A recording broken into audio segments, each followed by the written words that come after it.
Naruto Uzumaki was not a normal boy by any means. Naruto Uzumaki wasn't your run-of-the-mill orphan. He was, as every orphan was, without a parent. He was, as every orphan was, lonely. He was, as every orphan was, sad. He wasn't, as almost every orphan was, looked at with pity and kindness, however. No, Naruto Uzumaki was looked at with disdain and hatred. Simply walking down the streets incurred several cruel beatings. He had no idea why, but the entire population of Konohagakure no Sato seemed to hate him. He had very few precious people. In fact, the only ones he could name off the top of his head were Hiruzen Sarutobi, or as he had dubbed the Hokage, Gigi, Ayame, a girl who helped her father run a nearby ramen shop, and Tuki, the father of said girl. It was sad actually, a boy his age, 5, being hated by everyone. Naruto had learned this early on in life. He was hated in the orphanage he lived in as well. Ever since he learned to walk on his own, the matron of the orphanage started treating him like trash. He was not allowed to play with the children of his age, and even when he managed to talk to them, they would sneer at him and told him, in no uncertain words, that a monster like him was not welcome in their group. He would get sad and then leave. Walking the streets of the village was like trial by fire for him. He had to take careful measures to remain as unnoticeable as possible. If he got noticed, a civilian would point at him, shouting to others, "The demon is here. Get him." He would then run for his life, entering lanes and alleys, taking a shortcut through a shop, entering from the front door and exiting from the back, anything to escape the beatings. But it was suspicious that a 4-year-old boy was able to escape from the mobs. What no one, including Naruto, knew that Naruto had some special quirks. Naruto had an eidetic memory, the ability to remember and recall anything he sees or hears once, in great detail. Naruto loved to read books, but didn't know why he could recall every page of the book, down to the exact words. He found it very useful and abused it shamelessly, reading all the books he was allowed to and then some, without telling anyone, of course. He didn't tell this to anybody, not even Gigi, fearing if this got out, he would get beaten for having freakish traits. But he also discovered the downside of having such an ability. One day, when running from a mob, he accidentally entered an alley which had a dead end. There was no escape for him that day. He was punched, kicked on every part of his body, until he fell unconscious. When he woke up, very mysteriously, in his room at the orphanage, healed up, he was very happy he did not die. However, when he tried to sleep that night, the beatings came back in full force in the form of nightmares. Because of his ability, he experienced the beatings down to the last detail. He couldn't sleep peacefully for several nights. Another one of his quirks was a sort of sensory ability. He could sense danger if it was coming to him. However, it was a subconscious ability of sorts, activating only when he was in danger. But it was very useful in avoiding punches and stones that came when his back was turned. The village's behavior in general towards Naruto caused him to develop a need for positive attention, but also a need to avoid people, preferring to keep to himself. He would not actively seek attention, but he would latch on like a leech to anyone who gave some form of caring to him. Sadly, the number of people who did could be counted on one hand. That was the reason he turned to books. At least they didn't attack him outright and allowed him to read them. Almost no one wanted to associate with him, leading him to take refuge in books. They became his best friends, always making him smile when he learned something new. Naruto had to force himself to learn reading and writing, as the teachers at the orphanage did as less as they could to help him. They would simply thrust the books in hands, and go away to help other children. He learned early not to ask questions, receiving physical punishment whenever he did. He had read about various topics, but the one thing that stood out to him was the topic of Hokage. How the Hokage was the most powerful shinobi in the village and was responsible for the village's safety. He read how powerful was the Shodai Hokage, with his unique Kekkei Genkei, bloodline limit, of Mokuden, the wood release. He was said to be the most powerful shinobi of his time, known as Shinobi no Kami, the god of shinobi. Hashirama Senju, along with Madara Uchiha, were the two main founders of Konoha. Ironically, both were also bitter enemies, with Hashirama having to kill Madara to protect the village. The Nadaime Hokage, Tobarama Senju, was the younger brother of Hashirama. He was and is still hailed as the most powerful Suiton, water release, user of all time. He was also hailed the fastest shinobi of his time, having created the famous Hiraishin no Jutsu. He was the one who started the Ninja Academy. Naruto took a liking to him as he loved anything that was even remotely associated with speed. The Sandaime Hokage, Hiruzen Sarutobi, that was his Jiji, was known as the Professor, because he could use all the nature transformations and had the unsurpassed knowledge of ninjutsu, knowing all the techniques in Konoha, save for clan techniques. He also shared the title of Shinobi no Kami with Hashirama, because in his prime he was the strongest of all Kages. Naruto was astounded how powerful was the man he called his Jiji. Sarutobi was also the sensei of the Densetsu no Sannin, the three legendary ninjas, who were among the most powerful shinobi in the world. The Yondaime Hokage was the one who became his favorite to the point that Naruto considered him as his idol, aspiring to be like him. Minato Namikaze, when he was alive, was considered the strongest of the Hokages and arguably, the most dangerous man to have graced the world of shinobi. Known as Konoha no Kuroi Senko, he was also considered the fastest shinobi to have ever lived. He was famous because he took the Hiraishin no Jutsu, the jutsu used by the Nadaime, to levels unheard of. He was the one who single-handedly ended the Third Great Shinobi War, finishing of 1,000 Iowa shinobi by himself, in the Battle of Canopy Bridge. Naruto also took note that the Yondaime suspiciously looked very much like him if he grew up. Naruto compared their physical traits, more specifically those that stood out the most. They were both blonde, the hair color being near identical, with Naruto's a shade brighter. But the eyes were what took him by surprise. Those azure blue shades were what he had as well, looking back at him in the mirror every day. He became even more suspicious. During one of his outings, when his Jiji came to take him to the Ichiraku ramen that he loved so much, he asked him what it meant to be Hokage. Flashback. The old man stopped eating and looked at him, his eyes piercing him as if searching for something. He then smiled and said, "Perhaps you should ask me first, Naruto-kun, that what does it mean to be a shinobi?" Naruto looked surprised for a moment but recovered and asked, "What does it mean to be a shinobi?" This time Jiji answered, "To be a shinobi means to endure. A shinobi is one who can follow or lead others into any darkness and work together to overcome that darkness and make it out the other side.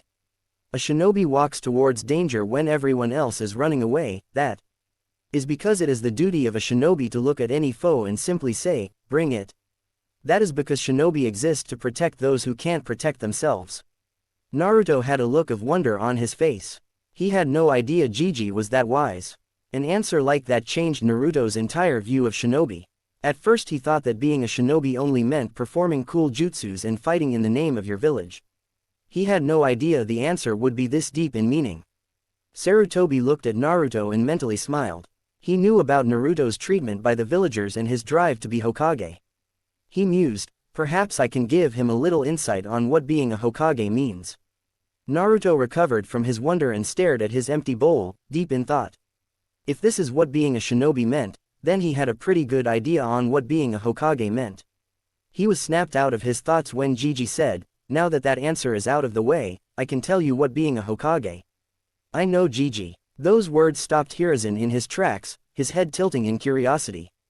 "You know what, Naruto-kun?"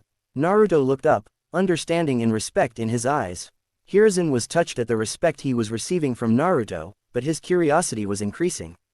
What being a Hokage means? Hiruzen stared at him, silently asking him to continue. Naruto spoke up, "The Hokage is responsible for everything in this village. It's his responsibility to protect everyone here, and to make sure they are safe and happy with their village. He tends to the finances of this village, the rules, the daily events, everything. He controls every single ninja who bears a leaf headband, and basically directs when they live and die. This job is not for the faint of heart, and only for someone who loves this village deeply." At the end of his answer, he was staring back at his bowl. Hiruzen was shocked at the understanding Naruto showed of the position of Hokage. He had no idea that Naruto was this perceptive and knowledgeable. Tsuki and Ayame had stopped working as well, staring at the blonde with wide eyes along with the Hokage. It was simply unheard of, a 5-year-old showing such a deep understanding of something most people don't understand until much later in life. Hiruzen was shocked so much that he didn't notice his jaw was hanging a bit. Such a deep perception and insight at such a young age, he thought with wonder. Only one person had showed such understanding like this, and he too was 3 years older. Itachi Uchiha was a prodigy among the likes of Kakashi Hatake and Minato Namikaze. Such a shame he was now a missing nin. Naruto looked up when he felt a hand on his shoulder. Gigi was looking at him with a strange expression. That is exactly what being Hokage means, Naruto-kun. A challenging smile broke out on Naruto's face and he declared, "Then I will become Hokage someday, Gigi. And not just any Hokage. I will be the strongest there will be." Hiruzen chuckled, which soon turned to laughter. The father and daughter on the other side of the counter were also smiling fondly. Naruto frowned. "What? I am serious." He was a little hurt that Gigi saw his declaration as a joke. Hiruzen soon calmed down, smiling fondly at the boy. He remembered another Uzumaki who used to say the same thing. But he had a strong feeling that Naruto would be right. He ruffled Naruto's head. "I know Naruto-kun, I have no doubt you will." Flashback end. Ever since that day, Naruto studied even more rigorously and beginning physical training as well. Granted, a 4-year-old such as him could not do much, but he did his best. He ran 4 rounds around the village, did every exercise he could think of and practiced his kunai and shuriken jutsu. He took those weapons by sneaking into the practice grounds and collecting them. To his surprise, the art of throwing shuriken and kunai came very naturally to him. He started throwing after taking a book about weapons left behind on a training ground. He had shaken his head at the disrespect shown to the book, but took it with him anyway. Just 2 weeks of practice and he was throwing all bullseyes. That was not the only surprising thing. He had found that he could recover very quickly from physical exhaustion and wear and tear on his muscles. He recalled that he recovered surprisingly quickly after the beating from the villagers. A bloodline perhaps, he didn't dwell on it further, but filed it away for later. But today was special, so special that he would have to take extra measures in staying safe. Because today was his birthday, and he was just kicked out of the orphanage. Roaming in the streets, he suspected what would happen in the evening. Today was the day the villagers celebrated as the Kyuubi festival, the day the Yondaime defeated the Kyuubi and the day he would be beaten within an inch of his life or hunted and possibly killed. An epiphany struck him like lightning, causing him to suddenly stop in middle of the street. Yondaime, Kyuubi's defeat, treatment of the villagers, demon boy, Gigi's avoidance of the topic. No, he wouldn't. Naruto ran from the street, meandering between people with the grace of a seasoned dancer or flowing water. He ran like it was no one's business, reaching his favorite spot, the head of the Yondaime, in record time. Anyone who saw him had flashbacks of another blonde running like a man possessed. "I need to confirm whether it's true or not," he thought grimly, afraid of what he would find. He sat down on the head of the famed Hokage in a meditative posture and reached within, or rather, spoke within. "Kyuubi, if you are inside me, I want to meet you, please." For a full 5 minutes there was no reply and Naruto was beginning to relax when something pulled on his mind. Naruto opened his eyes to find himself in a dark corridor. He narrowed his eyes. "Is this my mindscape?" he thought in disgust as he walked forward. He kept walking for a few minutes and stopped, seeing some light at the end of the corridor. It seemed to pull him towards it. Time to find out what is at the end. With that thought, he walked again, stopping only until the end. It was a huge room, so large and vast it was that the ceiling was impossible to find. He looked around, his eyes seeing black stone and nothing more. But the elephant in the room was a large iron-barred door, with a paper on it that said seal. He gazed at the piece of paper, resignation written in his eyes. His azure eyes looked past the cage, looking for what he knew was in the cage. He was just waiting for the Kyuubi to open his eyes. Based on what he had read, Kyuubi was a being of pure hatred and evil. A mindless beast capable of destruction on a scale hitherto undreamt of. But Naruto was skeptical when he read that. He might get to see it for himself now. A growl sounded from the cage, sending a breath of hot air in Naruto's face. Naruto steeled himself, in spite of the cage separating him from the beast within. An enormous red eye opened, causing Naruto to tense up. The eye looked at him, as if evaluating him. The eye then started to rise, causing Naruto to look up at the massive form. The Kyuubi had orange, silky-looking fur, with black markings around his eyes connected to his, funnily enough, rabbit-like ears. The upper body was humanoid, including the hands. The lower body was just like a fox, barring the 9 long swaying tails in the back. Fire was the closest thing they looked like. The red, slitted eyes looked him closely with a hint of malice. Naruto spoke first. "Thank you for answering my call, Kyuubi," he said with a nod.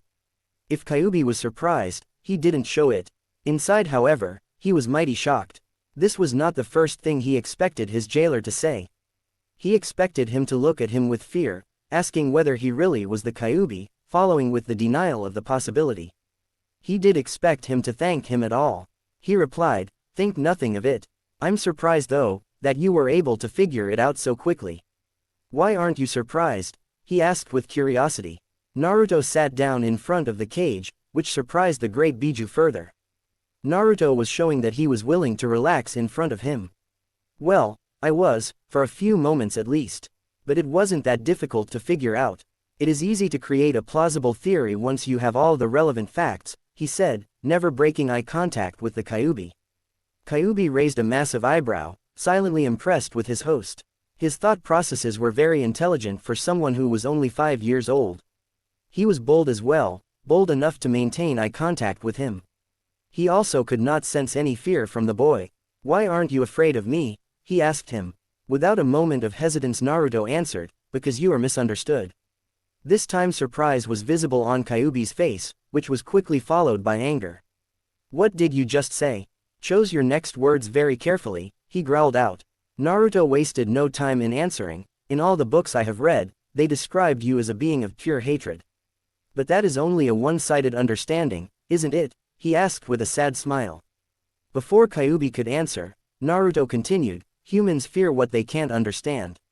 The foremost aspect of your personality that they have seen is hatred, which, while a big part of you, conceals the being underneath that can feel emotions just like us. Isn't that right, Kyuubi?" Kyuubi was astounded at the amount of understanding his host showed towards him. "Perhaps he could. What do you want?" Naruto looked at him with his azure blues, reminding Kyuubi of another set of blues that looked at him fearlessly before sealing him. "If you wouldn't mind," a hesitant smile appeared on Naruto's face, "would you be my friend?" Kyuubi was truly stupefied at the request. For the first time, in centuries of his existence, someone had asked if they could be his friend. Naruto saw that the Kyuubi was surprised, and for the Kyuubi, if Naruto's request was not surprising enough, he was totally blown away by what Naruto did next. Naruto got up from his spot and walked into the cage. He walked up close and offered a hand for him to take. "My name is Naruto Uzumaki, and it is nice to meet you." Kyuubi had abandoned all signs of remaining composed and was openly gaping at Naruto. But he composed himself quickly and gave a sincere smile to Naruto. Seeing Naruto was too small to even shake his finger, he extended his index nail to him. "My name is Kurama. Nice to meet you too, Naruto." Naruto smiled, "You have a very nice name, Kurama." The newly dubbed Kurama smiled, "Thank you. It means a lot coming from someone whose name means fishcake." Kurama smirked at the end, intentionally making the jab at Naruto's name to see if he could rile the boy up. His success was only minuscule though. Naruto only had a tiny frown on his face, instead of the full-blown childish rage Kurama was expecting. "Actually, I prefer the other meaning of my name. Maelstrom is much better than being compared to a fishcake, Kurama." Kurama chuckled, a smooth, deep baritone that lit up a warm feeling inside Naruto. Naruto decided he liked Kurama's voice. No one would think of a maelstrom when they look at you, Naruto. "Perhaps when you are older, but certainly not now," Kurama teased him. Naruto shrugged, and then his eyes turned serious, making Kurama do the same. Naruto asked the Biju, "Kurama, you know I have questions, right?" Kurama nodded, "I assumed as such. However, I had expected us to meet when you were significantly older. I have to say, I was not expecting your call to me." Naruto shook his head, "Well, if it makes you feel better, I was not expecting you to pull me inside my mind," he said, absently noting that he was not wet at all, in spite of standing and sitting in the water. Kurama returned to his earlier position, lying down, face on his paws, hands. "I will do my best to answer whatever question you have, Naruto," he assured him. Naruto gave him a nod of gratitude and sat down as well. "Okay, first question. Why does my mindscape represent a gutter or a sewer, whatever you want to call it?" Kurama looked silent for a moment, after which a mischievous grin broke out on his face, exposing his sharp canines. "You know what they say about people whose minds are in the gutter, right?" Naruto gave him a blank look, reminding Kurama that Naruto, however intelligent for his age, was still only 5 years old. Kurama's embarrassed blush would have been visible on his face if his fur were not orange. He cleared his throat loudly to avoid embarrassment.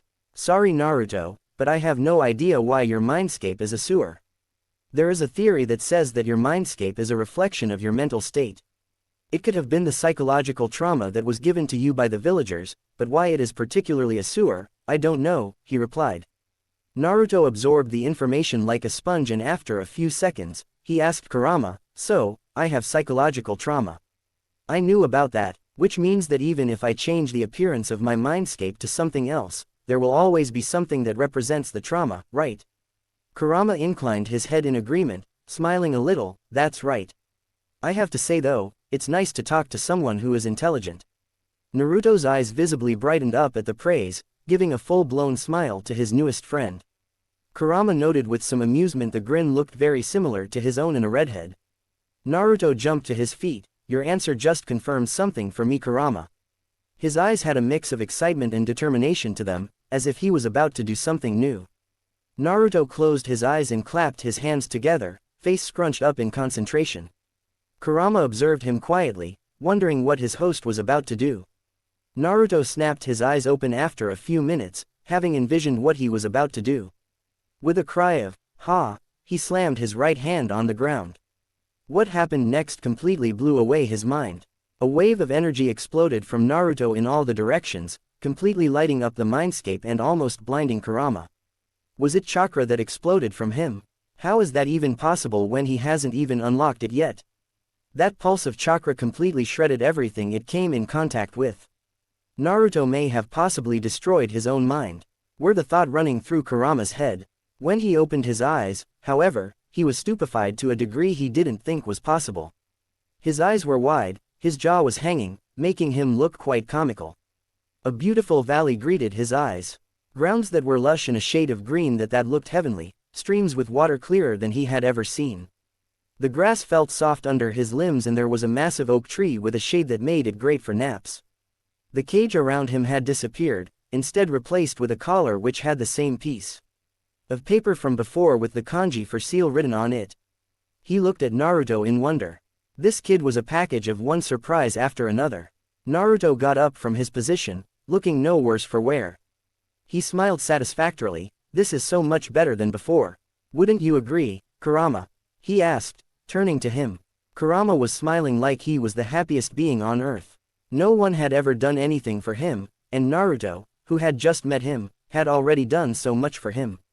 Kurama looked at Naruto with gratitude in his eyes. "Thank you, Naruto. You have no idea how much this means to me." Naruto just shook his head at him. "Don't worry about it. We are friends, right?" Kurama nodded, feeling excitement in a long time, wanting to explore what Naruto had created for him. He was about to leave when Naruto's voice stopped him, mid-step. "However, it seems strange that there is no presence of a celestial body in the sky. I had envisioned it just like outside," he mused, a frown on his 5-year-old face that would have earned him so many squeals of kawaii from girls. Kurama too wondered what the reason could be, and quickly figured it out. He looked up in thought. "Perhaps it is because of the seal," he muttered. Naruto looked up at him, confusion written clear on his face. "What do you mean?" Kurama looked down at Naruto. "The seal that keeps me inside you, Naruto. If it was only you, you would have had absolute control over your mindscape. But since I am here as well, the control gets divided equally. However, control on my side is restricted because of this seal. The absence of the sun or the moon that you envisioned could signify that this place is cut off from my senses. In easier terms, the outside world," he explained. Naruto processed Kurama's answer. If the seal was restricting Kurama's activity, what do you propose I should do, Kurama? Kurama put his hand under his chin. He could see only one way around this, and if Naruto messed up, it could spell trouble for both of them. But he would try his best to not let that happen. "You would have to tear off a very small piece of paper on my collar. Leave the rest to me," Kurama assured him. When Naruto looked a bit hesitant, Kurama told him, "Don't worry, Naruto. You can do it. If something goes wrong, I will take care of it." The reassurance erased any doubt from Naruto's face, and he promptly marched up to Kurama's collar, making sure to tear only the smallest piece of paper. Kurama nodded in satisfaction and approval. He could feel a tiny bit of control get back to him.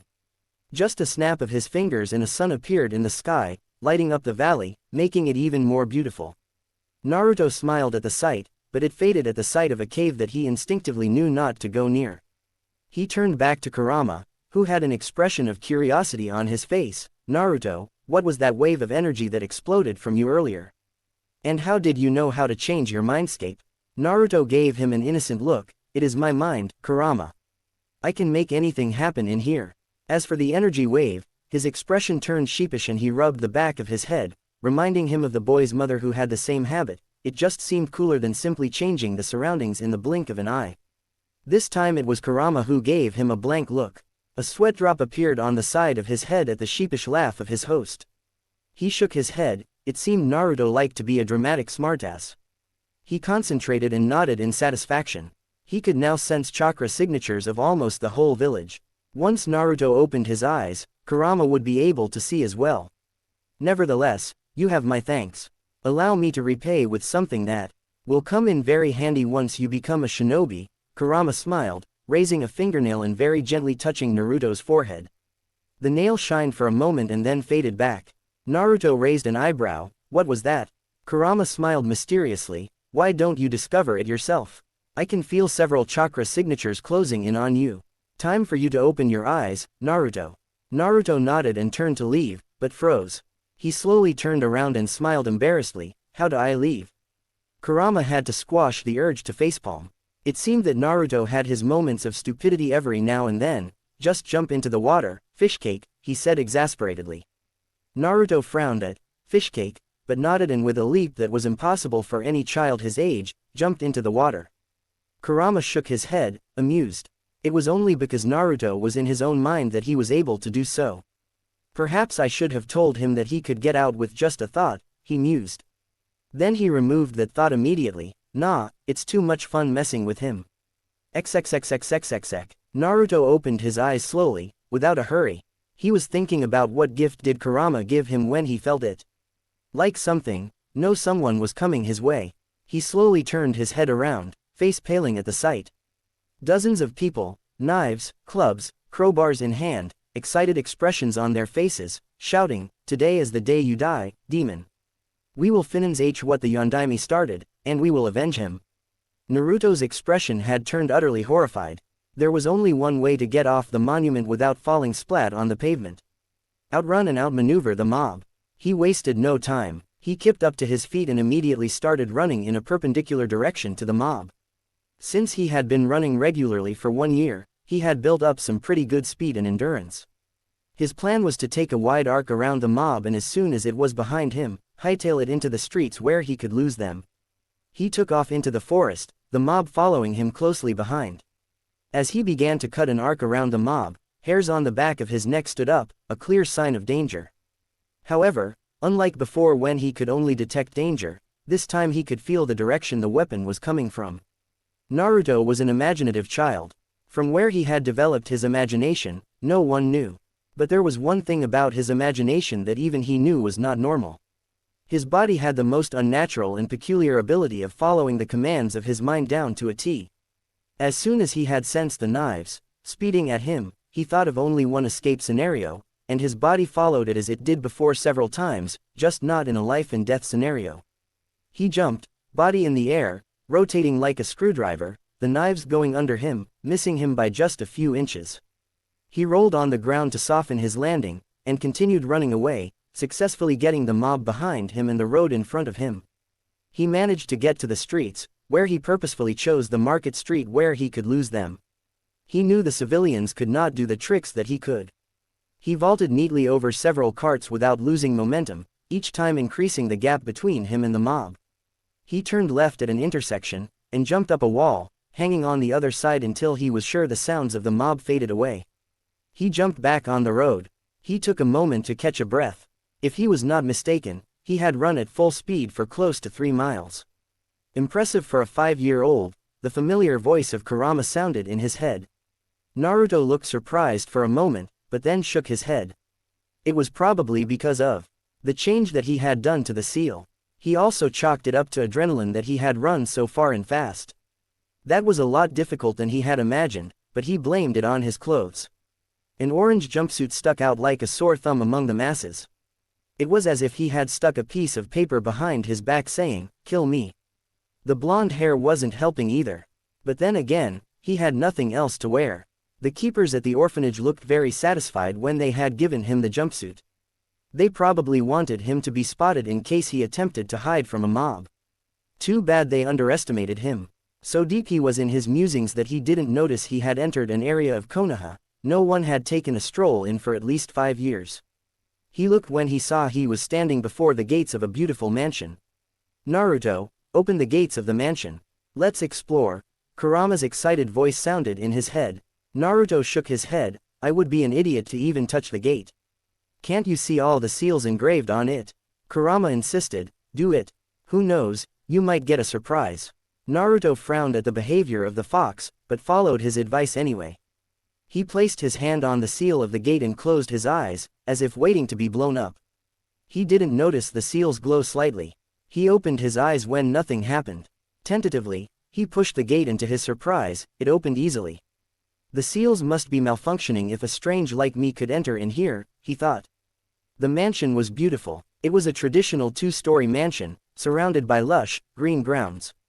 There was even a small pond with clear water in front of the house. Whoever this house belongs to must be insanely wealthy, he thought with wonder. Money was something that was rarely available to him. He decided not to dwell on it further. As he approached the front door, he began to think it was a bad idea coming here. What if someone spotted him? What if he accidentally activated a trap? He cautiously turned the doorknob, hearing it click open. He opened the door fully, seeing the dark living room with a sofa and comfortable chairs. He turned on the light, surprised that electricity still flowed in the circuits of the house. But it was all covered in a thick layer of dust. The owner has been gone for a long time, but why? He wondered. As he turned in the direction of the fireplace, he stopped short at what he saw. The first thing that caught his eye was the uniquely shaped kunai embedded in a stone slab placed on top of the fireplace. Every shinobi or to-be shinobi worth his or her salt would recognize the tri-pronged kunai. It was the Yondaime's kunai. He now knew that this house belonged to the deceased Hokage. Crap, he had just broken into the Yondaime's house. Double crap, he was just about to turn tail when Kurama's voice sounded in his head, what's that? He turned around again, seeing the portrait above the fireplace for the first time. It was Minato Namikaze, decked out in full Hokage uniform, along with a beautiful redhead wearing a high-collared, sleeveless blouse under a long, loose-fitting dress with a wristband on her left wrist and standard shinobi sandals. A medium-sized bulge on her stomach made him realize that she was pregnant. But that was not what caught his eye. The redhead was waving a peace sign, with a very familiar grin. The same one he wore whenever his mischievous tendencies surfaced or when he was really happy. Her face was also very similar looking to his own. Her exquisite violet eyes were shaped just like his eyes. With a jolt, the pieces of a puzzle that he could never solve arranged themselves, forming a long sought-after answer. Blonde hair, azure blue eyes, the familiar grin, same shaped face, identically shaped eyes. He had just found out the identities of his parents. Congratulations, kid, you finally found them. Kurama's smooth voice was softer this time. Speaking, thinking, Kurama speaking face to face. Kurama speaking inside head. Naruto stood in front of the fireplace, eyes glued to the portrait, a storm of emotions raging inside of him. He didn't know what to feel. Whether to be happy that he finally has found out who his parents are, or were, he thought bitterly. Or whether to feel hurt that his Gigi hid his parents' identity from him, or whether to feel furious at the treatment from the village. His hands were clenched so tightly that his knuckles turned white. Kurama consoled him, it's okay to feel this way, Naruto. Anyone who would have been in your shoes would have felt the same. Naruto finally sat down in Indian position, the energy leaving his legs. He tried to think something, but the thoughts evaded him, only the image of his parents situated in his mind. He was finally with his parents, yet at the same time, he was not. Tears finally fell from his eyes from holding them back for so long. He cried for a long time, finally letting his emotions have an outlet. For the first time in his life, he felt like he was alone in the whole world. Sniffling, he asked inside his head, Kurama, did you know about this? Kurama remained silent for a few moments, which were enough for Naruto to deduce that he knew. Kurama knew, and he still didn't tell him. I did know, Naruto. After all, you shared the same space with me for 9 months inside your mother, the fox replied softly. Naruto cried even harder after hearing this. It was like a whole new storm colliding with storm that was already raging inside him. On one hand, he was happy that he and Kurama were together even before he came into this world. On the other hand, he felt betrayed that Kurama would hide something like this from him. He was too emotional to make sense of Kurama's statement right now. He felt really alone. After he finally stopped crying, he stood up too tired to explore the house right now.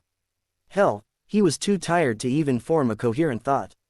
Somehow, he climbed the stairs, opened the first door that was in front of him, and fell onto the bed, asleep before even hitting the soft mattress. XXXXXXX. Hiruzen was panicking. He knew what the day was, and he had been wanting to get out of this office to spend time with his surrogate grandson.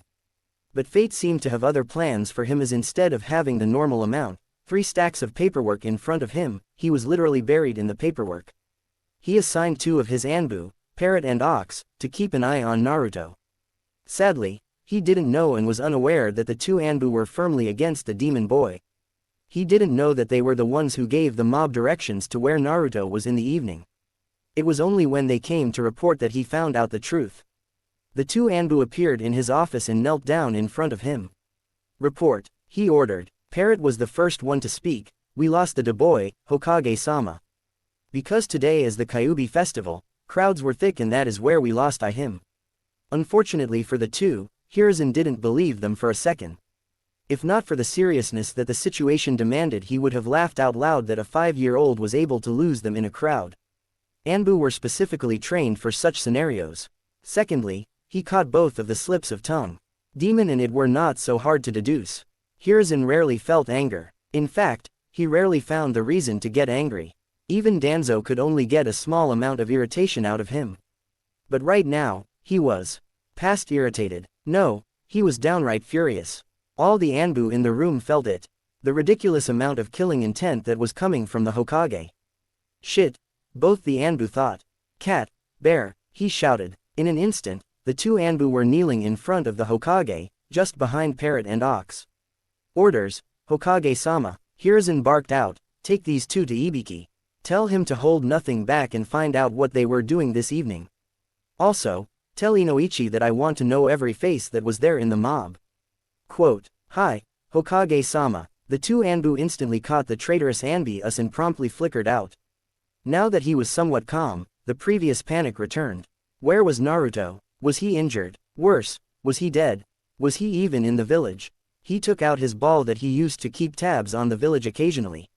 Mostly, he used it to ensure whether Naruto was alright or not. He channeled his chakra through the ball, searching for Naruto. However, he was floored when nothing came up. He repeated his search 2 more times, just to be sure. The result remained the same. He did not like where this was going. It was a strong possibility that Naruto was outside village walls. "Dog, tiger," he called out. In an instant, the mentioned 2 were before him. "Track him down, no matter what. Even search outside the village if you have to." "Hi, Hokage-sama." They flickered out. Hiruzen sat down with a heavy sigh. He was mentally exhausted from the paperwork he had been doing all damn day and then this. "Where are you, Naruto-kun?" He decided to sleep in his office and wait for them to come back and report, trusting his Anbu. XXXXXXX. The sun's rays peeked from in between the curtains, falling straight onto Naruto's face. Blearily, he opened his eyes. Although he slept peacefully last night, he was mentally and emotionally exhausted. This type of exhaustion was new to him, having never experienced it before. At first, he had no idea where he was, but then last night's memories came back to him. He viciously fought back the tears that threatened to fall out again. "No, I will not cry again. I did enough of that last night," he reminded himself. It was time, he decided, to think through this logically. First things first, morning rituals. He got up from the bed and headed to the bathroom. Surprisingly, it was very clean and dust-free, compared to the rest of the house. Weird, he thought before closing the door. Second, he needed to get out of here and meet his Gigi. He had no desire to meet that man now, but the man had looked after him like his own. He was there for him when no one was. He was probably worried sick. Although he was dying to explore the house, it was best not to worry the old man even more. Besides, the faster he could get this over with, the quicker he could return here to explore. Besides, who knows, maybe his parents left something for him. As soon as he closed the gate behind him, he was surprised to see the seals on the gate glow a bit before the gate locked itself. They were not malfunctioning. The seals recognized my chakra, which is why I was able to get in, he thought in awe. He had read that the Yondaime was regarded as a seal master of the highest caliber, but seeing it with his own eyes was entirely different. Sensing his chakra signature when he hadn't even unlocked his chakra. His father was awesome, that decided for him. If his father could do fuinjutsu like this, he will too. And he would be better than him. He then turned to leave, when a thought struck him. He was about to dwell on it but he roughly shook himself out of it. I don't have time. I have to meet Gigi. With that, he ran out of the area, picking up speed when he realized he was quite far from the Hokage Tower. En route, he mentally nudged his friend. Hey, Kurama, you awake right now? For a few seconds he heard nothing, then he heard a yawn in his head, almost making him do the same before he viciously squashed the urge. What's up, Naruto? Naruto faltered in his running, almost falling flat on his face. He couldn't help the grin that came on his face. Hearing Kurama, an ancient demon, using the slang that kids his age do was hilarious. A stray thought from last night's conversation with Kurama. About last night, what did you mean when you said that we shared the same space for 9 months inside my mother? He asked curiously, turning serious once more. Kurama replied, I meant what I said, Naruto. You are smart enough to figure out the answer to your question. Naruto's expression turned grim at that. It meant he and his mother were exactly the same, host of the Kyuubi no Kitsune. But why was his mother Jinchuriki? Kurama interrupted his thoughts. Naruto blinked at that. What? Kurama elaborated, Jinchuriki is the term that you are looking for. It means, power of the human sacrifice. They are humans who have a tailed beast sealed inside them. Naruto did not falter even for a second after this revelation. He was almost halfway to the tower, which means he could learn a little more. I get what you mean. What I don't understand is why my mother was a Jinchuriki before me. Also, what is my mother's name? Why was I made into one? Questions were coming one after the other like water from a running tap. Kurama raised his eyebrows at the onslaught of questions. Whoa. Slow down, Naruto. You have to understand that I cannot answer all of your questions. Naruto was a little peeved at that. Why not? Kurama simply shrugged at that, acting as if he didn't even notice Naruto's anger, because there is an old man who can answer these questions better than I can. Naruto calmed down at that. Kurama was right, he had no hand in who he was sealed. Gigi was the Hokage, he was the one who probably knew more about these matters. Another thought struck him, but the tower was within his sight now. Better make this fast, he mused. Hey Kurama, what was that you gave me last night as a gift? He asked. He could see Kurama grin in his mindscape. I'm surprised you could pick up on that. The fact that you unintentionally used it is even more impressive. Naruto scowled a little. Stop beating around the bush, Kurama. Just tell me. Kurama, however, did not budge. Don't tell me you can't figure it out, Naruto. You may not know, but I can feel how close you are to figuring it out. Naruto was slowly getting irritated with the game of riddles that Kurama was deliberately dragging on. He was about to give him a mental scar to remember when he suddenly figured it out. He had actually felt the mob approaching.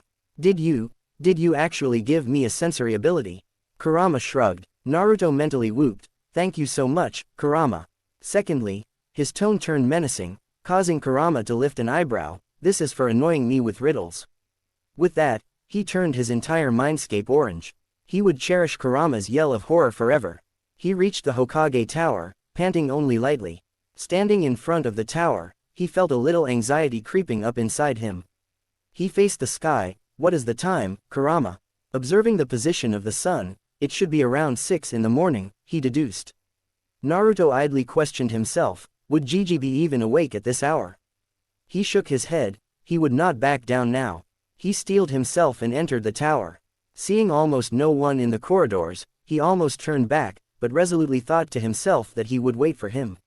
He arrived in front of the Hokage's office. Seeing the absence of the secretary he knew was supposed to be here, he sat on the bench outside the office. This was his first time in the Hokage Tower, so he decided to look around. But there was not much to look around. All the important stuff must be someplace where only authorized people could access it, he assumed. Sighing, he closed his eyes, figuring he could talk to Kurama about his newly acquired sensory abilities. Kurama, how could I sense the mob before when I haven't even unlocked my chakra? Kurama thought about it a bit and then answered. He had nothing else to do anyway. Good observation, Naruto. It is simple, it was a newly awakened ability. Naturally, it would require time before it stabilizes. But before that happens, it is unstable for a little while. It was in that time period that you could sense the mob. If you were to try it now, you won't be able to use it, he explained, keeping it simple so Naruto could understand it. After hearing Kurama's explanation, Naruto concluded that the ability Kurama had given was a chakra-dependent ability. He could only use it as long as he infused chakra, that too, in a specific way so that he could sense. Damn, that means I have to first unlock my chakra, he pouted. Kurama again spoke up, before I forget, I did something else as well. Sensor ability was not the only thing I gave you. Naruto rose an eyebrow in confusion. Now that he thought about it, not many kids his age could do that. What do you mean? Kurama expanded on his statement, I tweaked your ability to sense danger as well. Naruto nodded, I noticed that. Kurama's grin became sly, then did you also notice that when your danger sense activated, your surroundings seemed to slow down? Naruto froze. Did that really happen? He thought back to the events of last night, specifically when he avoided the knives that were about to skewer him. He did remember seeing the knives coming in a sort of slow motion. Damn, he mentally whistled, holy shit, you are right. I remember that. How is that possible anyway? This ability would be so useful in the future. Kurama shrugged, it was my way of saying thanks for what you did for me last night, Naruto.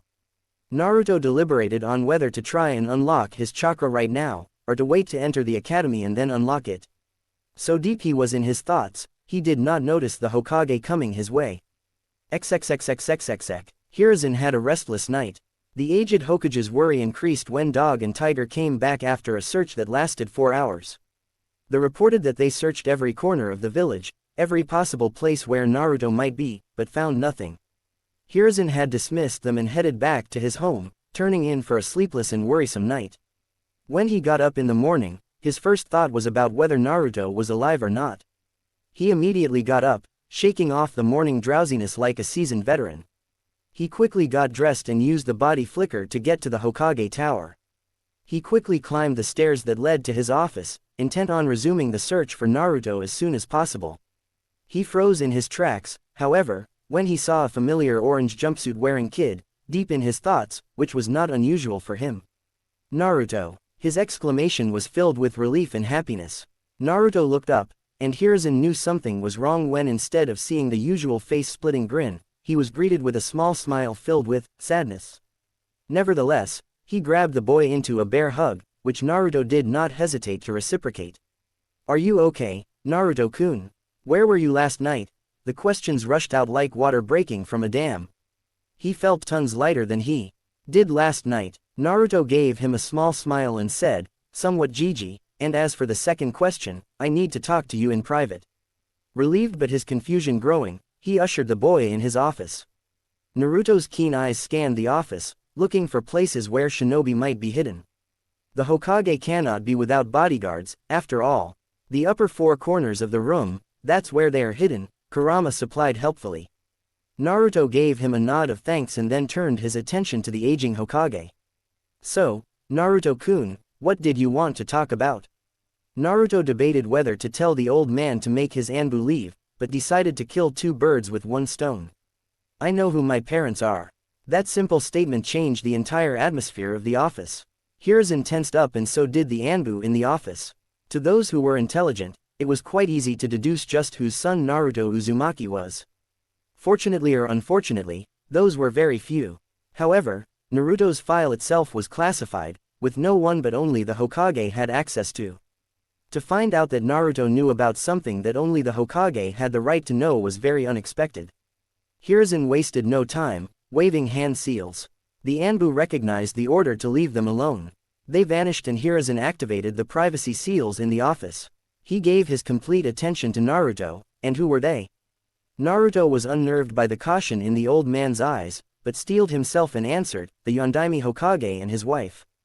Hiruzen closed his eyes in acceptance and resignation. He always knew Naruto would find out. He just never expected it would be so soon. He opened them to find himself on the receiving end of Naruto's accusing stare. Why did you pretend you didn't know, Gigi?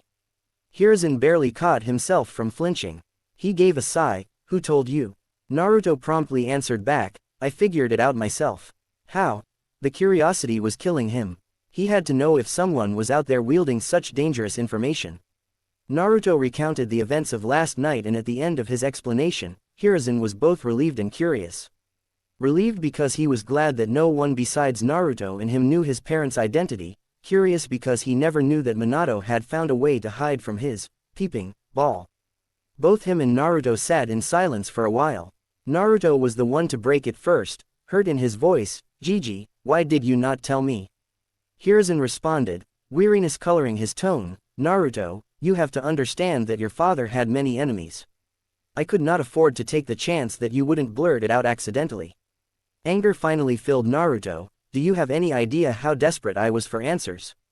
He whispered, but the anger in his voice was as clear as the sky. Guilt hit the Hokage with the force of Guy's fist. He could honestly not relate to Naruto's situation. Do you know, Naruto's voice was a bit louder this time, how it broke me to not know the identity of my own parents. He was shouting at the end. I have the right to that information more than any other person in the world. Tears were freely flowing down Naruto's face by now. Hiruzen himself was shedding tears of his own. Naruto was right in that account. He had a right to know who the people were who brought him into this world. More so than anyone, but as the Hokage, his decision had to be logical. Sentiment could not be afforded by someone of his position. Naruto had calmed down after a few minutes. I have a question, Gigi. And I want an honest answer. He was glaring at the Hokage by now. Hiruzen wiped his own tears and answered, I will do my best. Naruto was looking at his feet. Did they love me? Hiruzen smiled this time, nostalgically. Naruto, you were their world even before you were born. Naruto felt as if a weight had been taken off his shoulders. He had always wanted to know if his parents loved him. What child didn't? Did they leave something for me? That question caught Hiruzen off guard, however he was able to recover quickly. Yes they did, but I don't know where. Naruto leant back in his seat, eyes on the ceiling, thinking. If it was in this office, Gigi would know, which means it is probably in his house. Kurama, would you know by any chance? He decided to ask the fox. Damn, I was hoping to watch you scuttle around for answers. It is always entertaining, Kurama grumbled. Naruto mentally raised an eyebrow, so you do know. Yes, in fact, it is the place where everyone would least suspect, answered the demon. Naruto waited for more but it never came. He mentally huffed, fine, I'll do it myself. And just for leaving me in the suspense, he changed his mindscape to orange, again. Kurama's howls were somehow louder than before. In a place where everyone would least suspect. Where could that be? From what is written in the books, Dad was a very humble man, but the size of the house implies he liked to live in comfort. Since he was a seal master, a study where he did his work would also be there. But he would place seals all over it to be safe. Everyone would expect him to keep the important stuff in his study, locked tight, he thought. Like lightning, the answer came to him, causing his eyes to widen slightly. Seals can be broken if someone is skilled enough. But no one expects to find treasure buried right under their noses. Which means what isn't in the study, is right in front of me. The image of his parents' portrait came into his mind. He stood up from the chair with such force that it was knocked backwards. I know where it is. Hiruzen jumped up at the shout, eyes wide, know what, Naruto-kun? But Naruto was already running towards the window. Hiruzen hurriedly deactivated the privacy seals, just in time. Naruto opened the window, and jumped onto the slope of the Hokage Tower. His speed easily carried him towards the edge of the slope. He executed a perfect cartwheel on the edge, his hands holding on and legs going over in an arc, onto the wall. He then released his hold, falling towards the ground. He rolled perfectly to soften his landing and then ran full throttle, back to the house of his parents. Hiruzen had gone pale as soon as he saw Naruto cartwheeling over the edge and letting go. However, panic gave way to relief when he saw Naruto had landed perfectly and was running away. That boy will send me to an early grave, he thought as he prepared to follow. He gave the order to stand by to his Anbu as he darted after Naruto. He had to admit, for his age Naruto was unusually fast. He easily caught up to Naruto, who was easily ignoring the stares around him. Hiruzen asked the excited boy, "Naruto-kun, do you mind if I take us there quicker? I know where you are going." Naruto glanced at him and said, "Then pick me up and do it." Hiruzen nodded as he did just that and vanished in a body flicker. The villagers thought the Hokage was chasing the demon boy to kill him, and when they saw him pick it up and vanish, they smiled. Everyone continued about their business, not suspecting a thing. Villagers of Konoha are idiots, anyway. XXXXXXX. Both the Hokage and Naruto stood in front of his parents' portrait. Naruto spoke, without removing his eyes, "I forgot to ask in the excitement, Gigi. What was my mother's name?" Though he asked just that, Hiruzen thought it was better to tell him her story now rather than later. Her name was Kushina Uzumaki. She was a woman who was fearless, blunt, brash, and one of the most amazing people I've ever met. She was a deadly kunoichi as well. "It is her name that you carry, Naruto," his nostalgic. Naruto was amazed that his mother was so lovely, beautiful, as well as deadly. Naruto mentally applauded his father for landing such a catch and promised to do the same. She was from Uzushiogakure, the land hidden in whirlpools. The Uzumakis were distant relatives of the Senju clan, the clan of the Shodai and Nadaime Hokage. They were feared for their fuinjutsu skills. They were the undisputed masters of the art. "It was your mother who taught your father fuinjutsu." They had immensely dense and large chakra reserves, which gave them a longer life than any other ninja. Some of them had special chakra, which they could physically manifest in the form of chains. "Your mother was one of them," he recalled, with Naruto soaking it all up like a little child hearing stories from his parents. Hearing how powerful his mother's clan and by extension, his mother was in fuinjutsu, his resolve to master it only strengthened. He wanted to ask him why she was made the Jinchuriki of Kurama, but let it go. He could always ask another day. He turned his attention back to the portrait. He could not find any seals, but given his parents' skills in fuinjutsu, they could have made a seal that hid all other seals. "How do we go about this, Gigi?" Hiruzen pinched his chin in thought. There was a high possibility that the portrait only required Naruto's blood to open. Letters from parents were only meant to be read by family, after all. "You have to apply a bit of blood on the portrait, Naruto-kun. If something such as letters from your parents is there, Minato would trust no one but his blood to read them." He took out a kunai and silently asked Naruto if he could slice his hand. Naruto gave him his hand without protest. Quickly and efficiently, Hiruzen sliced Naruto's thumb, opening up a small cut. Naruto, knowing his fast healing would seal it within seconds, instantly wiped his thumb on the painting before it closed. For a second, nothing happened. Naruto and Hiruzen thought that they might have been wrong, but then the whole frame of the painting lit up, showing intricate seals that only an Uzumaki or Minato would have hopes of understanding. There was a small click, and the portrait pushed out a little. Naruto, more eager than he had ever been in his life, opened the portrait. Inside there was something very unexpected. Naruto and Hiruzen stared in bewilderment at what met their eyes. There were only 2 envelopes that were there. Naruto was a bit disappointed that there were only 2 envelopes remaining of his parents' legacy, but changed the direction of his thoughts immediately. He was taking something at face value, which he would never do. "Perhaps it's the feelings I experienced last night. Emotions are clouding my judgment," he thought. "Don't worry about it, Naruto. Feelings and thoughts such as those never truly fade away. You just learn to live with them. Besides, it happens to the best of them," Kurama reassured. Naruto noticed how Kurama excluded himself from the best of them, and rose an eyebrow mentally. "It does not happen to you." Kurama arrogantly puffed up his chest and declared, "Of course not. I'm the Kyuubi no Kitsune, boy. A being such as I am above such petty things." Naruto ignored the pompous rambling of the fox and turned his attention back to the envelopes. He quickly took them from their place and checked carefully if there was anything left. Seeing he had taken all there was, he closed the portrait. The seals glowed again, signifying the portrait had been locked back. A sudden thought struck Hiruzen and he had to resist the urge to smack his forehead for what he was about to do. Why didn't I ask this earlier? Damn the forgetfulness that comes with this age. Hiruzen felt really bad, but he had to do this right now. Tentatively, he placed his hand on Naruto's shoulder, knocking the boy out of his trance. He was gazing at the envelopes as if they were the most precious things in the world to him, which they were. "Naruto-kun, why weren't you at your room in the orphanage yesterday in the evening?" he asked slowly, as if afraid to find out the answer to that question. Naruto could not help the flinch that the question brought. When he had told Gigi about how he found out his parents' identity last night, he had conveniently forgot to mention that he had been kicked out by the orphanage. He had hoped that Gigi would not ask him about that.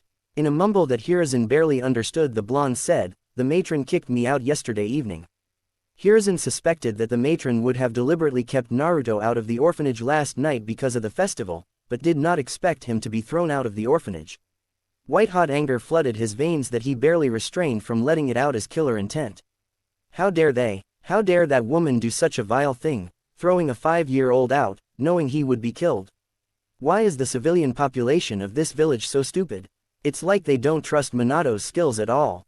He raged inside his mind. However, he knew he was equally at fault. He should have never announced Naruto's status as the Jinchuriki of the Kyuubi at all. Naruto would have lived comfortably, without experiencing the hatred of the villagers. Naruto watched his Gigi's face carefully, for any signs of anger. Fortunately, years of being a shinobi and Hokage allowed Hiruzen to keep a neutral face, but Naruto could tell from the subconscious tightening of Gigi's hand on his shoulder that he was angry. "I see," was all he said before visibly collecting himself. Now to address the main issue. He looked at Naruto with a grave look on his face. "Naruto-kun, now that that is out of the way, we have to find a new place for you to live." The words were out of his mouth before he could stop them. "Not another orphanage, Gigi." Hiruzen stared at the desperate look Naruto was giving him. To be honest, he was scared that one day it would come to this. And surprisingly, he agreed with Naruto. He did not want Naruto to live anywhere he would be hated. Unfortunately, that left only one option. "Naruto-kun, that means you have to live alone," he said, silently wishing he could take the boy in himself. Unfortunately, he could not. The dreaded civilian council was in his way. Naruto crossed his hands over his chest defensively, not hesitating for a moment to answer, "Better than living in some place where I am treated with bias." He was looking at Hiruzen, chin tilted upwards in a way only children could to show their stubbornness. "Oh Kushina, his stubbornness reminds me so much of you," he recalled with a sad smile. He knew Naruto would not budge from his point. Sighing, he said, "But are you sure you will be able to take care of yourself? You will have to cook for yourself, bring food for yourself, clean your clothes, keep your home clean, which is very hard considering the size of this house," he explained wisely. However, all that wisdom was thrown out of the window when he noticed the look Naruto was giving him. His face was set in a deadpan stare, an eyebrow raised. He found himself feeling quite stupid when Naruto kept looking at him like that, the deadpan never leaving. He was reminded of another blonde who used to make many people feel stupid with the same look on his face. Naruto spoke seriously, as if he had not noticed. How uncomfortable the man was at all. "Gigi, when you consider the size of this house, it is clear that no single person could take care of a place such as this by himself. I never said I want to live here, a small apartment would do. Besides," his expression turned a bit sad, "this house is so big that the loneliness will start to bother me, considering whose house was this in the first place." Hiruzen was surprised at the maturity that Naruto was showing. People thrice his age aren't this mature, he thought with amazement. No matter how many times he saw Naruto, he was always stunned at how mature Naruto was for his age. Considering his options, he said, "Give me 1 hour, Naruto-kun. I'm positive I can find an apartment big enough just for you. Until then, I assume you would want to read the contents of those letters," he said, giving him a significant glance, complete with chin down and eyebrow raised. Naruto suddenly seemed to remember about the envelopes. His hands shot to his lower's pocket where he had put them somewhere between his talk with Gigi. He looked up and replied, "Yes, that will do, Gigi." He left after that, muttering things about a matron and execution.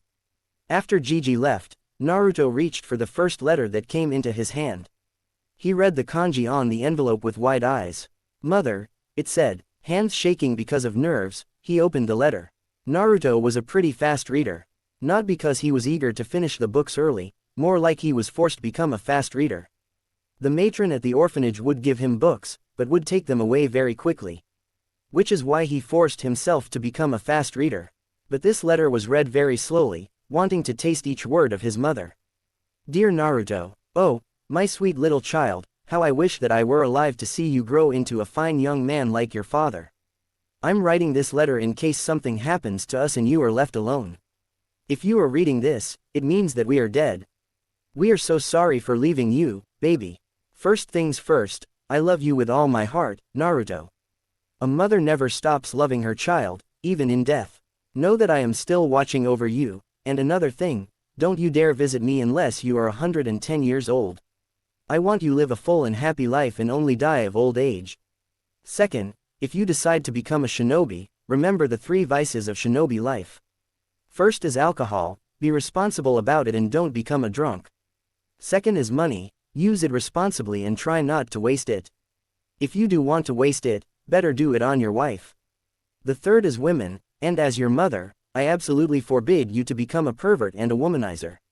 Respect women and also, find a woman you love and want to spend your life with. Don't settle for anything less. At the bottom of this letter, you will see 2 kanji. The first one contains my sword, if you ever decide to take up kenjutsu. The second contains the ring with which your father proposed me with, give it to the girl you believe will love you for the rest of your life. Once again, your father and I love you, no matter what. Remember that Naruto. With love, Kushina Uzumaki. P.S. Learn Fuinjutsu. The Uzumakis were known for it and your father mastered it as well. I have left 10 volumes of Fuinjutsu that I got from the Uzumaki archives, everything you need to become a master. Best of luck, baby. Naruto was numb after reading the letter from his mother. He could not find the words to express how fulfilling and satisfying and amazing it was to hear words from his mother, even if it was on a letter. He saw the kanji that his mother mentioned and smiled, his face-splitting grin at that. His mother was awesome. He was so hyped up from reading his mother's letter that he almost forgot about his father's. He put the letter down gently as if it were made of glass and picked his father's letter up. Dear Naruto, if you are reading this letter, then it means that I am no longer among the living. I desperately hope that your mother is with you, but if that is not the case, allow me to explain a few things to you. My name is Minato Namikaze, and as you probably have guessed, the Yondaime Hokage. If you already know this, then you are probably in the academy. If not, it is good to read. Keep it up. If you did not know about my identity as your father before this letter, please don't be upset at Sandaime-sama. I left him specific instructions that you were to be told about my identity only if you were a chunin, or married. I made many enemies during the Third Great Shinobi War, especially from Iwa. If people were to know about it, you would be a prime target for all my enemies. I just want you to know that even if you are yet to be born, I love you with all my heart. It was the happiest day of my life when your mother announced that she was pregnant with you. Since I was an orphan, I really don't have any special jutsu to give you. But what I have left, I hope you master them. The improved notes I made from scratch in my quest to learn and master Nadaime-sama's Hiraishin no Jutsu are in the first kanji at the bottom of this letter. Also, I leave the Rasengan to you, in hopes that you can complete it, something that I never could. It is in the second kanji. Your mother was Kushina Uzumaki and she was the loveliest and one of the most compassionate women I've ever met in my life. She is perhaps the only one who loves you more than I do. I have left you another surprise in the basement of this house. Something of my own design and perhaps my greatest Fuinjutsu achievement yet, other than mastering the 8 trigrams sealing style. Details are in the basement. Enjoy. With all the love in the world. Dad. Naruto did not know when he had started crying, but he did not care. He could feel his parents' love from the letter, he could almost see them smiling down on him from above. He wiped his tears off, a determined glint in his eyes. He would do his parents proud. He looked up and noticed that only a little over 5 minutes had passed. Good, a lot of time to explore. He nudged his partner mentally. Hey, Kurama, you awake? We can finally explore the house. All he heard was a deep snore reverberating in his mindscape that caused Naruto to sweat drop. How the hell was Kurama asleep? He was awake just 10 minutes ago. It's impossible to fall asleep that quickly when all you do is laze around and not even get tired. He decided to leave the snoring fox alone and explore by himself. He found out that the room he slept the previous night in was his parents' room. Surprisingly, he found out that it was a little easier to not cry now. He found out that there were 4 bedrooms in total, his parents and his on the first floor, the guest bedrooms on second floor. One good thing about his and his parents' bedrooms was that they had balconies attached to them. He got out of the house and was stupefied at the space at the back of the house. It was almost 1/4 the size of a training ground, and Konoha's training grounds are very large. He then finally decided to explore the basement, curious about the gift his father had left for him. Climbing down the stairs, he saw the basement and whistled lowly, impressed with his father even more. He connected the dots and had to chuckle at how clever his father was. The basement was almost the size of their backyard, if only a bit smaller. But what was interesting that there was a glass screen separating a large part of the basement from him. Just below the screen, there was a panel with 7 kanjis, each representing the number 1 to 7. He was a bit confused at that and further when he saw a large seal array on the ceiling of the basement on the other side of the glass. He turned around, hoping to find something that would explain what the hell he was looking at. He spotted a notebook labeled, "Training Manual," and picked it up. He opened it and found another note from his father. "Dear Naruto, this is a training manual for what you are currently looking at. My greatest achievement till date. This is a training room I have designed to improve my taijutsu. While not weak at it, I was not exactly strong either. I designed it and incorporated several taijutsu styles into this room, courtesy of Guy and Kakashi. If you ever meet Guy, just be a little cautious. He's always a bit too much. You must have noticed the 7 kanjis on the panel. They are the 7 levels of training, each more difficult than the rest. I must advise you not to immediately go in there, even if you have learned a taijutsu style already. I have designed this training room in synchronization to resistance seals. You must only start if you have mastered the 6th level of resistance seals. If you are able to move comfortably at that level, you may begin from the 1st level. As you move on to a higher resistance, you can move on to the next level. For example, if you have mastered the 7th level of resistance, you can safely try the 2nd level of the training room. I have left a scroll of the taijutsu style I created for myself. If you want, you can learn it. It's up to you. Or, you can create a style for yourself. Remember, whatever fighting style you learn, it should have the symbolization of the 5 main elements of nature. It should be as aggressive as fire, as sharp as the wind, as fast as lightning, as strong as the earth and as fluid as water. Good luck, Dad. Naruto was amazed at the end of the letter. His dad created a whole training room with simulations with Fuinjutsu. From what he read until now, Fuinjutsu was perhaps the most versatile art among all ninja arts. Anything is possible with Fuinjutsu. He started making plans on how he was going to proceed when his keen ears picked up a voice calling his name. Gigi must be back, he thought as he raced back upwards, closing the door of the basement behind him. He took the letters with him, stuffing them in his pocket and walked to the gate, opening it to talk to Gigi. "Ah, Naruto-kun," he greeted, "I trust that you have explored the house." Naruto nodded, smiling, "It is great." Hiruzen chuckled, "Good. Now, as you said, I have found an apartment for you." Naruto gave the smallest of nods, "So, can I go there and see it?" Hiruzen nodded, "I'll take you there myself." Gripping Naruto's shoulder firmly, he vanished in a shunshin. Appearing in front of a building, Hiruzen guided Naruto in. "I've already stocked it with what you might need," he explained as they arrived on the top floor. Stopping in front of a door, Hiruzen pushed the door open and let himself and Naruto in. The first thought that Naruto had upon seeing his apartment was that it was small, just big enough for him. The second was that it was perfect. The third was awe, seeing that it was stocked with a bed, a dining table, a kitchen with a stove and a refrigerator, and a bedroom with a bathroom and an attached balcony. The bedroom even had 2 racks for clothes and other belongings. Hiruzen gave a small smile seeing how Naruto was awed like any other child whenever something new was given to them. "You can stay here until you get married. After that, you can move into your parents' home," he said. He waited on the sofa for Naruto to finish exploring the apartment, which was not long enough. He stood up when Naruto walked into the living room. "So, how is it?" He was totally unprepared for Naruto to come bowling over to him, wrapping his arms around him in a hug that sent all the air out of his lungs. Only bracing himself at the last second caused him to prevent falling over backwards. Instead, he wrapped his arms around the boy in a bear hug. Naruto separated first, unshed tears in his eyes. "It's perfect, Gigi. Thank you so much." Hiruzen smiled, relieved that Naruto liked it. "Now, before I leave, here is your monthly stipend," he said, handing over a wad of notes. "This is 12,000 yen. Spend it wisely. Is there anything else you need before I go?" Naruto thought for a minute and said, his face the epitome of seriousness, "A cooking book would be nice." XXXXXXX. Roaming the streets in the evening, Naruto thought back to the afternoon's conversation. The old man had almost face-faulted at Naruto's request. When asked why he would want a cooking book, Naruto responded with his signature, making you feel stupid with just a look. He made the Hokage sweat for a minute before answering that he wanted to learn cooking because he did not want to waste his money eating outside, where he would be outrageously overpriced. That brought him to his main problem. Although Gigi had stocked his fridge with all the healthy food, it would eventually be finished and he would have to buy more. Which meant he would be overpriced for every item he bought. He sighed, shaking his head at the villagers' stupidity.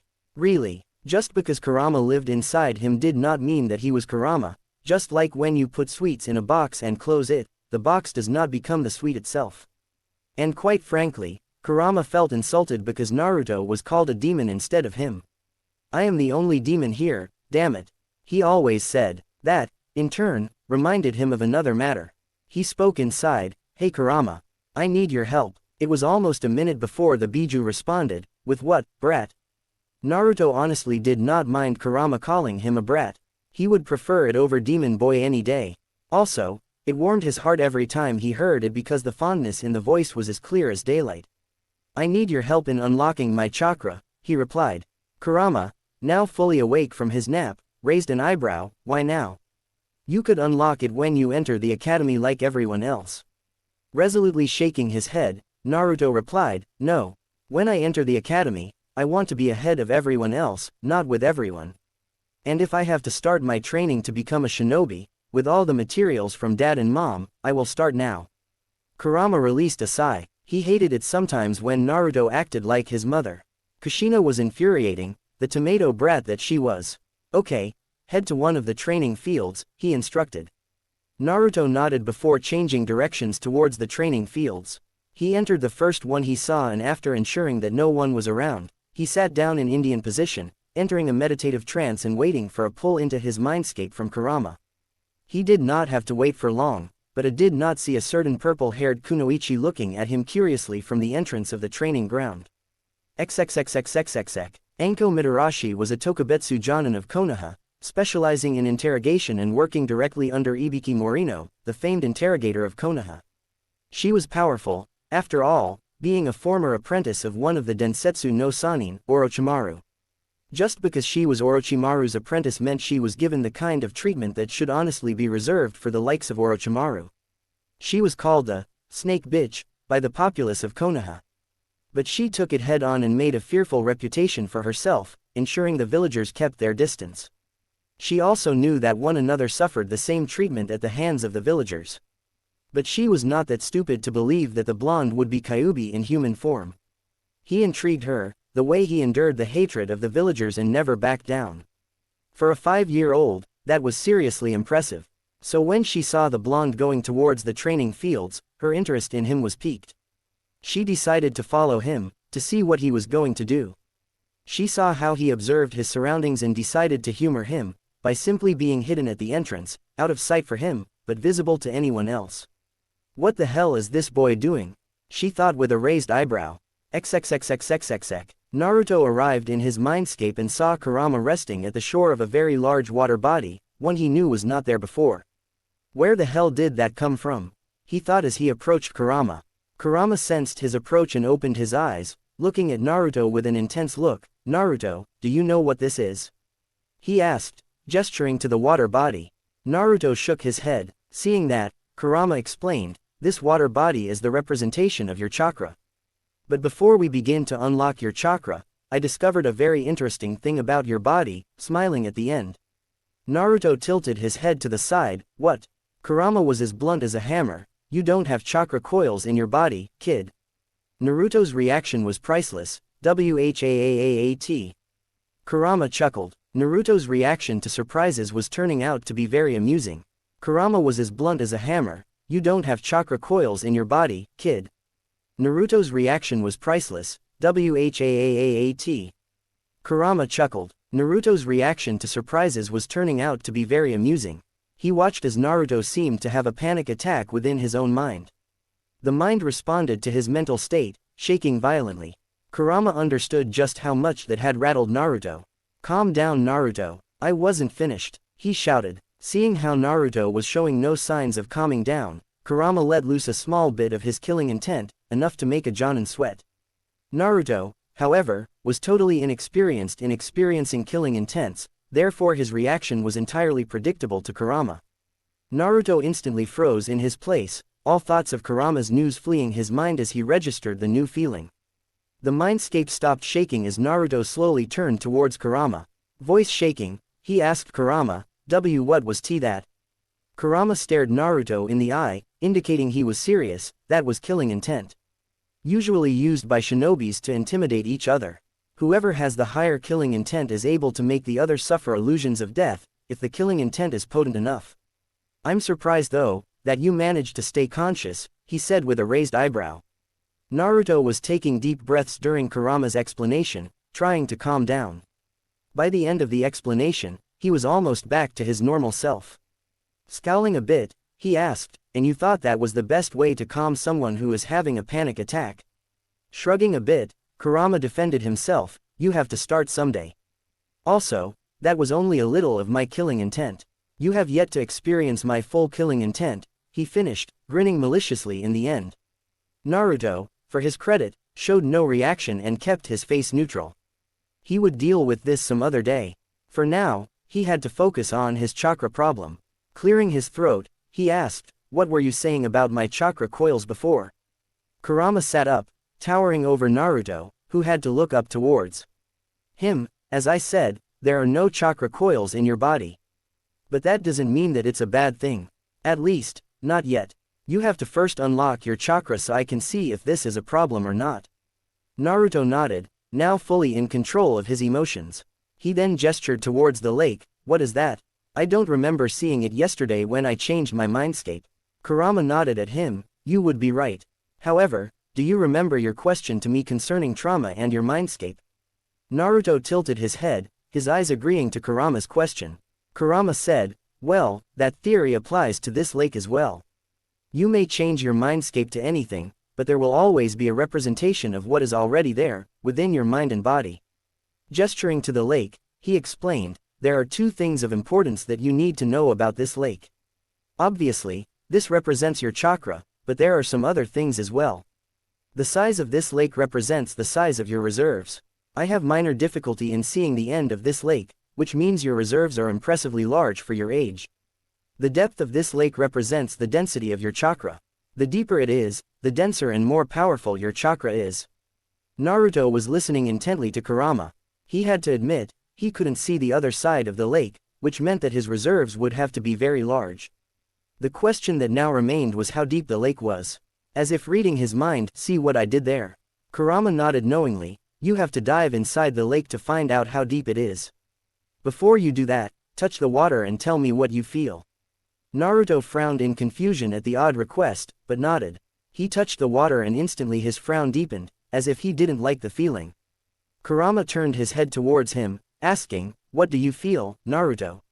Naruto removed his hand from the lake, saying, like it's incomplete. Something else should be there but it's not. Kurama nodded his head in agreement, okay, that missing thing is your chakra. Once you unlock your chakra, that feeling will be gone. Now, get into the lake and unlock it, he almost ordered Naruto. Naruto thought for a moment about how to proceed with this. Deciding it, he jumped inside taking a deep breath. He swam his hands forward in a sharp motion, pulling them back to go deeper. He kept swimming for what felt like eternity. How deep is this lake? How dense is my chakra? Thoughts like these kept running through his head as he continued to go deeper. Strangely, he felt no need to breathe in this lake. Must be because I'm swimming in my own mind, he deduced. Finally, he saw what appeared to be the bottom. His efforts to reach there hastened. As soon as his hands touched the floor of the lake, he instinctively knew that his chakra was just beneath him. The floor of the lake was acting as a barrier between him and his chakra. He just needed a way to break the barrier so he could access his chakra. He decided to dump logic for this situation and force his way like a brute. An idea that would probably not work, but worth trying. Considering that this was his body and mind, the barrier would be only strong enough so he could break it with enough effort. He pulled his hand back, and punched it ground as hard as he could. He repeated this for 19 times. On the 20th time, a small crack appeared on the floor. Naruto noticed the crack and grinned in satisfaction. About time you cracked, he thought. Redoubling his efforts, he saw that with every punch, the crack widened. At last, the crack was big enough that he knew it would break in one last punch. Pulling back his fist, he brought it back down with all the force he could muster. As soon as his fist connected, the ground shattered from beneath him and he was assaulted by absolute euphoria. He felt complete now, the earlier feeling of something missing now completely gone. But the force with which the chakra was released was so great that he was forced out of the lake in just a few moments, contrary to the time he took to reaching the bottom. The last thing he heard from Kurama before being forced out of his awake was, "Damn, I haven't felt chakra this dense and powerful since the tree hugger himself. But the midnight blue is unusual. XXXXXXX. Anko was watching the blonde for almost 20 minutes now. Just what is he hoping to accomplish? She thought. She was getting impatient now. Just as she was about to turn and leave, she felt it. It was impossible to ignore, given how powerful the presence was. She wheeled around, eyes wide, staring at Naruto. He couldn't possibly be. Naruto's eyes opened a second before midnight blue chakra exploded from him. It was so dense and powerful that the ground around him cracked violently. Wind was blowing all around very fast by the sheer force of his chakra. Naruto lifted his hands in front of him, seeing the beautiful midnight blue color of his chakra flowing from his body. It almost seemed to be sparkling. The feeling was so exhilarating that he almost missed Kurama's voice. "Naruto. You are letting out too much chakra. Stop right now." Naruto, fortunately, noticed the urgency in Kurama's voice and immediately thought about reining it in. To his surprise, the chakra stopped exploding from him almost instantly. Unfortunately, he had already expelled too much of it, the sudden coming down from a high like that caused him to fall unconscious on his back. Anko, who had watched the whole spectacle, was looking at Naruto with eyes wide as dinner plates. Was that Kyuubi's chakra that exploded from him? No, the Kyuubi's chakra is orange. The chakra that exploded from him was blue. An unusual, darker shade, but blue nonetheless, which means that the chakra was his. She thought incredulously. Her one hand was now on her mouth. The amount that he was letting out can easily rival the Sandame's. But how did he unlock it, and the two so early? All kinds of questions were flashing through her mind, but seeing the kid fall unconscious on his back, she rushed to him, checking to see if he was all right. A sigh of relief escaped her when she saw that he had just collapsed from mild chakra exhaustion. He must be only 5 to 6 years old. Unlocking chakra at such a young age is unheard of. Most children unlock it after spending a year at the academy, and this kid does it before even entering the academy. She thought incredulously. It suddenly occurred to her that a blast of chakra like that would have attracted attention of almost all the shinobi in the village. Shinobi training kicking in, she picked the kid up and vanished in a shunshin to the Hokage's office.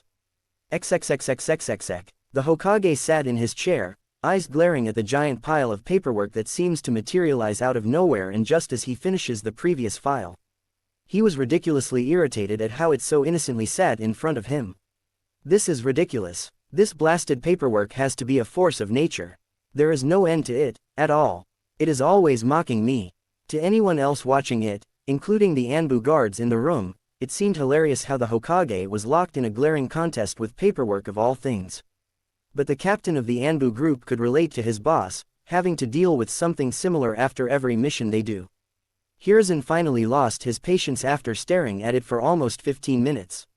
So infuriated was the old cage that he positioned his hands into a tiger seal and took a deep breath, intent on burning the paperwork away. He was 1 second from setting the paperwork on fire when he sensed it. The powerful burst of chakra, so powerful that he was sure almost every shinobi in the village felt it, censor or not. What was that? I didn't know any shinobi of mine was capable of releasing chakra at his scale. From what I sensed, it was powerful, overwhelmingly so, but there was no intention in that burst of chakra. No evil or good, it simply was neutral. Just what is going on? He thought. He decided that any shinobi who might be near the burst of chakra would respond and report to him shortly. With that, he turned his attention back onto the table and put his hands on it, closing his eyes. 5 minutes later, his door was knocked. He answered, "Come in." The door opened to show his secretary, Ikumi, a middle-aged woman, gesturing towards a purple-haired kunoichi carrying a familiar child with blonde hair in her arms. "Naruto, what happened to you now?" he thought in worry as he quickly gestured her inside. Anko gently laid Naruto on the couch in the office and then turned to face the Hokage. His eyes were hardened, having the look of a true, legendary shinobi instead of the man who was reduced to doing paperwork. His voice had an edge of steel. What happened, Anko? Anko was not nervous at all, as she had done no wrong. Hokage-sama, I was just passing by the training fields when I saw Naruto Uzumaki sitting in the middle of a training field in a meditating position. I was curious, so I hid from his sight and observed for anything that would happen. 20 minutes passed and I was about to leave when I saw the most extraordinary thing, Hokage-sama. Hiruzen raised an eyebrow. A burst of powerful chakra and Anko comes to him with an unconscious Naruto. There seemed to be a link here. What did you witness, Anko? A burst of chakra so powerful that I haven't felt anything like it before, Hokage-sama. The ground around him seemed to crack just by the force of his chakra. Hiruzen's eyebrows went upwards in a disbelieving motion. You mean to say that Naruto here, he gestured to the boy on the couch, unlocked his chakra and the burst of chakra from before was his chakra? Hi, Hokage-sama. Anko nodded in agreement. Hiruzen sat back in his chair, finding it quite hard to believe what Anko had told him. However, Anko had no reason to lie to him. Still, how was this possible? Anko, he said to the kunoichi, stay here right now until he wakes up. I believe we should hear this right from the source, he said, looking at Naruto. XXXXXXX. Naruto was lying on his back in his mindscape, staring at the sky. Kurama was right beside him, head rested on his hands, looking content. Naruto sat up, eyes blinking around in confusion. What happened? Kurama replied in a bored tone, you fell unconscious. It's as simple as that. Naruto's eyes widened in realization, I unlocked my chakra. So what does that mean for my body, Kurama? He asked, eager to address the problem of his absence of chakra coils. Kurama glanced at him, I observed the release of your chakra. And I have good news. You can still control your chakra.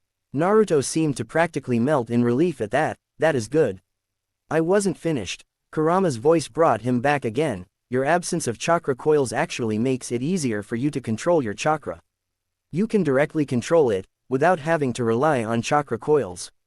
Which means, you will actually have excellent chakra control. Hearing this, Naruto started jumping around in joy. He would be able to become a shinobi after all. Moreover, his chakra control would be excellent. Kurama was quick to burst his bubble. However, continuing in the same lazy tone as before, Kurama said, you were lucky, however. Most people would not be so fortunate as to controlling chakra without chakra coils. Naruto stopped dancing around and turned to Kurama with wide eyes, then why am I different? At this Kurama shrugged and didn't bother to answer, saying only one thing before falling back asleep, start training to use it. With Kurama now asleep, Naruto had nothing to do in his mindscape. Might as well wake up, he thought. He walked up to a stream and promptly fell face first into it. XXXXXXX. It had been over 10 minutes since they were waiting for Naruto to wake up. Anko honestly did not know why the Hokage had asked her to wait in his office. But she had to follow whatever the Hokage said, so she waited, albeit impatiently. Hiruzen on the other hand was contemplating on what to do. He was in his classic thinking pose, elbows on his desk, chin rested on his hands and eyes closed. If what Anko had said was really true and Naruto had really unlocked his chakra, then perhaps it was time to begin Naruto's training. He had thought that Naruto would grow up normally in the academy, but it seemed nothing was normal if it was connected to Naruto. Maybe he could get Anko to train him. Suddenly he heard a groan from where Naruto was laid. His and Anko's eyes snapped to there as Naruto sat up, looking no worse for wear. His eyes seemed confused as he did not seem to recognize where he was. However, as soon as he saw him and Anko, the weariness clouding his eyes suddenly disappeared, replaced by cautiousness. How the hell did I get here? He mumbled as he studied the purple-haired kunoichi. He had never seen her before. The kunoichi spoke in a rude tone, I brought you here after you successfully alerted the entire shinobi force of this village. What the hell were you even doing in the training field, brat? Naruto suddenly remembered that he had unlocked his chakra successfully and did not stop the full-blown grin on his face. Unlocking my chakra, he replied in a cool tone. But how did you know to unlock your chakra, Naruto-kun? Hiruzen asked curiously. A 5-year-old child unlocking their chakra, without any outside help was simply unheard of. Not to mention how powerful the chakra was. Naruto did not think that he would be dragged into the Hokage's office to explain how he unlocked his chakra. He needed time to build up a lie about this. Unfortunately, he didn't have it as both of them were looking at him expectantly. So he just gave them his patented, making you feel stupid with a simple look. Both of them sweat dropped, thinking along the lines of, how does he do that so well? Fortunately for Naruto, it allowed him time to come up with a convincing lie. Well, chakra is inside everyone, right? I thought if I looked deep inside myself, I would find it too. For the you-know-what, right Gigi? Hiruzen looked confused for a moment, but realized it. Naruto wanted to unlock his chakra to get access to his parents' things left behind for him. But now, time to address the elephant in the room. Now that you have unlocked your chakra, Naruto-kun, what will you do? Naruto frowned for a moment and crossed his hands, causing Anko to hold back her urge to hug him and yell, "Kawaii." The kid looked mighty adorable. Naruto said, "I will train, or so I would like to say. Unfortunately, I have no idea as to how I should proceed now. Books have always been the answer to all my problems, but I feel that books can't teach me what I need to know practically," he revealed honestly. Perfect, Hiruzen thought with a hidden smile. Normally he would have Naruto wait for another year, letting him join the academy and then letting him learn all he needed, but he knew that Naruto was a naturally curious child. Who knows what experiments he would do to find out what he could do. It would be dangerous to leave Naruto to his own devices, or chakra. His eyes shifted to Anko, who was watching Naruto and barely restraining herself from glomping him. But if he were to get an instructor to teach him early, many consequences could be avoided. Also, since Naruto is a genius, he may not really fit in with his age group, not only because he would be far ahead of them, but also because even his generation keeps their distance from him. I also have this feeling that Naruto and Anko will bond spectacularly. He barely kept himself from grinning. Naruto can still enter the academy at the proper age and graduate with his age group class. Many of the teachers may not give him proper education because of their grudges against Kyuubi, but the treatment would be null and void if he is already so far ahead. The council will surely protest against this, calling this favoritism, but I can justify myself by saying that the village's Jinchuriki must be trained early so he could be ready for anything. The foolish council members will blindly agree to this, and if they don't, who are they to go against the Hokage? Oh, the pieces of Naruto's puzzle are falling together wonderfully, he thought to himself gleefully. Outward he said, then it is probably safer to get you an instructor rather than you experimenting on your own. Anko finally caught on to the Hokage's plan as she wheeled around to face him with wide eyes. Hokage-sama. You can't possibly. I appoint Anko Mitarashi as instructor of Naruto Uzumaki, effective immediately, he declared. Naruto's eyes, along with Kurama's, were wide as dinner plates. This was totally unexpected. Naruto never expected to get a personal instructor. He, the village pariah, jailer of Kyuubi. But he was happy, and that was all that mattered to him. For Kurama, he found it hard to believe that the old monkey had balls big enough to pull this kind of stunt in his age. Anko protested, but Hokage-sama, do you have a problem with my decision, Anko? He asked with his voice hard. Anko immediately stood in attention, no Hokage-sama. Hiruzen immediately smiled, reverting back to his grandfather persona, good. I knew you would have no problem. Anko's sweat dropped at how fast the old man changed personalities. She actually thought that he was showing favoritism, because everyone knew how close he was to Naruto. But she also saw how special Naruto was.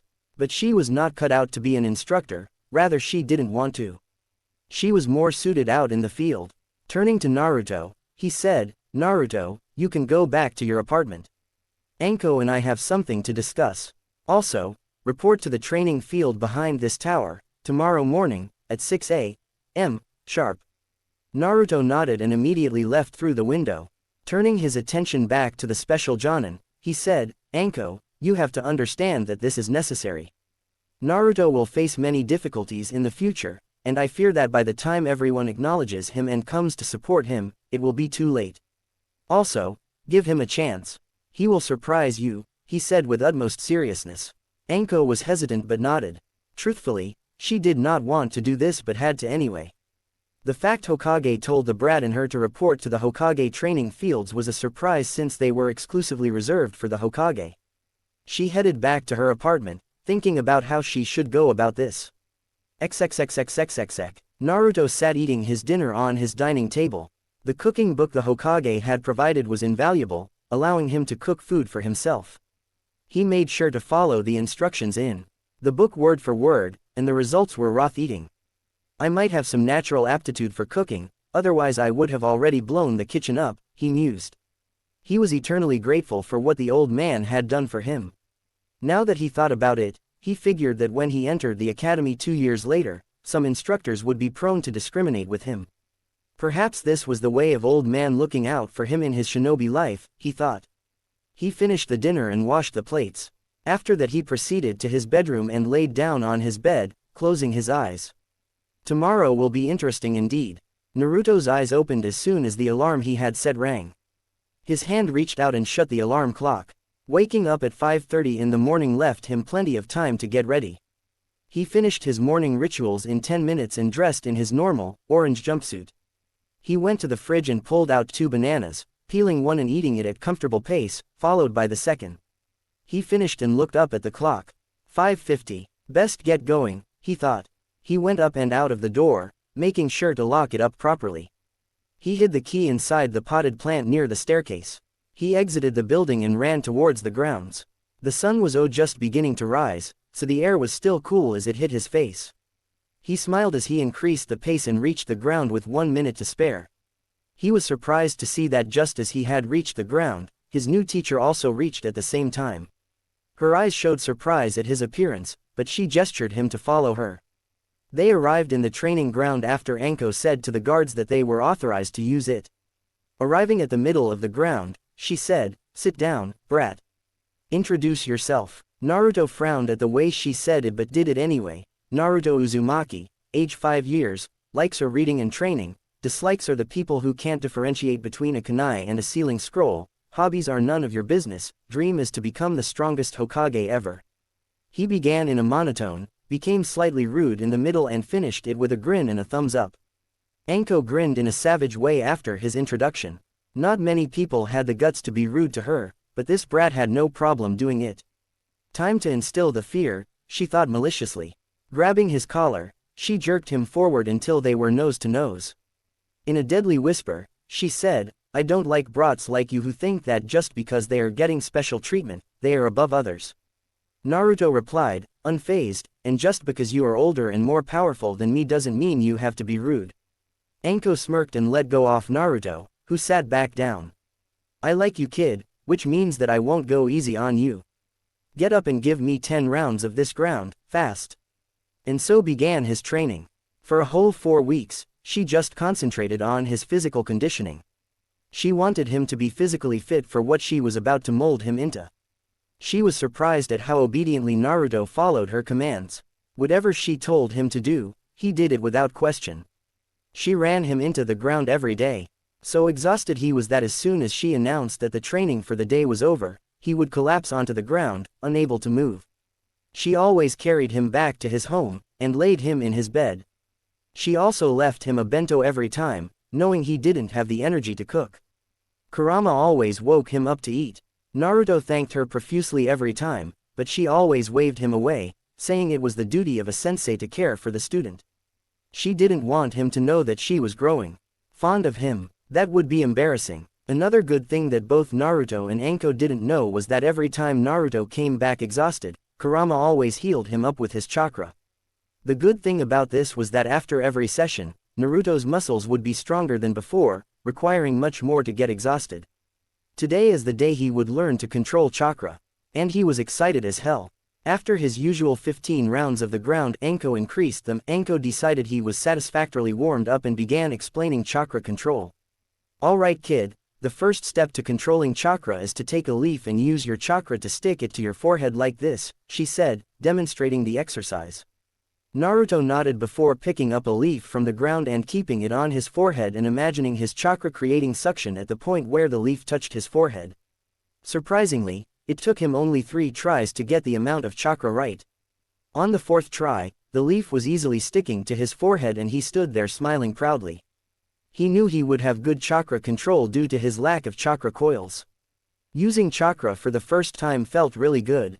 He simply had to imagine how his chakra flowed and sort of command it to do so, and voila. Task accomplished. Anko stood there, gaping at Naruto. Most kids took 4 to 5 days to get this exercise right, and this kid had done it 5 minutes. Absolutely unbelievable, and outright ridiculous, she decided. Does the term, normal, even apply to this kid? She thought with a twitching eyebrow. Hey, Anko-sensei, now that I've got it, what's next? Naruto asked with a grin. At this point, he was keeping the leaf stick with only minimal concentration. Anko grinned, a grin that Naruto never liked.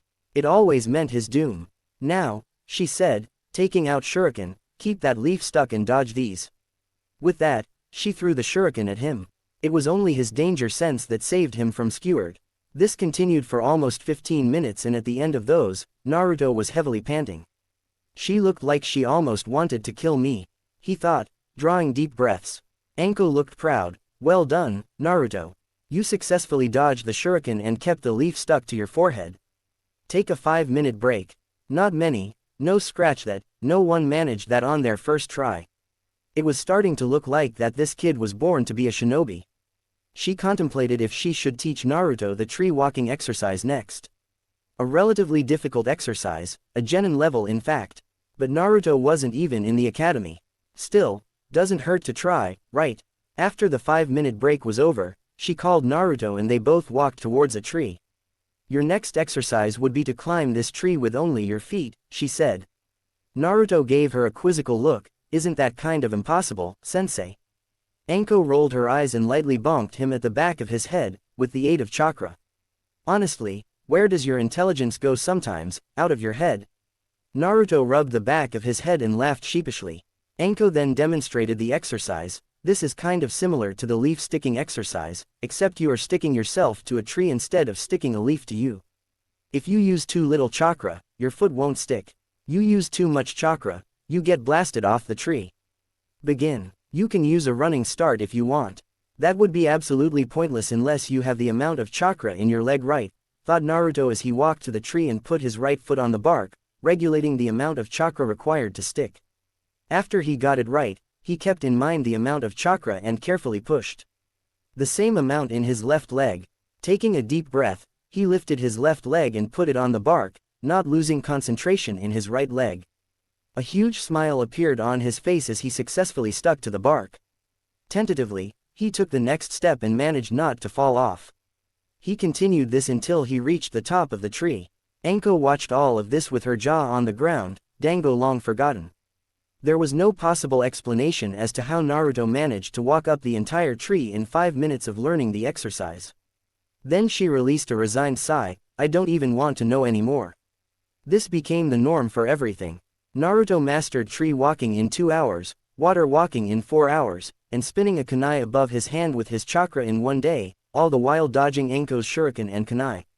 It was now time to give the monthly report to the Hokage. XXXXXXX. What? He asked blankly. It's true, Hokage-sama, Anko insisted. The smoking pipe had long since fallen off his mouth. This had to some kind of genjutsu. There was no way Naruto mastered all the chakra control exercises in just 2 days. Anko was a very deadly kunoichi, so any students she took, in this case, Naruto, had high standards to meet. But for Anko to say that Naruto did all of that in just 2 days, it was too much. He had no doubt that Naruto was very physically capable, but he had an Uzumaki heritage and as such, had monstrous reserves of chakra that could not be matched by anyone of his age. He expected Naruto to have problems in controlling his chakra, but from Anko's report it looked like he had an excellent control of his chakra. Anko then slowly asked him, knowing the Hokage was rattled to his bones by the news, Hokage-sama, can I have your permission to start teaching him ninjutsu and taijutsu? Granted. XXXXXXX. Naruto stood in his father's library, looking at the volumes of fuinjutsu his mother had left for him. He picked the first volume and left the house. Anko had very generously given the next day off to him, which he planned to make full use of. For some reason, he thought that Anko was very surprised at the speed at which he mastered those exercises. He had been asking her when he could start learning ninjutsu and taijutsu, but she always said that first he needed to build up endurance and stamina. After closing the door to his apartment, he set the thick book on the dining table and entered his bedroom, falling asleep. It was a late night after all, and sneaking around made him tired, especially after his sadistic sensei's training. His alarm rang at 7 next morning. Waking up, he did his morning rituals and made himself some breakfast. That reminds me, the stock that Gigi gave me will be finished soon. I need to go shopping, he thought. After breakfast, he picked up the Fuinjutsu volume and started reading. He finished it in 4 hours, including the test that his mother wrote for him at the end of the book. I didn't know Fuinjutsu was this easy, he thought in confusion as he checked the answers of his test. It's not, you insane child, Kurama grumbled. He had been seeing and hearing Fuinjutsu since the Tree Huggers era and frankly, it annoyed the hell out of him. He was much more suited to perform acts of destruction than delicate writing. Naruto easily ignored him and finished checking the answers. All of them correct, no surprise there, he thought smugly. Photographic memory was so useful. He finished another volume the same day, with the same results in the test at the end of the book. 8 hours of Fuinjutsu was mentally exhausting, he thought. He just slept the rest of the day, waking up only to make and eat dinner, and fell asleep again. The next day, Anko started his taijutsu training. I'm going to teach you my style of fighting, Naruto. The snake style requires you to be light and flexible, capable of quick strikes and counterattacks and weaving in between them. She then grabbed Naruto's collar. You will learn and master this style in 1 year. Brat or even Kami won't be able to save you from my wrath, she threatened, enforcing her threat with a bit of killing intent. It had absolutely no effect whatsoever on him, since he already had a taste of Kurama's killing intent. However, he nodded vigorously. Anko was pretty terrifying, even without killing intent. The next month he spent learning Tai and ninjutsu simultaneously. Due to his photographic memory and the peculiar ability of his body, he progressed quickly in taijutsu. He found that even though it was a formidable style, the snake style did not have the symbolizations of all 5 elements. Ninjutsu on the other hand, he felt like he was born to do it. It took him only 5 tries to master the Henge no Jutsu, and 9 tries to master the Kawarimi. 2 days later, he had mastered the seal-less Kawarimi. But no matter how hard he tried, even with his excellent chakra control, could he perform the Bunshin no Jutsu. Eventually, Anko got so fed up that they took the matter to the Hokage, who suggested that the Kage Bunshin no Jutsu would be more suited for Naruto. Considering how large his chakra reserves were, it would be impossible for him to squeeze a drop of it that was required to perform the Bunshin.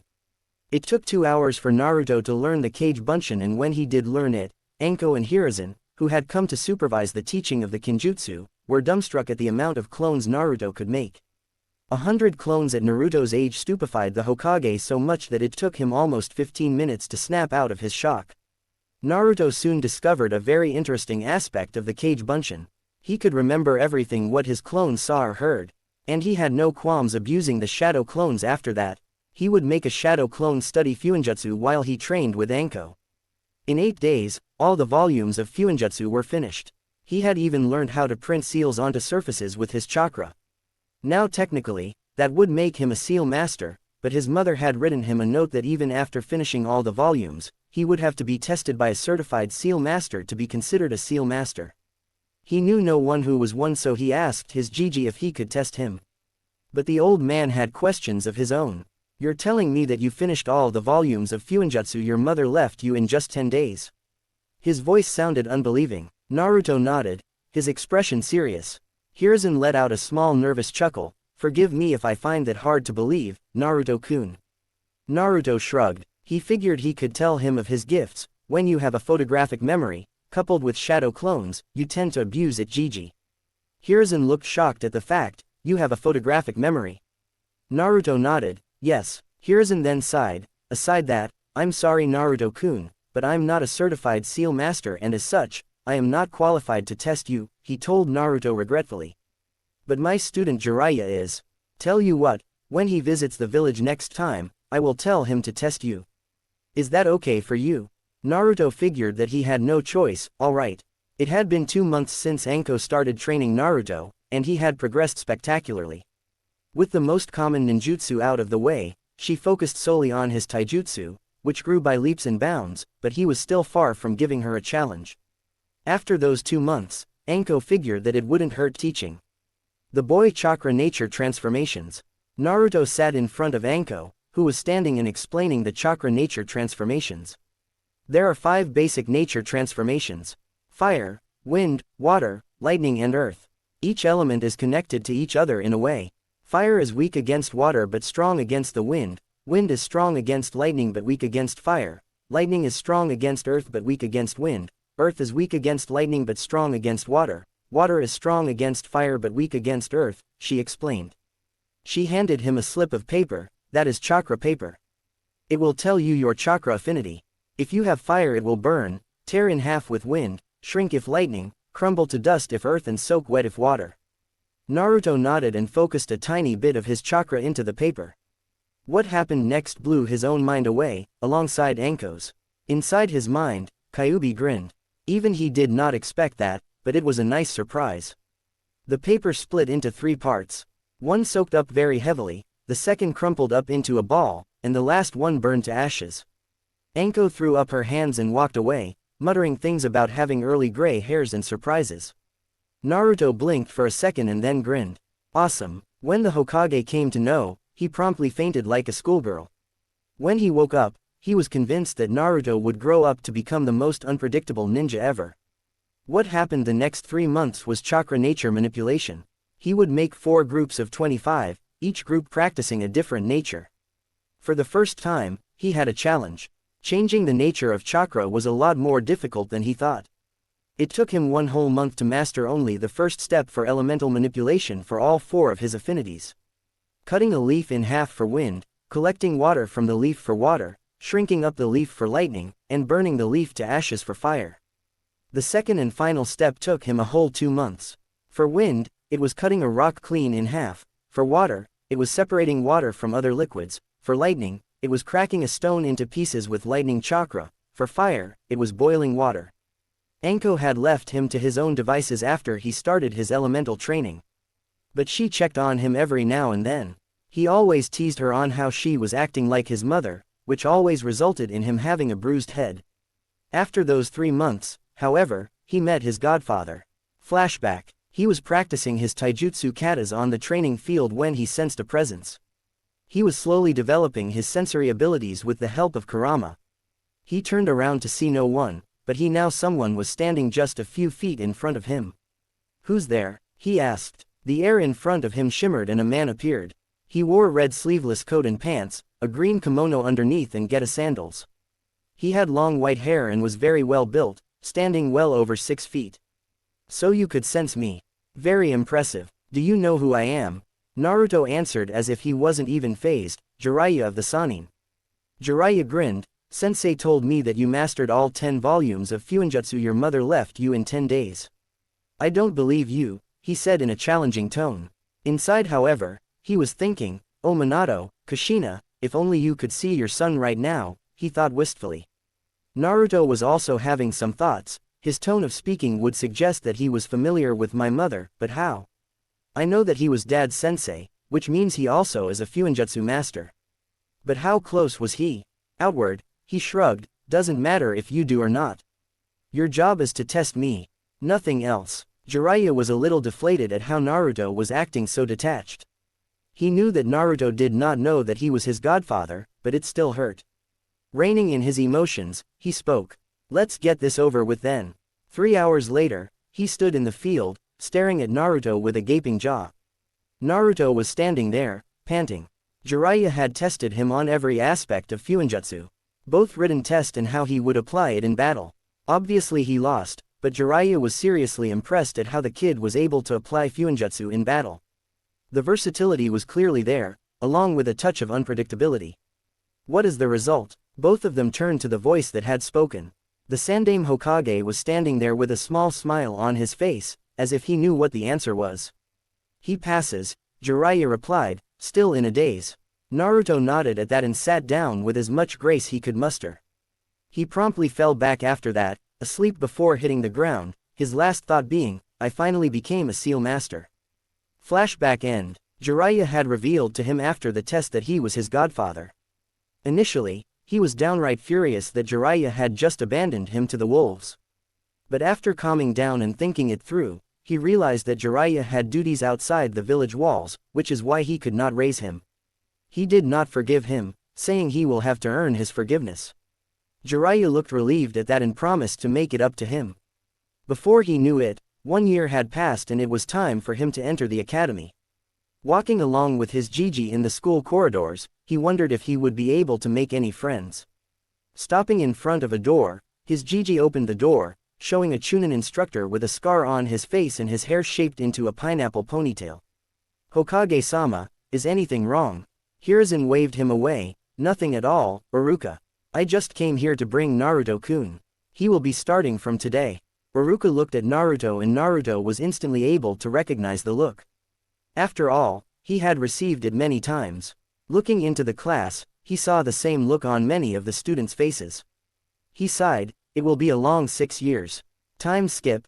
6 years. A lone figure was standing on top of the gates of Konoha.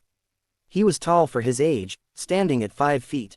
He was wearing a white and black, half-sleeves jacket with 2 orange stripes on the sleeves, connected to the ones going along his zip which stopped at his chest, his high collar standing up. There was a blue lightning symbol on his back, in the black stripe. He wore a full-sleeves black shirt underneath the jacket with 2 bands, one on his wrists and the other just beneath his elbows. He wore dark blue Anbu pants with orange stripes on the side, going all the way to the ankle. He wore simple blue shoes with white soles.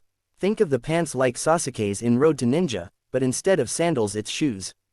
On his right thigh he wore a holster held with white tape, and a standard shinobi pouch tucked in at the back of his pants, on the left side. His bright, spiky blonde hair was tied in a messy ponytail. He was Naruto Uzumaki, and today was the day of his graduation exam. As he stood on top of the gate, he reflected on what he had gone through in the 6 years of academy. Just a few days into the academy told him that he was going to receive the short end of every stick. Even though he had no need to learn the academy taijutsu style, he could tell that the stances taught to him were all wrong. But he gave no indication that he knew this. Theory lessons were roughly the same. The teachers taught the different concepts in the class, but never answered any of his doubts. Instead, they tried to sabotage his answers as much as they could. Not that they could do that. Being a genius had its perks. On the bright side, he made a lot of new friends. Friends that he could actually count on. Hinata Hyuga of the Hyuga clan was the first friend she made. He could tell she was an incredibly shy girl who had confidence issues, but a very warm person to befriend. She spoke in the language of stutters, which for some reason, seemed to intensify around him. Her face also turned very red whenever he spoke to her and she fainted most of the times, which is why he let her do most of the talking. She became his friend after he saved her from bullies. Choji Akamichi of the Akamichi clan was a chubby boy who always seemed to have some snack in his hand. Choji had a very big heart once he got to know him through a shared lunch. He was a very caring person, very kind and strong. But he also suffered from lack of self-confidence. He was also very sensitive about his weight, angered very quickly if someone called him fat. Nonetheless, Naruto considered him a dear friend. Shikamaru Nara of the Nara clan was Choji's best friend, because he was the first one to look past his weight and find who Choji truly was. He was also incredibly lazy, his catchphrase being, troublesome. Along with that, he was probably the most intelligent person Naruto had met. He didn't know Shikamaru's exact IQ, but he knew his lazy friend was high up in that department, even more so than Naruto. Shikamaru was a true genius at shogi, which is where his weakness also lied. He spent most of his time cloud gazing, or playing shogi to sharpen something which was already sharp. He was the epitome of lazy. But Shikamaru and Choji were Naruto's closest friends. They even took part in the occasional prank that Naruto played. They even enjoyed the punishments they got together after testing their teachers, Iruka Yumino's patience. Every moment he spent with them, a strong desire to protect them pulsed in his heart. Kiba Inuzuka of the Inuzuka clan was more of an annoyance that grated on his nerves. He was short-tempered and impulsive, which did not help him at all. He was also headstrong, which was probably the reason he got very easily angered in his spars and made mistakes. He always carried his ninken, Akamaru, with him at all times. Akamaru was a small puppy who fit in Kiba's jacket. He always responded to Kiba's nonsense and was always on his side. He held a one-sided rivalry with Naruto and Sasuke. Shino Aburame of the Aburame clan was a calm, collected and a mysterious person, a stark contrast to Kiba's personality. He rarely smiled and gave almost no emotion away while speaking. He was always on the side of logic, always having some sort of explanation to his answers. It always drove Kiba nuts when Shino started to preach logic to him. Naruto made friends with him because Shino was also treated like an outcast because of his ability to control insects. Naruto could empathize with him. He sometimes sat with Shino just so he could enjoy the silence. Ino Yamanaka from the Yamanaka clan was a very loud, outspoken girl, and a very devoted fangirl of Sasuke Uchiha. She was also very proud of her appearance, eating less so she could appear more attractive for her, Sasuke-kun. She was a very kind-hearted person at heart, but that side of her was rarely seen by Naruto. She also loved gossip and had made her goal to ensure that nothing stayed secret from her. Not someone he trusted right now, but was sure he would later. Sakura Haruno was a civilian girl who was a rival of Ino's for Sasuke's attention. She was highly self-conscious about her large forehead, which she hid behind her pink bangs. She only had eyes for Sasuke, and often tried to ask him out on dates. Of course, she was always denied. But she tried to immediately hit Naruto after every denial, believing it was his fault. Of course, Naruto never allowed her to hit him, but simply avoided her. There were times though, when he suspected she had split personality disorder. He didn't trust her at all. These people were the only ones who were worth acknowledging. The rest of them simply treated him as the rest of the village did. But there was one person who was closest to Naruto's heart out of all of them. Iruka Umino was his class instructor. He at first thought that Iruka was just like the others. But somewhere down the line, when Iruka scolded him for one of his pranks, he was surprised that he cared for him enough to scold him. He then started treating Naruto for who he was, instead of what he contained. He occasionally took Naruto to Ichiraku Ramen to eat his favorite dish and was very kind to him. Naruto always felt that Iruka was perhaps the only person who he felt a familial relationship with aside from the Sandaime. Sasuke Uchiha was, in the simplest terms, a Class A douchebag. He always acted like he was the god's greatest gift to mankind. In short, Naruto was stupefied how arrogant Sasuke was. He always brooded in class, which somehow his fangirls perceived as cool. He had perhaps the strangest personalities Naruto had ever seen. A mixture of superiority and inferiority complex. Naruto hated how Sasuke was labeled a genius, when he really wasn't. Genius was what Naruto would call the Yondaime Hokage, the Nadaime Hokage, Kakashi Hatake and Itachi Uchiha. Not Sasuke. Sasuke always evaluated new people that he met. If they were weaker than him, he would arrogantly disregard them, feeling they would hold him back. If they were stronger, he would relentlessly try to surpass them, believing he should be their equal, if not stronger. This infuriated Naruto the most. He hated how Sasuke believed that he should have no equals. He knew how Sasuke's clan was massacred in a single night by the prodigy of the Uchiha clan, Itachi. No one knew why he had done it, but it had left Sasuke deeply scarred. Naruto tried to befriend him at first, thinking the lone boy could use a friend. Instead, he was rudely rejected and outright insulted. Sasuke had said that he had no wish to befriend the class clown, who was also the dead last. Since then, Naruto simply stopped interacting with him outside spars, where he forced himself to lose every time. He did not want to reveal all his cards just yet. But on the inside, he had a desire to be acknowledged by him. His training had gone very well in the last 6 years. He had finished his taijutsu training in 1.5 years, with 6 additional months of self-training. After that, Anko had proudly declared him to be a master of the snake-style taijutsu after getting stalemated in a spar with him. It was after this he had started creating his own style, using the snake style as foundation. His own imagination was very useful in creating moves, blocks, strikes that were completely unique to his style. After he had mastered the snake style, he had started to work on his speed and with the help of shadow clones, had drawn resistance seals on his body. It was a bit weird at first, but he quickly got accustomed to it. Currently, he was on the 12th level of the resistance seal. He could have already started using the training simulation, but felt that the time was not right, so he held off until he became a genin, preferring to spar with Anko. Her help was invaluable in creating his new style, which was very unpredictable, exactly how he wanted it to be. His style had an attack stance, but he preferred to let his opponents attack him first. He had incorporated his danger sense into his style, making it even more efficient. His style was a combination of linear and unpredictability. He would attack whenever he saw the openings and attack however he could. He had based his style so he did not have any restrictions or limitations. In short, he had successfully created and mastered his own fighting style in 5 years, and just like his father said, it was as aggressive as fire, as sharp as wind, as fast as lightning, as strong as the earth, as fluid as water, and as unpredictable as the nature. The perfect fighting style. He decided to name it the Elemental Fist. Pretty badass. His sensory abilities had been perfected over the course of 6 years. He had help from his Jiji, whose sensei, the Nadaime, was said to be the greatest censor of his time. He had graciously allowed him to study his sensei's scrolls on sensing. The more Naruto read, the more he was convinced that the Nadaime was a genius of his father's caliber. He had developed his own sensing techniques, which Naruto had eagerly learnt. Naruto could now accurately sense chakra to the point that he could identify nature affinities if he concentrated hard enough. His ninjutsu had progressed as far as well. His chakra control and reserves only increased over time, and he made sure he had enough jutsu in his arsenal of all 4 of his affinities. He had also created a way of copying jutsu from others. Whenever he would watch someone perform a jutsu, he would immediately hone in on the chakra in that person's body, sensing how it was being molded.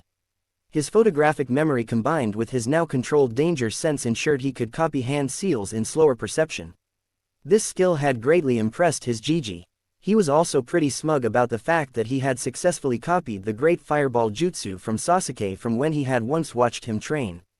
Also, he had literally begged the Sandaime to let him study from the Nadaime's library, considering that he had 4 affinities that could rival Tobirama's water affinity, and the former Hokage literally had a huge library that was full of jutsus of all nature transformations. Sarutobi was outraged at his request, but Naruto had reasoned that he had the ability to make use of them. Besides, the Nadaime had no use for them now since he was dead. Sarutobi had very reluctantly allowed him to study from the library, but had made him swear that he won't tell anyone. The fact that he was a seal master had helped him study and understand the Hiraishin scroll his father had left him. He had to admit that it was incredibly complex. From what he understood, it was a part of the rarely studied field of space-time. It was a perfect combination of ninjutsu and fuinjutsu. His father had left him an astounding amount of chakra theory for him to recreate the jutsu. In summary, it was using fuinjutsu to create a temporary tear in space-time, traveling through it and appearing on the other end near instantly. It relied on the principle of teleportation. Once you enter the tear of space-time, your body is dispersed into millions of particles of chakra that reassembled just before you exited the space-time. Naruto's challenge was in recreating the Jutsu Shiki seal formula. His father's famous kunai had only 5 kanji on it that he used very successfully. The scroll was enormous, even with his father's improved notes. He had to shorten it, just like his father did, into 5 or 6 kanji. At first he had made the mistake of using his father's formula, imprinted on a kunai, the difference being that instead of his father's chakra, it was his. It even sort of worked, but he slowly discovered the problem in that method. It was taking him too long to sense the kunai, he was wasting chakra as well. He had then reread that every Hiraishin formula was unique to its user. He had to painstakingly start from scratch to build his own formula, which would require a lot of time. 2 months of curses and ink marks later, he had proudly created his own Hiraishin formula, with a few interesting modifications of his own. He had modified his formula so that instead of sensing the kunai and forcing yourself into the space-time, which had become easier with his own formula, he maintained a very weak link with whatever he had put his formula in. Whenever he molded chakra and honed on a particular kunai, the link would instantly teleport him, without him having to force himself through. He now required significantly less chakra to use Hiraishin, and sensing the kunai became easier. His formula was 4 kanji symbols forming the phrase, fall down 7 times, stand up 8. It was his proudest creation yet. There was one last modification he had made, but gave credit of it to Kurama. Kurama had very strategically pointed out that he would not be able to use Hiraishin in places where there is water. For 4 days straight, he worked on another formula which would allow his kunai to stick on water surface. When he had finally tried the Flying Thunder God, he was ecstatic. But he also discovered the jutsu's disadvantages. It took time getting used to. It took him 37 successful teleport attempts to end up on the other side without nauseating. He still sucked at genjutsu. No matter how hard he tried, he couldn't perform a single one. But thanks to his sensory abilities, he could easily break out of one. But this hadn't been tested as of yet. Kurama had very patiently told him that due to the abundance of yang chakra in him, he could never perform genjutsu, which required yin chakra. He had pondered on whether to learn kenjutsu or not, but something inside him, not Kurama, told him that he was not cut out for it. To compensate for it, he had perfected his fighting with dual kunai held in reverse grip. He also knew that he could coat the kunai with wind chakra to sharpen it and lengthen its reach, but had yet to try it out in a real fight. An important thing he had discovered in the last 6 years was that he was alone. He knew that before as well but had no idea how bad it was. Whenever the parents would come pick their children up, they would turn scornful gazes on him. It cut him every time, but he never allowed it to show on his face. He simply covered with a bored, indifferent look. He had developed a technique of his own after learning the Shunshin no Jutsu, just for battle purposes. The Shunshin simply took too much time for his taste, and he did not want to become too reliant on the Hiraishin. Therefore, he created Shunpo, the flash step. He would focus his chakra into his leg and would vanish in a sudden burst of speed. He created this for short distance purposes in a fight. He was probably at low chunin to mid chunin speeds, counting with the resistance seals on. He also had his IQ tested by Gigi. With an IQ of 177, he was one of the rare geniuses that came once in a generation. He was in league with the Yondaime, the Nadaime and Itachi Uchiha. As he stood upon the gates reminiscing, a sudden noise caught his attention. He smirked. That's right, all the alarms would be sounding now, waking them up from their precious sleep. It was his final prank before he became an official ninja. All the civilian council members had been pranked by him. He had set off a timed release stink bomb in each of the houses, courtesy of Fuinjutsu. He knew the blame would come onto him, but he had made sure nothing connected him to the crime. He also knew that the Anbu would be searching for him due to his prankster reputation. Normally he would proudly take credit for his work, but since it was the important people this time, he made sure to have an alibi, which was the academy. He had specifically set them off just 5 minutes before the first bell rang, 10 minutes before which he was already in class usually. He easily sensed the jutsu shiki he had imprinted in the tree outside the academy and silently vanished in a tiny, blue flash.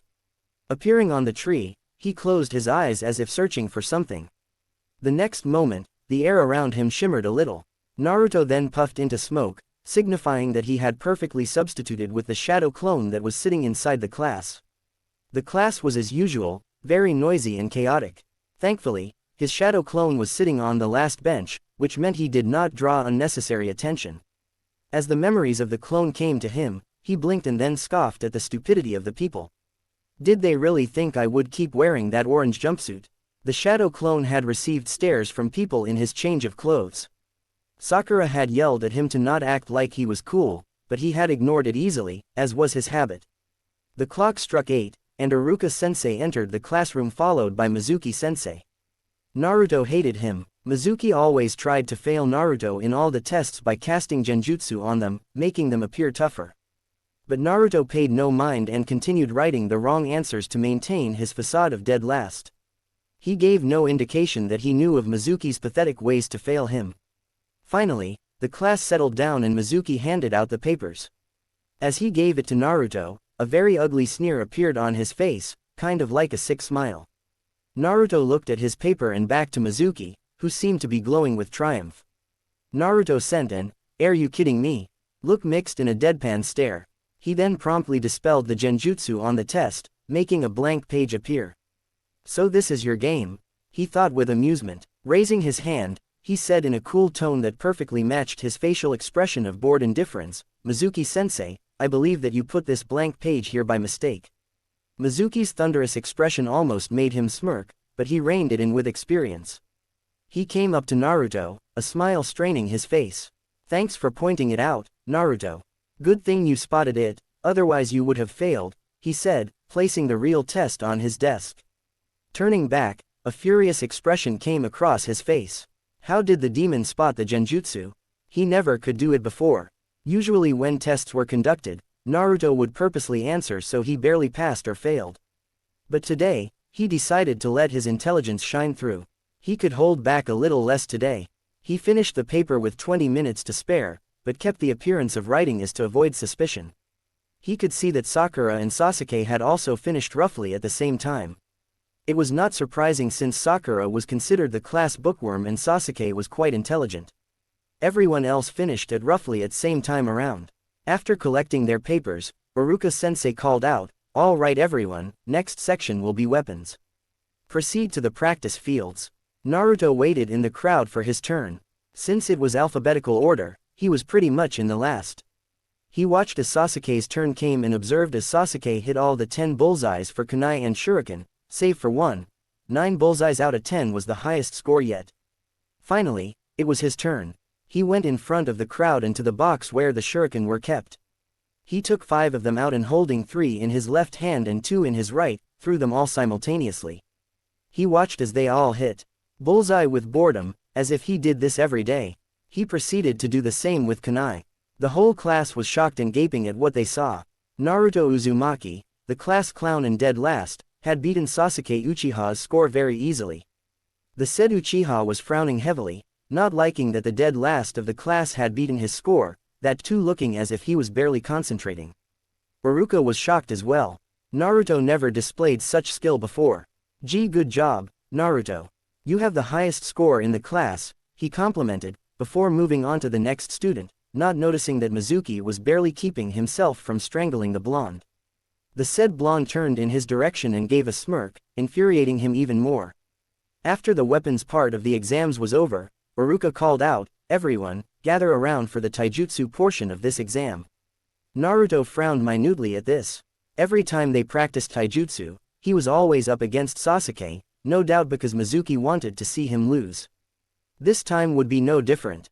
He was right. "Sasuke Uchiha and Naruto Uzumaki, please enter the ring," Mizuki announced almost gleefully. He was fully prepared to see Naruto beaten down and if he was lucky, he could fail him. "Beat Baka Naruto, Sasuke-kun," Sakura screeched, causing many people to cover their ears. Ino supported her by shouting as well, "Show him you're the best, Sasuke-kun." Naruto could have sworn that he saw blood coming out of Akamaru's ears. Almost no one cheered for him, but his sensitive ears caught a soft-spoken voice saying, "Gee, good luck, and Naruto-kun." He smiled in thanks at Hinata, who fainted at his smile. He then turned his attention towards Sasuke, the same bored look from before back on his face. Sasuke stepped in with a serious frown, still feeling upset that the Dobi of all people beat him. Naruto still had the infuriating look of bored indifference on his face, as if he barely considered Sasuke a challenge. Sasuke almost snarled, "That Dobi is mocking me." "Hajime," Mizuki called out and jumped out of the ring. Sasuke slid into his clan's fighting style, the interceptor fist. Since it mainly relied on the Sharingan, he could not use it to his full potential. "But I don't need the Sharingan to beat Dobi of all people," he thought smugly. But wasn't prepared for what came to him. Naruto was contemplating whether he should end this quickly or prolong it, just to see how angry he could get Sasuke. "Nah, I'll end this quick," he thought. He would use every advantage he could get. It was his fighting style after all. He stood in a semi-ready stance, watching as Sasuke did not bother to enter his until the signal to begin was given. "Got him," he thought with a mental smirk. As soon as the signal was given, Naruto didn't waste any time to get into a stance. Sasuke had provided an opening, and he would fully use it.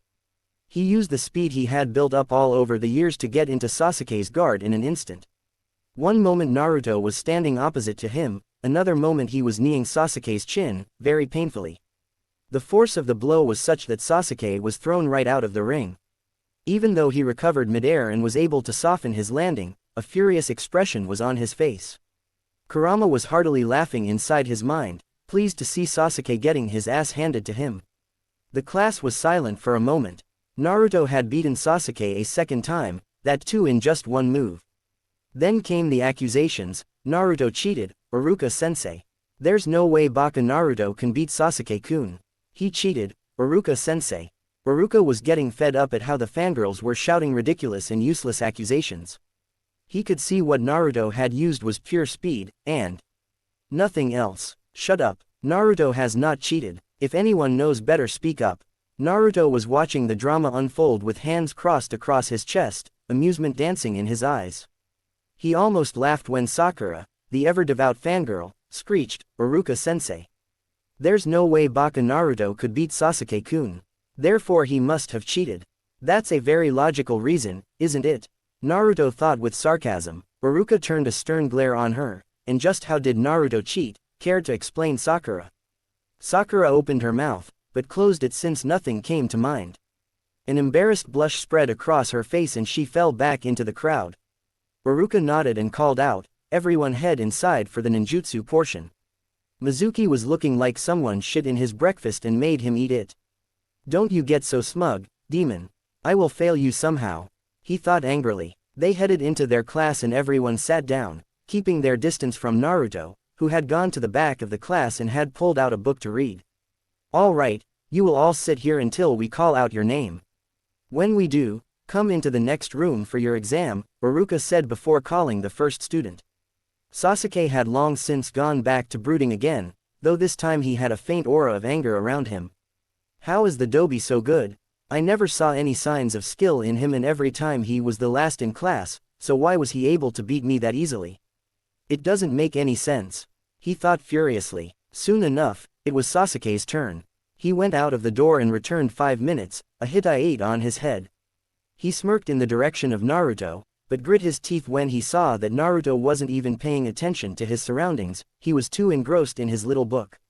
"This book is very interesting," he thought as he read the Tips and Tricks of Fuinjutsu written by his parents. So engrossed he was that he almost missed his name being called out.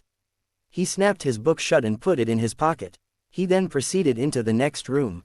Iruka and Mizuki were sitting on chairs, a desk in front of them. Mizuki watched with barely hidden glee. "Today you will fail, demon." "All right Naruto, perform the Henge no Jutsu," Iruka instructed. Naruto nodded and formed the ram seal. A puff of smoke later, the Yondaime Hokage was standing in front of them. Iruka smiled. Naruto was full of surprises today. "Very good, Naruto. Now perform the Kawarimi no Jutsu." Naruto nodded and a second later, Mizuki was sitting on the ground, wondering how he came there. A second later, he turned furious eyes onto Naruto, who was looking a little too innocent. "I'm sorry sensei, are you okay?" he asked, with fake concern in his voice. Mizuki got up and brushed himself. "I'm okay Naruto, don't worry," he said with gritted teeth. Iruka nodded approvingly. "Excellent Naruto, you performed it without smoke and without seals too. You get extra points for that." He looked up from the paper and said, "Lastly, perform the Bunshin no Jutsu." There was some fear in his voice. Naruto could never perform it perfectly. But Naruto surprised them yet again.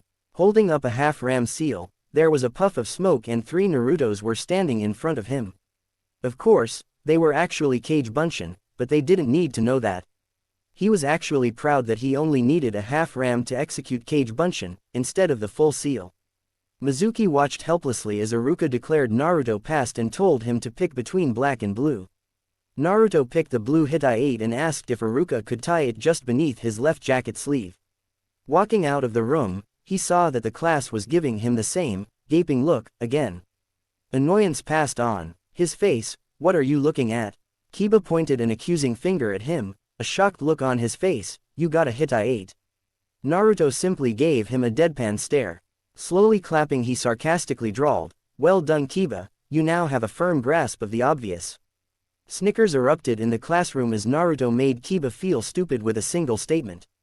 Kiba prepared to pounce on Naruto when Iruka entered the classroom. Everyone settled down. After everyone was seated, he said, "Those people who have passed will come tomorrow in the morning for team assignments. You can leave now." Naruto leisurely walked out of the academy, in no hurry. He had nothing else to do, so he sat down on the swing on the academy's tree.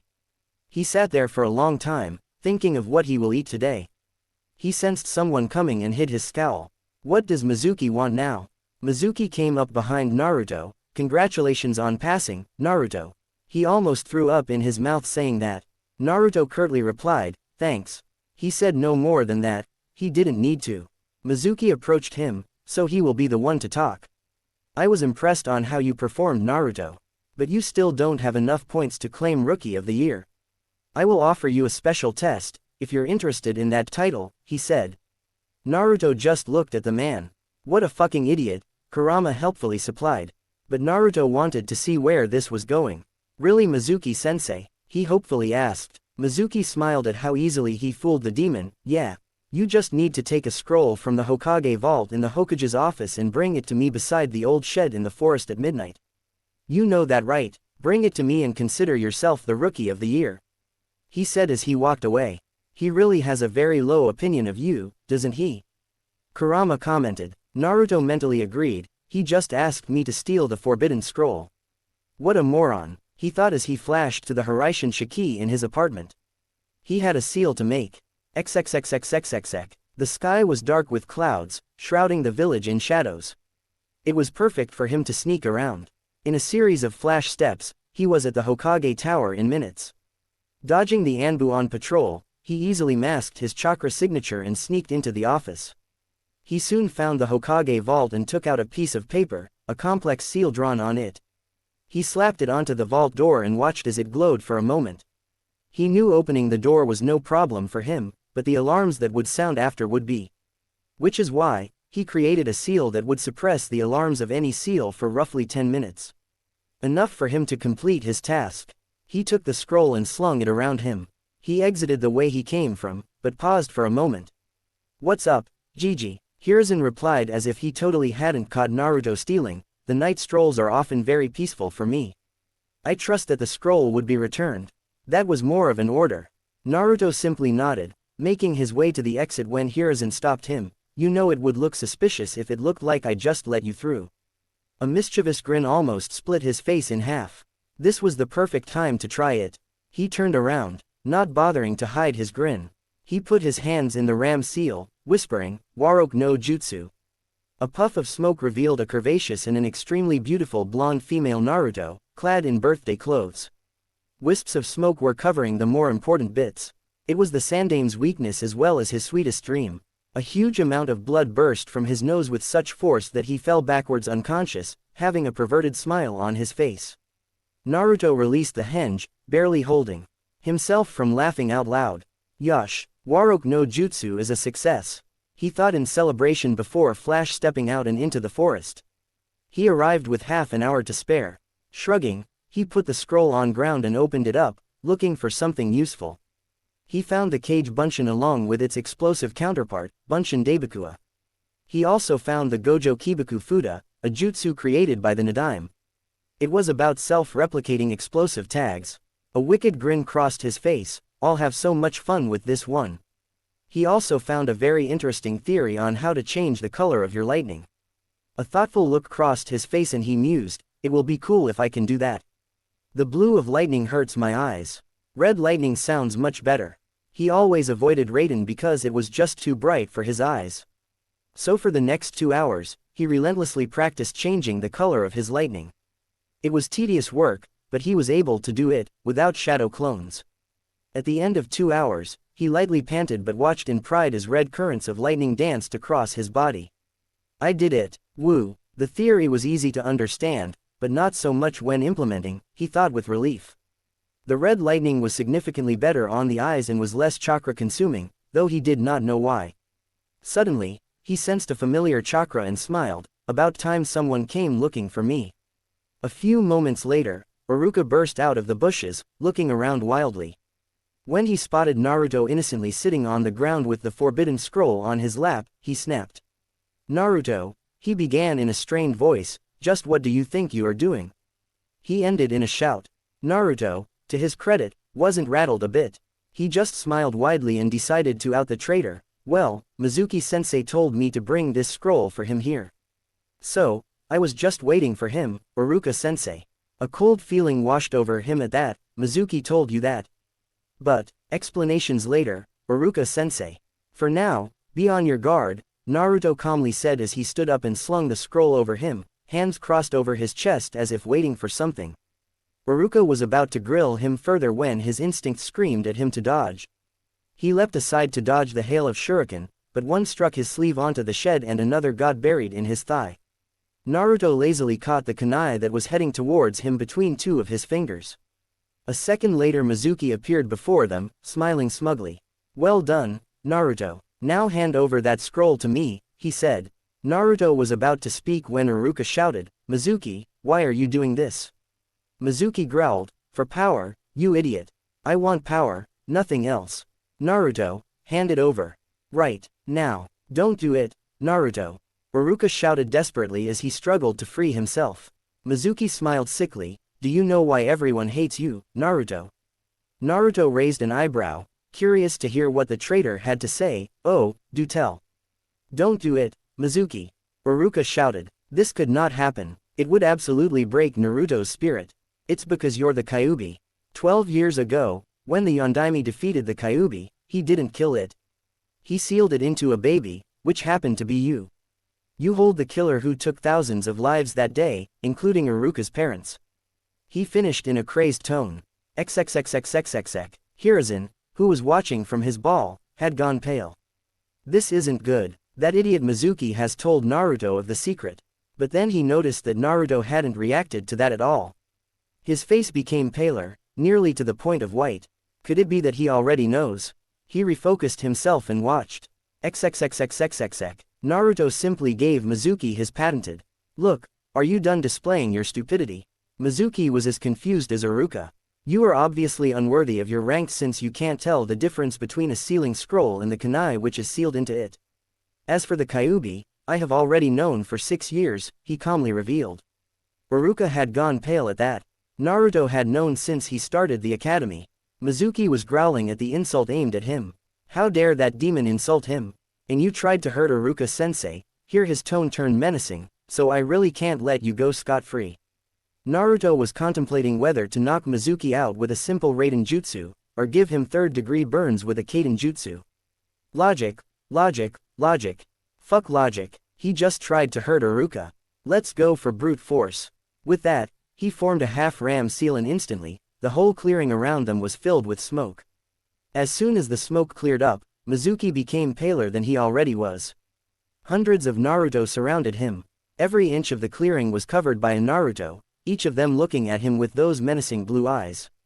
He had a sudden realization, same as Iruka. The clones he created in the exam were shadow clones. Let's go, one of them shouted, and together, the whole army of Naruto descended upon him. Naruto walked up to Iruka, all the while listening to the sounds of bones cracking and breaking. He dispelled the clones and hid a small wince at the memories. Mizuki was literally a broken man now, in both the ways. Naruto knelt down beside Iruka, freeing him easily and helping him up. Iruka had a confused expression on his face. Naruto, do you? Yeah, I know about him. We're actually very good friends, he revealed nonchalantly, laughing at the horror on Iruka's face. In a much gentler tone, he said, now let's get you to the hospital, sensei. That thigh wound won't heal itself. In a flash step, they disappeared. XXXXXXX. The search was called off when Naruto and Iruka returned to the Hokage with the scroll. The Hokage commended them for stopping Mizuki from escaping the village with the scroll. He also gave Naruto a B rank mission pay, as well as a B rank mission on his record. He wanted to ask him about him knowing the Kyuubi, but decided that now wasn't the best time, so he let him go.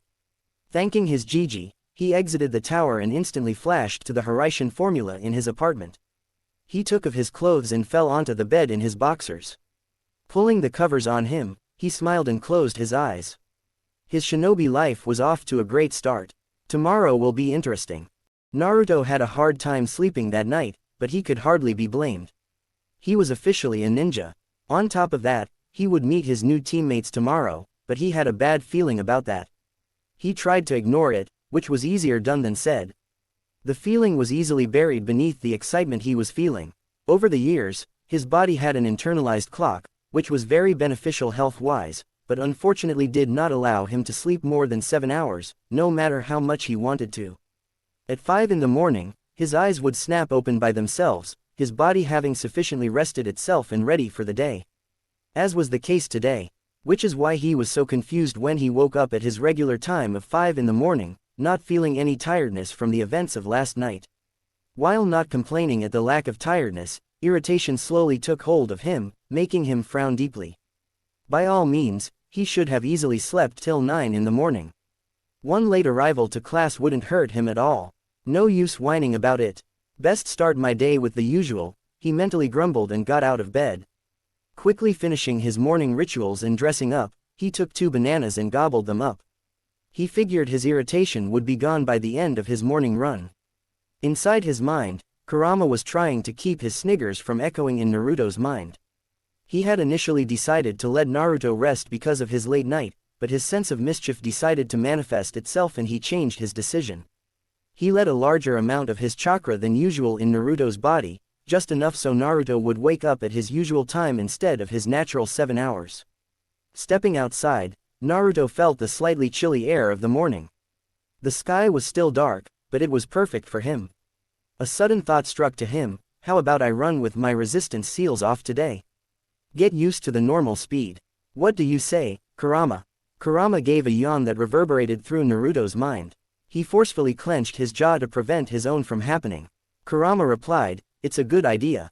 You should get used to running without seals every once in a while, Naruto.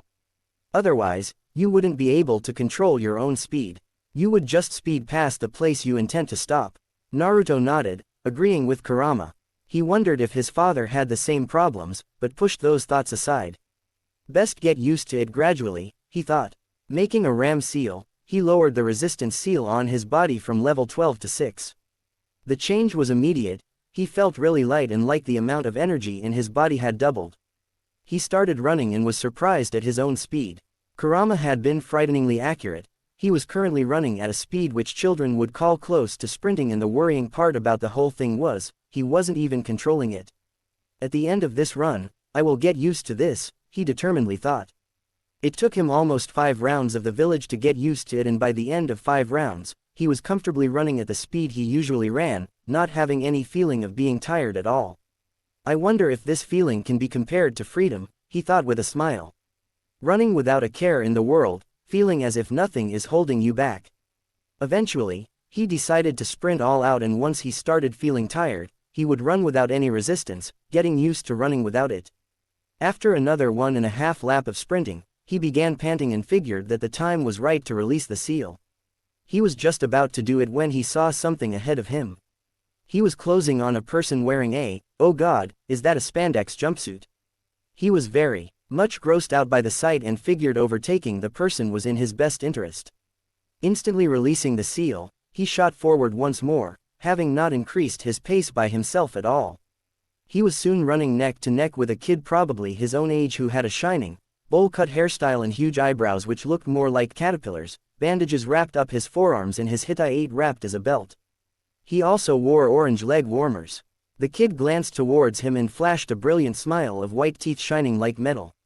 He spoke in a loud voice, a very youthful morning to you. May I know who you are? Naruto rose an eyebrow at the loud voice. Perhaps this is his normal way of speaking, he mused. Somehow, a quiet voice did not suit this kid. And what is with the youthful morning?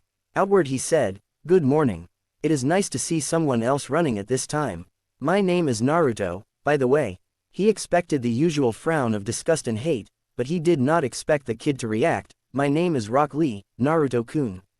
You seem like a very youthful person, running at this speed in the early morning. You are clearly basking in the springtime of youth. Naruto stared at him as if he was speaking an entirely different language, which he probably was because he didn't understand a word of what he said. Inside his mind, Kurama had kept his eyes shut tightly. He had already scarred his mind by seeing Lee. He did not want to go insane from seeing him in motion. Naruto did the only thing he could without upsetting the boy. Hey, Lee, how about we talk later? I'm in a bit of hurry. Saying that, he sprinted ahead at full speed, leaving Lee to taste his dust. He felt bad about leaving him like that because there was a chance that that boy would be his future comrade, but he wanted to get used to his mannerisms slowly. The youth coming from Lee terrified him. Lee stared at the dust with wide eyes. Stars seemed to twinkle around him. What youth? To be faster than me with my weights off. Guy-sensei will be so surprised when he hears of this. Shouting this, he ran off in his own cloud of dust. Naruto ran full sprint until he reached his house. Climbing up the stairs, he thought about what he had observed while talking to Lee. While the bandages covered almost whole of his forearms, the fingertips were exposed. And they were scratched and bruised, heavily. That indicated that Lee trained his ass off every day. He also sensed Lee's chakra, which was so low that someone would mistake him for a civilian. which probably indicated that Lee was running on pure speed, without any chakra.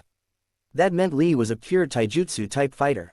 The amount of hard work it must have taken to achieve that speed. Lee has my utmost respect for his hard work, he thought with admiration. Kurama agreed, a genius of hard work, he truly is. Taking a quick shower, he dressed in his clothes from yesterday and quickly ate a cup of instant ramen, justifying it as a good day and easily ignoring Kurama's exasperated shake of head and adjusted his hitai beneath his left shoulder. Taking a final look in the mirror, he nodded to himself and left his apartment. Hopping on the rooftops gave him a rare sense of thrill, which not many shinobi felt because of it being a usual for them. But many shinobi did not perform tricks on the rooftops as well. The flips and every sort of cartwheel he could think of were performed with the highest level of precision. His every landing, flip, roll was perfectly executed. The people below stared at him, some were the usual glares, while a few of them had expressions of awe. It was rare for them to see performing such tricks on rooftops with such expertise. Of course, Naruto was too lost in the thrill to notice. Before long he had reached the academy. As he walked through the gates, a sense of apprehension gripped him. A familiar bad feeling from the last night gripped him again. With every step, the feeling seemed to intensify a little. He shook his head a little, trying to shake the feeling off. Today will go well, he assured himself. XXXXXXX. Hiruzen looked at the Jonin assembled in his office. Each of them would be assigned a team of genin. He had to choose carefully who received which team. The future of Konoha had to be handled extremely carefully. He glanced at the Jonin standing at the right-hand side end of the line. Kakashi was sort of glaring at the old Hokage. Usually, he would be late to the meeting by a good 3 hours unless he was receiving a B rank mission or higher, but the Hokage had threatened to burn his Ika collection, even his hidden collection. So he was forced to attend on time. But that did not prevent him from glaring at the Hokage. Hiruzen distributed the first 6 teams and asked them to leave, before turning his attention to the more important teams. Team 7 would be led by you, Kakashi, he said, giving the Jonin a nod. Team 8's leader would be Kurenai.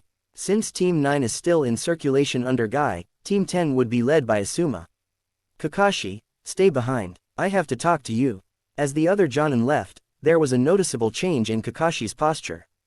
The lazy look was gone from his eye, replaced with seriousness. He stood straight with his hands behind his back and back straight, looking at the Hokage. What do you want from me, Hokage-sama? Hiruzen's seriousness of the topic was clear in his voice. Kakashi, you have been given the most important team of all. Since Sasuke Uchiha is on this team, the council will probably force you to pay more attention to him, teach him the ways of Sharingan and all your jutsu. But you will not play any favorites. Is that understood? His voice was like an army commander at the end. Kakashi nodded. Hi, Hokage-sama. Hiruzen then motioned for the Anbu to leave the room. Once the room was completely secure, he leaned forward on his desk, chin resting on his hands. He suddenly seemed to switch from a serious personality to a weary one. Kakashi, Naruto will be on this team as well. That single sentence seemed to bring out Kakashi's memories that he did not want to remember. Memories of his sensei, memories of how he failed to protect Naruto from the villagers. I will not fail this time. You can count on me, Minato-sensei, he thought with resolution. Hiruzen continued in his grave tone, the council will probably tell you to ignore him as much as you can. But you will not do that to the only person who is connected to Minato, would you? Kakashi shook his head and spoke with steel in his voice, no, Hokage-sama. I am astounded that you would even say that. Hiruzen, however, was unfazed by the outburst. I had to check, Kakashi. I'm sorry for saying that. Kakashi nodded absent-mindedly, his mind already making plans on how to deal with his new team. A thought occurred to him and he asked Hiruzen, is there anything I should know about my team? Hiruzen leant back in his seat, taking a deep breath and blowing the smoke out. I could give you the files of your students, but observing firsthand is a better way. Won't you agree, Kakashi? Kakashi seemed to be in thought for a moment and then I smiled. Perhaps, this time he will be able to correct his mistakes. XXXXXXX. Entering the classroom, he saw that only half of those who had graduated were there. Eyes roaming, he spotted his friends Shikamaru, Choji, Shino, Hinata sitting in their usual places. Shikamaru was dozing off as usual, Choji was eating potato chips, Shino was examining his bugs, and Hinata had turned red as soon as she saw him. She began poking her index fingers together, avoiding eye contact. He also saw other kids who had graduated, playfully shoving each other, talking about everything and nothing at the same time. He was about to go to his usual seat in the back when he sensed a familiar chakra approaching. Turning to the door, he narrowed his eyes. Sasuke Uchiha had entered the classroom. He looked very different from yesterday, wearing a navy blue high-collared short-sleeved shirt and white shorts with holster tied on his right thigh. He also wore white arm warmers and hitai tied on his forehead. He still had his usual air of arrogance and smugness around him. His posture carried confidence, which was clouded by arrogance. His coal black eyes roamed the classroom until they settled on him. Naruto saw some anger seep into them, still sore about yesterday. Sasuke, he thought. Sasuke marched up to him, his hands in his pockets, implying that he had no intention of attacking Naruto. He stopped a feet away from him and looked in his eyes with almost a burning intensity, his narrowed eyes showing that he would be keeping an eye on him from now on. Naruto narrowed his own azure eyes in return, the cold intensity of them as cold as ice in response to Sasuke's fire. His eyes conveyed his response very clearly, "Bring it, Sasuke." They both were so lost in their glaring contest that Sasuke failed to notice one of the kids stumbling towards his back. He bumped into his back, shouting out a "sorry" before joining his friend's back. He did not notice the consequences of his accidental bump. Naruto's eyes had become as wide as saucers when Sasuke's lips crashed onto his own. He was so stunned from that he just froze on his spot, as did Sasuke, looking into each other's eyes with disbelief. He did not even hear Kurama's loud belly laugh at his situation, so shocked he was having his first kiss stolen from Sasuke of all people. He was even more horrified at the amusement he was feeling. This feels so wrong, on so many levels, he thought with no small amount of panic. Sasuke having thoughts along the same lines. He didn't imagine in his wildest dreams that his first kiss would be stolen by the Dobi. Just what did he do to deserve this? All he felt was disgust at feeling a boy's lips on his own. But the shock of the situation had frozen him to his place. This was the scene that Sasuke's most devoted fangirls, Sakura and Ino, along with other fangirls, were greeted to. They both blankly stared at them, not being able to form even full words. Wah, ho. Naruto finally came to his senses and immediately stepped back from his spot, prompting Sasuke to do the same. Naruto rubbed his lips, slowly cleaning them off. Turning furious eyes on the dark-haired boy, he hissed, "What the hell, Kusoyaro? Just what gave you the indication that I liked you? Unlike you, I happen to be an avid fan of the opposite sex." Sasuke was taken aback by Naruto's rant for a moment, but was quick to recover.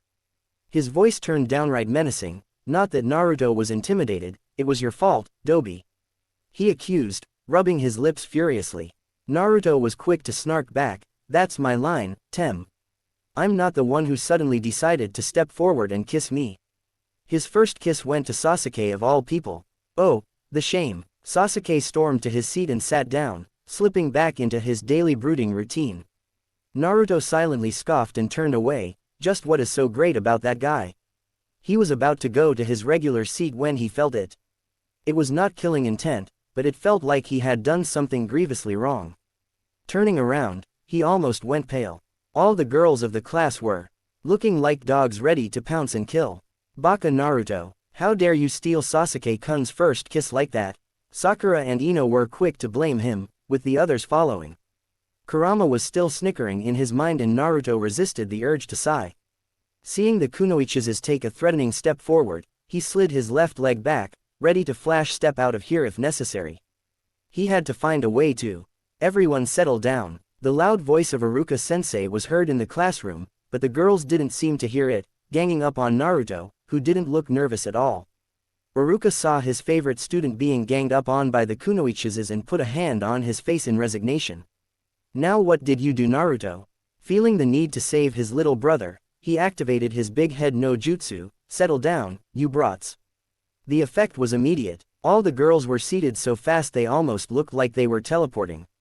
However, Naruto was immune to Iruka's jutsu for a long time and so, he calmly walked up to his usual seat and sat down, looking out of the window with a bored look. Iruka looked around the room and started his attendance. "Aburame Shino, here. Akamichi Choji, here sensei." The roll call continued, but Naruto simply wasn't paying attention since his name was last anyways. Uzumaki Naruto. Right here, he waved his hand lazily. His response sounded way cooler than any of his classmates, and for this reason, it rattled Sasuke's fangirls. Baka. Sakura stood up and pointed an accusing finger at him. Stop trying to act cool like Sasuke-kun. Yeah, her statement was supported by nearly all the fangirls in the room, except Hinata. Naruto, who was still looking outside, turned to face Sakura. Did you say something? He asked in an absent-minded tone. Iruka suddenly wondered just where Naruto had met a one-eyed Jonin who habitually said the same thing. The girl shrieked and hurled various insults at him, which were easily ignored. Iruka coughed to get the class's attention, and when he had it, he started speaking. You guys are now, officially, ninja of Konoha. But remember, you are simply a genin. The road from here will only be uphill now. You will be now divided in groups of 3, and a Jonin sensei will be your teacher. Everyone had different thoughts about this. Ino said to Sakura in a sly tone, I wonder who will be on Sasuke-kun's team. Sakura gave an annoyed glance to her, who knows. However, inner Sakura shouted in her mind, Cha. I'm the one who will be on his team. Sasuke thought with a small amount of irritation, a team of 3. Che. They will only burden me and hold me back. Iruka then began announcing the teams. It took a while, but he finally announced Naruto's. Uzumaki Naruto. Naruto paid close attention at that. Haruno Sakura, causing a depressed cloud to appear on top of her. I'm on a team with Naruto. Why? Naruto had a more expressive reaction. A purple cloud seemed to form over his head and he banged his head on the table. Fuck my life, he groaned. Many felt sorry for the poor bastard, despite not being his friends. No one deserved Sakura as a teammate. Even Kurama was whispering comforting words such as they could kill her and bury the body. And Uchiha Sasuke, Iruka announced the last name. This time Sakura jumped in joy. Turning around, she flashed a superior smirk at the flabbergasted Ino, who was clenching her fists. Inner Sakura was shouting in joy, Cha. True love always prevails. Shikamaru Simple muttered, troublesome. Trying to divert his mind from his recent depression, Naruto listened closely for the other teams. Team 8 was Hinata, Kiba and Shino. Naruto raised an eyebrow at that. Taking in account that their special traits are not in fighting, if I'm not mistaken, this is a tracking and a backup assault team. Team 10 was announced to be Ino, Shikamaru and Choji. The legendary Ino Shika Cho trio is being formed again. Their fathers were a legendary team themselves, after all. This team has 2 purposes that I can think of. A battle purpose and an information gathering, taking in account Ino's mind techniques, Shikamaru's binding techniques and Choji is a heavy hitter. Not bad at all, he thought with a smile, impressed with Gigi's choices of team members. That thought process led him to his own team. A tiny frown appeared on his forehead. Sakura doesn't possess any specialties, except her high level of chakra control. Sasuke could be considered a specialist in ninjutsu due to his Sharingan, but that depends on his chakra capacity. He is an expert in shurikenjutsu, which is to be expected considering who his brother was. His taijutsu will grow by leaps too, once he awakens his Sharingan. My specialty would primarily be ninjutsu and fuinjutsu, followed by taijutsu and trap making. Naruto's frown disappeared as he realized something, so that's how it is. Our team is a primary, heavy assault team. That old man really is something else, he smiled, shaking his head, impressed by the old Hokage. Time passed and one by one, Jonin Sensei came to take their teams away. Team 8's sensei was a beautiful woman named Kurenai Yuhi and Team 10's sensei was a large man who looked like a bear and held strong resemblance to Gigi. He introduced himself as Sarutobi Asuma and took his team away. Many hours passed, but there was no sign of Team 7's sensei. Sasuke kept brooding the whole time, though he was starting to look irritated. Sakura looked close to exploding in anger. Naruto was calmly working on a new chakra-suppressing seal that he could use without delay. He was also keeping his senses open, just in case he sensed their sensei. Almost 3 hours of wait later, Naruto sensed a Jonin-level chakra signature heading their way. Sighing in relief, he sealed away his sealing supplies and got up, a revenge in mind for their tardy sensei. Walking up to the door, he made 4 hand signs and slapped his right palm on top of the door's ceiling. Snickering, he went back to his seat. That was a seal that had successfully worked on Gigi. There was no reason it wouldn't work on their sensei. Sakura and Sasuke were curiously watching Naruto. When Naruto applied his seal, they realized for the first time that Naruto was the tallest member of their team. Sakura asked him, "Naruto, what was that?" in her usual tone of "I'm your mother Naruto." Naruto gave her a blank gaze and said, "Something that you can't come close to understand, Sakura." Sakura's temper flared and she moved to hit him out of habit, but the door to the classroom opened and all three genin watched with shock as the man who opened it got drenched from head to toe in water. Naruto smirked at that. That was a seal designed to activate when someone's chakra came in direct or indirect contact with it. He could store any element in it. Just because he was playing a prank, water was the best choice. Lightning or fire would be very painful. He turned towards the person who was most likely their Jonin sensei. XXXXXXX. Kakashi was lost in thought as he finally decided to go to the academy and collect his team. On one hand, there was Sasuke, the last member of the Uchiha clan that was still loyal to the village. Kakashi brought his hand up to the covered left eye. It was his late best friend's, Uchiha Obito's last gift to him before he died.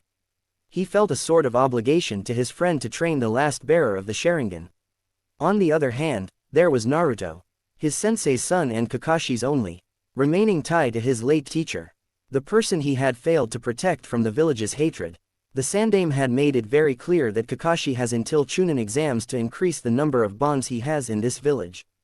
If he doesn't have any bonds, he may very well leave the village and Konoha can't afford to lose its only Jinchuriki. Walking up to the classroom door, he was caught off guard when he was suddenly doused in water. Perplexed, he looked up, hoping to find a bucket, but saw nothing but a seal. Eyes narrowed, he looked around the classroom. Sasuke was looking at him with doubt. Is this guy really a Jonin?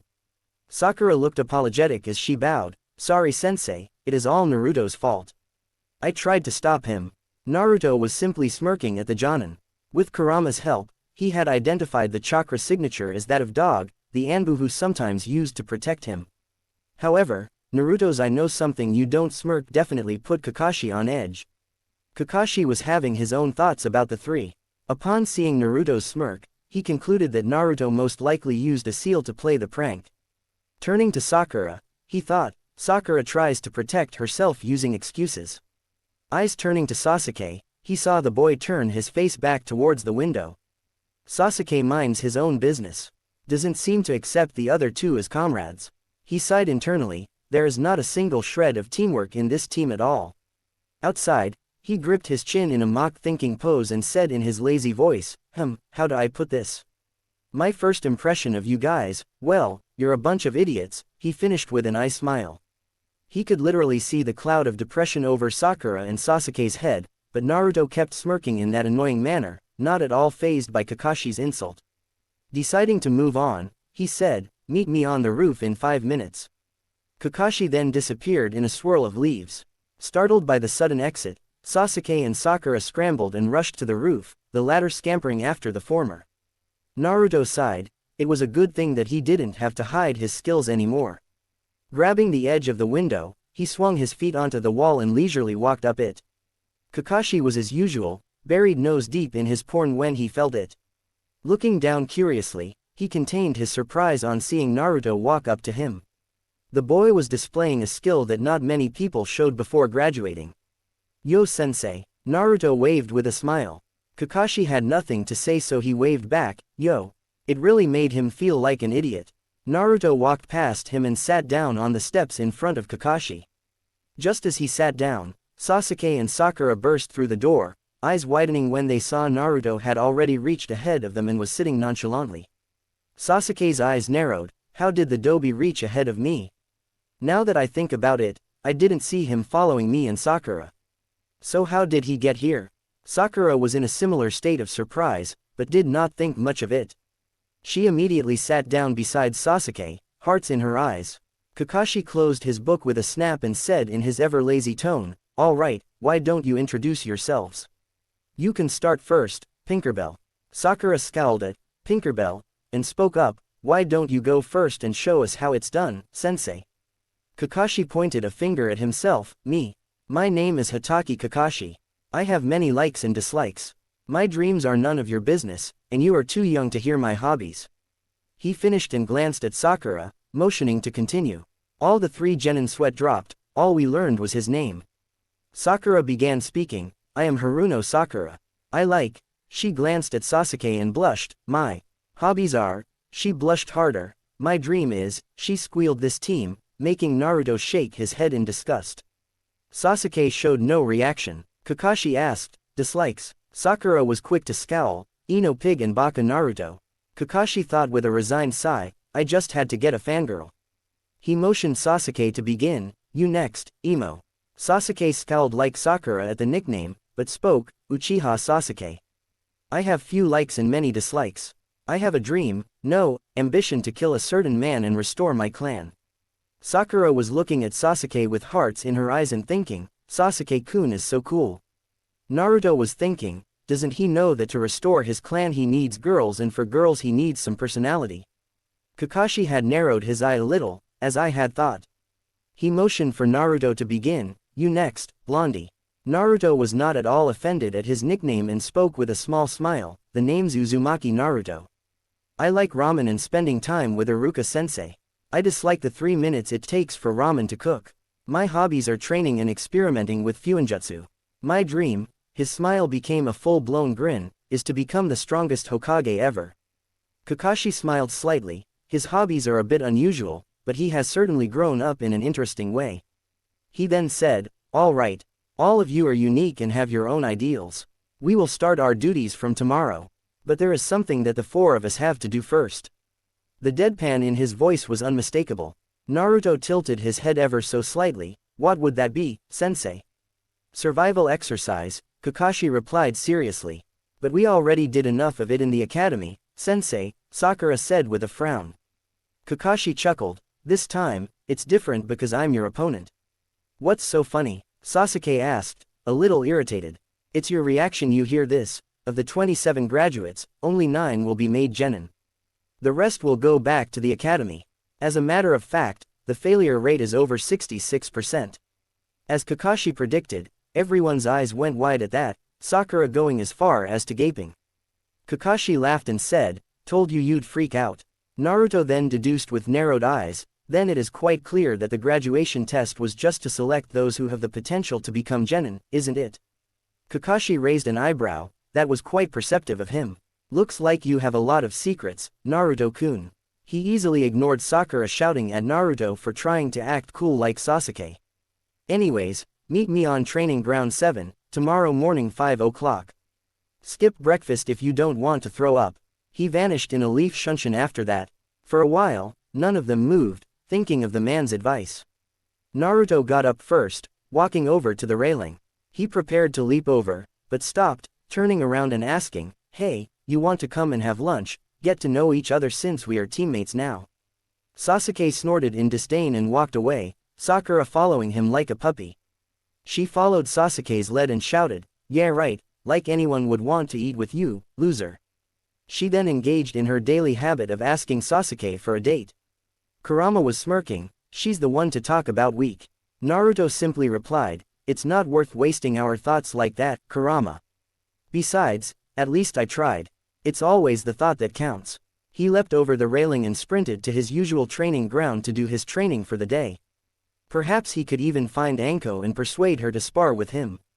XXXXXXX. Naruto laid on his bed, hands tucked behind his bed and eyes up at the ceiling. Anko was tough as usual, and she was even kind enough to let him know that he had some openings in his fighting. By that, he meant she used those openings to leave nice, big bruises. He was not worried about that though, because he had already closed those openings. Right now, he was mentally conversing with Kurama. How much do I let loose tomorrow, Kurama? The Hiraishin is not an option. That will only be revealed in the Chunin exams and not before. You can reveal 3 or 4 jutsus that you have, but not your red lightning. You can scare Kakashi brat with your flash step though. A bit of Fuinjutsu will do as well. Oh, and make sure to use the great fireball. I want to see the look on Uchiha's face. Kurama replied after thinking for a bit, snickering in the end. Naruto ignored that suggestion, which means lightning jutsus are out. I can go all out in taijutsu. If I don't, Sasuke will be quick to call me out on that and I don't need any of that. Besides, it was clever of Kakashi-sensei to purposely mislead us into fighting on an empty stomach, don't you think? He smirked. Kurama smirked in return. Don't make the mistake of underestimating him, Naruto. Kakashi is a very strong shinobi, strong enough to be feared across all shinobi nations in the Third Great War. He is not lacking in the mental department at all. Naruto mentally nodded, acknowledging Kurama's advice. Closing his eyes, he fell into a deep sleep. Tomorrow would be interesting, again. XXXXXXX. Glancing out of the apartment he lived in, Sasuke was thankful for the silence the night provided. I will pass the exercise myself. I won't allow those two to hold me back, he thought. Frowning in thought, he absently tapped the window. The Dobi has been acting very differently as of late. His sudden show of skills in the graduation test, his clear familiarity with seals, could it be that he was hiding his skills? If so, then why? He has always craved attention, so why would he do something like hiding his skills and personality? Just who are you, Naruto? Sasuke had noticed that Naruto acted very different from his usual loud and idiotic personality in the graduation exam. He was calm and collected, more so than Sasuke usually was. He was also understandably jealous of Naruto's newly discovered skills. Sasuke had been training his ass off since the massacre in order to become strong enough. Strong enough to kill him. Not many people had the ability to see underneath, not even Sasuke, but he could tell that Naruto was hiding a lot of his abilities. He would make Naruto tell him, because he deserved it more than anyone else, least of all the Dobi. XXXXXXX. Naruto's eyes opened at 5 o'clock, according to his body clock. This is the time by which I am supposed to be on the training field, he thought as he got up to do his morning rituals. As he was brushing his teeth, he began thinking about Kakashi's behavior yesterday. Our sensei was late by over 3 hours to meet us and he didn't even look sorry about that. What's to say he won't do this today, he thought as he wiped his mouth. Going to the kitchen, he leisurely began preparing 4 omelets. As he cracked the eggs, he scoffed, skip breakfast if we didn't want to throw up. He must be crazy if he thought that we would fight him on an empty stomach. He slid the omelets onto his plate and sat down on the dining table. A quick prayer later, he was gorging them down. He couldn't think about strategies because he didn't know what the exercise would be. Finishing his meal, he walked over to the sink and washed his plate. Only Sakura would be stupid enough to skip the most important meal of the day. That girl is so thin a simple breeze would be enough to blow her away. He snickered. He went to his room and took out the seal on which he was working on. He sat down on his table and worked on it until only half an hour was remaining till 8 o'clock. He closed the scroll and began preparing for the day. He dressed up and checked if he had all his supplies in his pouch and holster. Tying his hitai beneath his left shoulder, he nodded to himself and exited his apartment after ensuring his trap seals were in place. He walked at a comfortable pace to the training grounds, eating 2 bananas in a backpack holding his lunch. Reaching the training grounds, he had to hold his laugh at what he saw. Both his teammates were there, probably from 5 o'clock, and were looking as miserable. Well, as miserable as Sasuke could look. Sakura was sitting on the ground, probably regretting not eating breakfast. As soon as she saw him, her face twisted into anger and she got up, yelling. Naruto, you are late. Naruto looked around and sure enough, Kakashi wasn't here. Turning back to Sakura, he shrugged, I don't know how I can be late if sensei isn't even here, Sakura. Sakura opened her mouth to yell more, but couldn't refute his statement. Her stomach decided to rumble at that moment, followed shortly by Sasuke's. Naruto raised a disbelieving eyebrow, they really are that stupid. He spoke with disbelief, you two didn't eat breakfast. The mentioned two shook their head, but Sakura yelled again, Sensei told us not to eat breakfast, baka. Why did you eat it?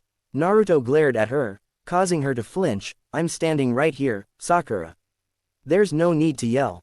As for eating breakfast, he spoke as if speaking to 4-year-olds, it is the most important meal of the day, you know. Sakura's temper got the better of her and she moved to hit Naruto. But Naruto decided to teach her a lesson and caught her fist easily, his cold eyes freezing her in her place. I suggest you stop doing that, otherwise, I'll do more than just catch your fist next time. His voice was a whisper, but it was cold as ice, letting her know he was dead serious. He even enforced his threat with a little key, making her sweat. Sasuke had been watching the both of them and had to admit that their interactions were amusing. However, that amusement ended when he heard Naruto's threat. He was surprised at how serious and deadly his teammate could sound. Naruto released Sakura's fist and walked up to him, asking, "Why didn't you eat breakfast, Emo?" Sasuke glared at him, refusing to answer. Naruto shrugged and walked up to the posts, setting his backpack on top of one of them. He then sat down, legs crossed and eyes closed, waiting for their sensei to show up. Turns out Kakashi was even more late than yesterday. He showed up at 10 minutes to 11, "Hi fellows. Good morning." He was sounding even more lazier than yesterday, if that was possible. Sakura pointed at him accusingly at him, "You're late." Kakashi's eye curved up in a sort of smile. "Well, you see, a black cat crossed my path, so I had to take a long cut to avoid bad luck." "Liar!" Sakura shouted. Naruto's sweat dropped. Tardiness and lame excuses. Just what's wrong with this guy? The silence became awkward and Kakashi coughed to break it. "Well, let's begin." He placed his backpack down and pulled out an alarm clock, which he set for 12 o'clock. He put it on one of the posts. He then took out 2 tied bells. "Your task is to take these bells from me before the alarm rings. Those who don't get the bells get no lunch. Not only that, I will tie you to the posts and eat lunch in front of you." Sakura's hungry, devastated face was exactly what he wanted. Sasuke tried to hide his hunger, but his stomach betrayed him. Only Naruto looked calm among them. "Naruto, why did you eat breakfast when I told you not to?" Sakura smiled, expecting Naruto to get punished, but Naruto simply replied, "You only suggested not to, sensei. You never said it is an order. Also, I'm not an idiot who forgets to eat the most important meal of the day." Sasuke and Sakura glared at him for implying they were idiots, while Kakashi just hemped. He is turning out to be very interesting. Maybe he would figure out the purpose of this test as well. He wondered. You only have to get 1 bell. Since there are only 2, one of you will get tied to the stump. The one who doesn't get a bell fails and goes back to the academy, he said, smirking at the horror on their faces. He continued, "If you don't come at me with the intent to kill, you will fail." "Any questions?" Sakura spoke up, a confused look on her face, "But sensei, what if you get hurt?"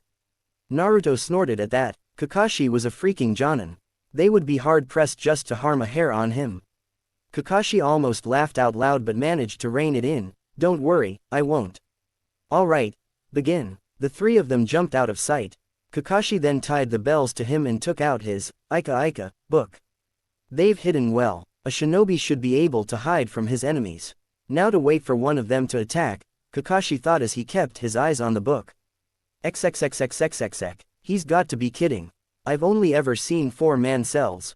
There's no cell with only 2 genin and a jonin. There's a different purpose to this test, Naruto furiously thought. His eyes then widened. He knows we won't be able to get the bells single-handedly. He wants us to work together. That is the purpose of this test. He smirked in victory, but that smirk turned into a frown. Those 2 will never work with me. Maybe I can convince them, after I get beat up from sensei. With that, he released his seals and Shunpyo'd from his spot. Kakashi looked up in surprise as Naruto's Shimeto shimmered before him, landing in a crouch. What was that? He appeared really fast. His speed was too high for a genin. Rather stupid of you to come at me head-on, isn't it? I don't see what's stupid about testing your opponent, Naruto replied, eyes narrowed. Kakashi had to hold back the memories from seeing those eyes.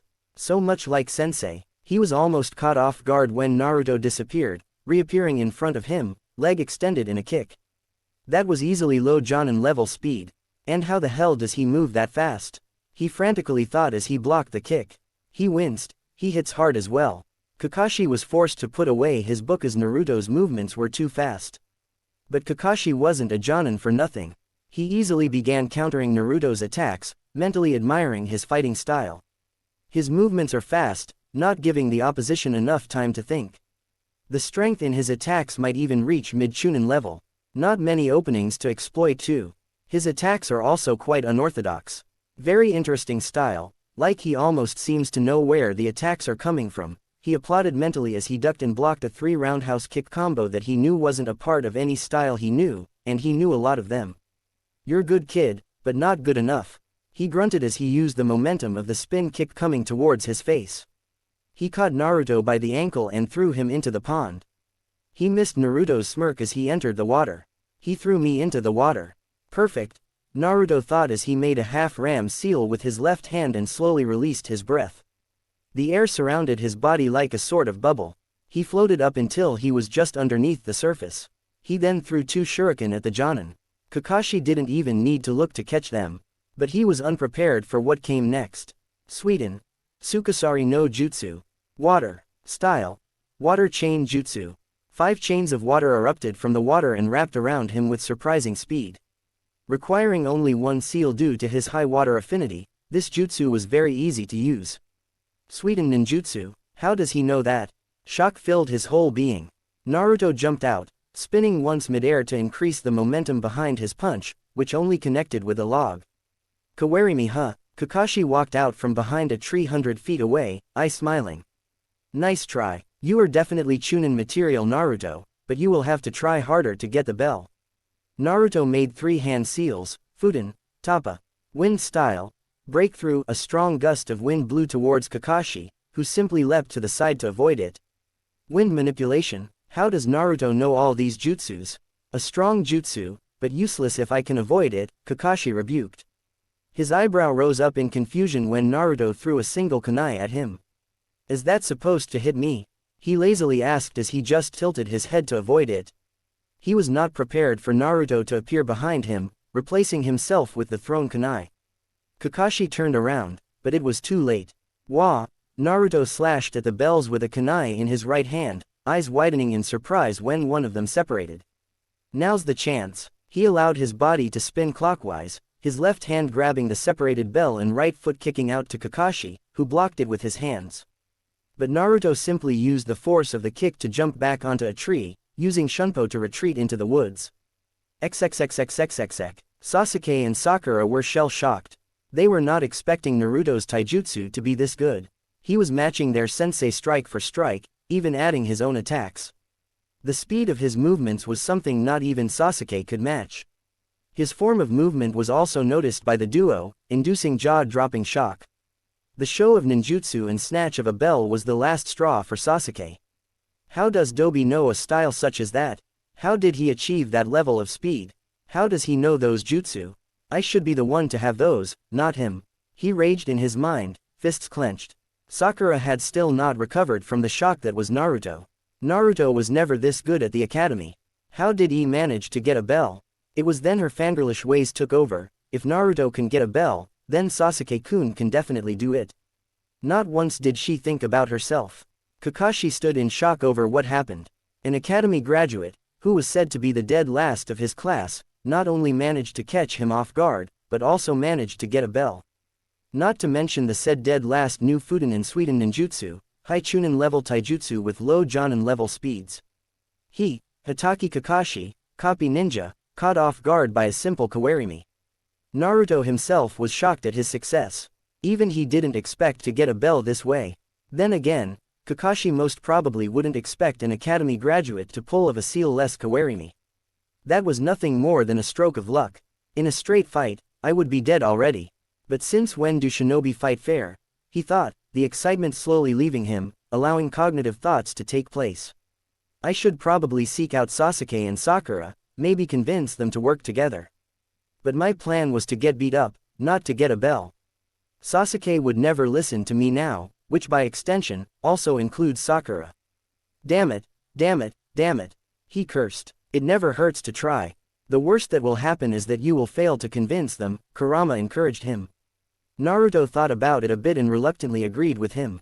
He easily sensed the chakras of the two and cursed when he felt that Sasuke was furious by the agitation of his chakra. He quickly made his way towards him, hoping he wouldn't be too late. XXXXXXX. He was too late. Sasuke was already furious at Naruto's achievement, and when Naruto tried to convince him, he harshly shot his proposal to work together down and went to confront Kakashi alone. Long story short, he got his ass handed to him and got himself buried head deep into the ground. On the bright side, Naruto successfully copied the Doden Jutsu Kakashi used to bury Sasuke. He sensed Kakashi casting a genjutsu on Sakura, who easily succumbed to it. He sent 20 shadow clones to fight Kakashi and defend Sakura, but the time was already up.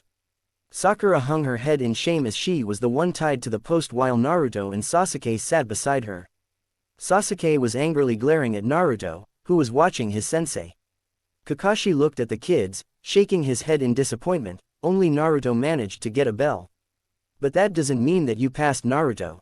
You all failed to grasp the real purpose of this test. Teamwork. The response came from Naruto. Sasuke and Sakura looked away from him, in anger and shame.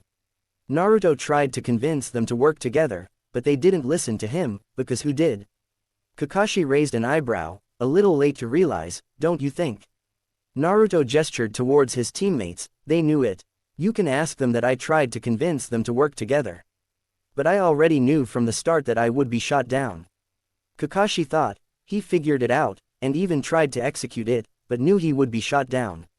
Sorry Naruto, but this group fails. Naruto's voice interrupted him, besides, teamwork is something that is established in the long run, sensei. You can't expect it out of people who have never worked together. Kakashi nodded, point, but it is also born out of necessity, which was this case. Unfortunately, you all failed to act on it. Silence reigned for a while as Kakashi let them think about it.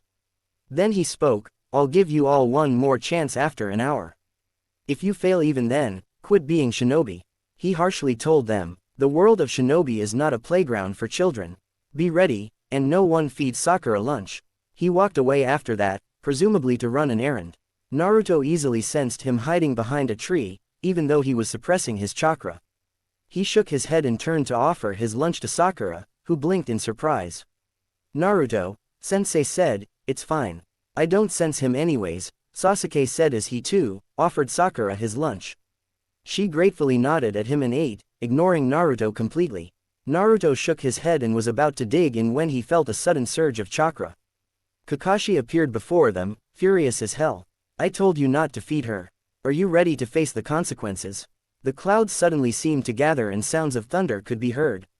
Sasuke spoke up, surprising Naruto, we are a team, aren't we? We will face the consequences together. Is that your choice? Kakashi asked, still radiating fury. The group nodded as one, resolution and determination in their eyes. Like a switch, Kakashi changed personalities, you pass. I smiled at them. Naruto still stayed wary, is that it? I smiled disappearing. Kakashi said in a serious tone, yeah. I wanted to be sure you three would act as one. My best friend always used to say, those who break the rules are scum, but those who abandon their comrades are worse than scum. I wanted you all to accept each other as comrades. This is actually the first group I have passed. The previous ones were blockheads who couldn't get it. He gave them an eye smile and a thumbs up. Team 7 will start its missions from tomorrow. Welcome to the wonderful world of D ranks. Naruto was starting to hate those words by now. It had been 2 weeks since the bell test had taken place. Kakashi had kept to his promise and started taking missions for the team the day after. Only Naruto, and by extension his teammates, refused to believe whatever they were doing were missions. Menial tasks such as fixing fences, taking dogs out for walks, manual labor on farms, Naruto was confused as hell as to how these tasks could be labeled in the same category as missions. He was sure Sasuke and Sakura were too. Speaking of which, Sasuke had started asking questions about how Naruto knew wind and water ninjutsu, his taijutsu style. He even had the nerve to demand from him all the jutsu he knew. Naruto had told him in no uncertain terms that unless Sasuke was willing to share jutsu from his own repertoire, Naruto had no intention of telling him what he wanted to know. Of course, Sasuke refused to share any jutsu of his, believing that they were Uchiha clan jutsu and as such, no one besides him could know. Naruto had scoffed at that, but Kurama had straight out burst laughing. The great beast had told him he knew at least 20 people who could perform the great fireball, only 2 of which were Uchiha. Naruto had smartly countered that argument by towing the line that was Uchiha Sasuke's pride. He had condescendingly asked if the great Uchiha library was not enough for him. Sasuke did not want to admit that he could not access it without his Sharingan, and he honestly believed all jutsus available outside were weak and so, did not bother to learn them. He stopped bugging Naruto after that, much to the blonde's relief. However, Sakura had started bugging him on Sasuke's behalf to get him to hand over the jutsus, saying that a loser like him does not deserve them. Naruto was quick in shutting her up, turning her own argument against her. He had smartly questioned her if she was implying he was weak.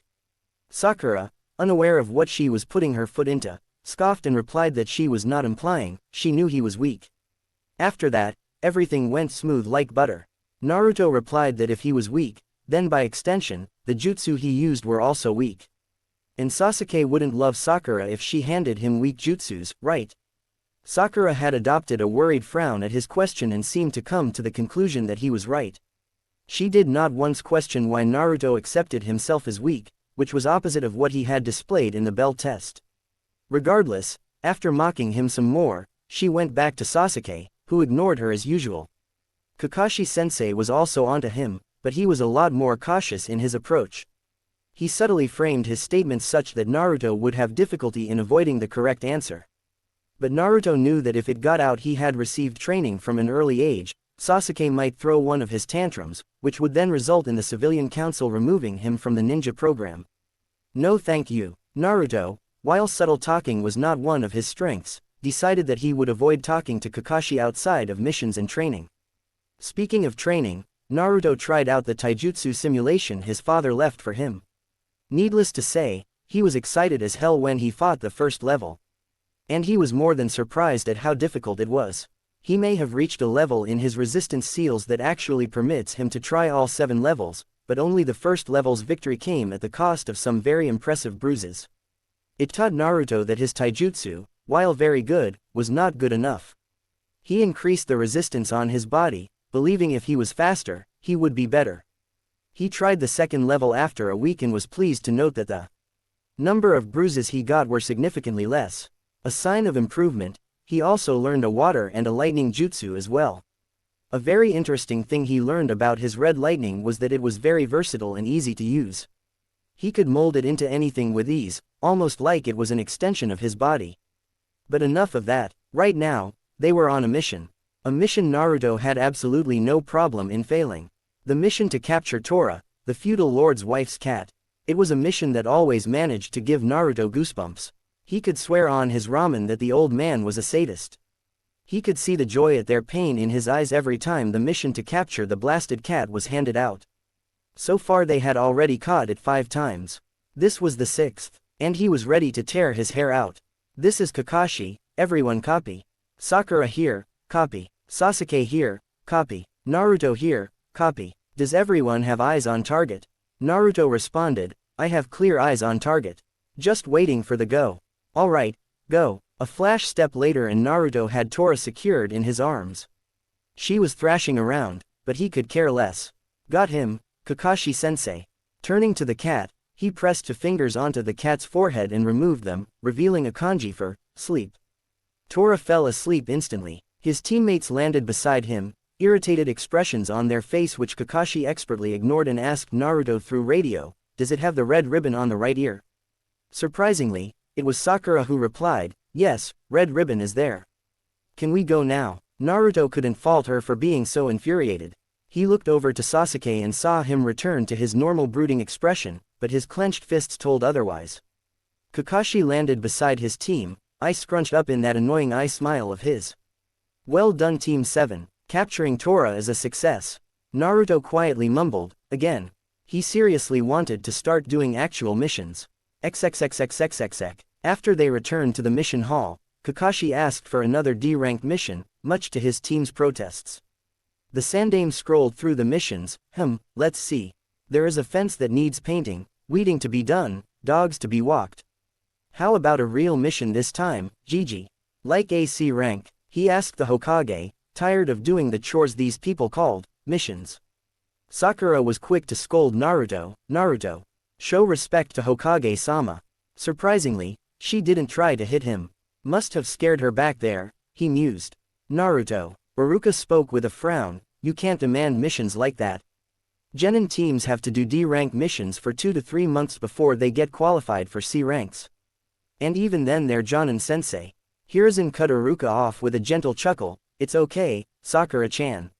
He has called me that ever since he was little. Sakura's eyes widened a bit in surprise as did Sasuke's. They didn't know Naruto was so close to the Hokage to the extent of calling the man a grandfather figure. Hiruzen turned towards Kakashi. Kakashi, do you think your team is ready for AC rank mission? Kakashi thought about it a bit. Naruto, Sasuke and Sakura's teamwork had progressed at a slow rate, but he can say that their teamwork had become decent. One development worth mentioning was that Sasuke now held a one-sided rivalry with Naruto. With Naruto starting to hide less of his abilities, it became even more clear that he had Sasuke outmatched in ninjutsu because of his wider repertoire of jutsus, not to mention that Naruto had shown he could use 3 elements and had monstrous chakra reserves due to being a Jinchuriki and an Uzumaki, easily dwarfing Sasuke's reserves. Fuinjutsu already gave Naruto an edge that Kakashi knew Sasuke would not be able to match. The Jonin suspected Naruto was hiding a lot more, but didn't call him out on it. He kept a close eye on Naruto during the D ranks, but Naruto held his edge. He didn't give the two boys any chance to spar, knowing that because of Sasuke's inability to accept someone, especially Naruto, was stronger than him would cause the spar to escalate into something much serious. Kakashi was not dumb enough to take that chance. Anyway, Naruto had unintentionally become Sasuke's reason to get stronger. Kakashi reasoned that Sasuke held his brother, Itachi, in a much higher position than Naruto and wanted to become stronger than Naruto, so he could finally kill him. Another positive development was that Sasuke didn't completely alienate himself from his teammates. He held a strange companionship with Naruto, deeming the boy tolerable. Maybe it was because Naruto had metamorphically extended a hand of friendship towards the lone Uchiha by displaying a bit of what he was capable of, and Sasuke respected those who had power. Taking all of this into consideration, Kakashi finally spoke. "Hi, I believe they are ready, Hokage-sama." All 3 genin had different reactions to this. Sakura sighed in relief, not wanting to do D ranks anymore. Naruto pumped his fist, exclaiming, "Yes. Finally." Even Sasuke smirked a bit. He felt doing D ranks held him back from getting stronger. Maybe getting some real-world experience like encountering bandits and foreign shinobi would make him stronger, he mused. Hiruzen nodded and browsed through the pile in front of him. "Let's see. Found it. Simple escort and protection mission to Wave Country. Your client is a bridge builder named Tazuna who wants you to protect him until he completes building his bridge in Wave." Kakashi took the scroll. "Mission accepted, Hokage-sama." Hokage then turned to Iruka. "Send Tazuna inside." Iruka nodded and went out of the room, returning 2 minutes later with an old man wearing a straw hat and holding a bottle which obviously contained alcohol. Naruto wrinkled his nose. The odor was not pleasant at all. Tazuna looked at the team of genin and slurred, "These are the brats that are supposed to protect me. I paid for real ninja protection." "Funny of you to say that, considering you didn't even notice me move," a voice came from behind him. Tazuna whipped around with wide eyes, but couldn't spot the owner of the voice. "Over here, you drunkard," the same voice drawled, making the man whip around again, eyes locking onto a mop of blonde hair. Intense blue eyes stared back at him, silently mocking him and his earlier statement. Kakashi intervened before Naruto could scare Tazuna even more. "Naruto, please don't scare the client," he reprimanded in his usual lazy voice, which didn't sound like a reprimand at all. "Kakashi-sensei, you're no fun at all," Naruto sighed despondently, walking back to his place beside Sasuke. Kakashi assured the builder, "You have nothing to be afraid of, Tazuna-san. My genin are among some of the best upcoming ninjas of this village. We can easily take care of a few bandits." Instead of making the man relax, Tazuna tensed up a bit at the word, bandits. Naruto narrowed his eyes a bit at that. Protection from a jonin would be enough to make anyone relax, so Tazuna tensing up didn't make sense. "He's hiding, or more probably, withholding some information, Naruto. Be on your guard," Kurama advised. He too noticed Tazuna's tensing up. "Will do, Kurama," Naruto replied before turning to Kakashi, excitement on his face. "When are we leaving, Kakashi-sensei?" he eagerly asked. "We will leave tomorrow morning at 7, he answered. He then lazily waved them away. "That's all for today. Take full rest for tomorrow." The genin dispersed to do their own thing for the remainder of the day. Naruto and Sasuke went separate ways to do their own training while Sakura headed home. XXXXXXX. Naruto headed to the abandoned Senju compound, more specifically the Nadime's library.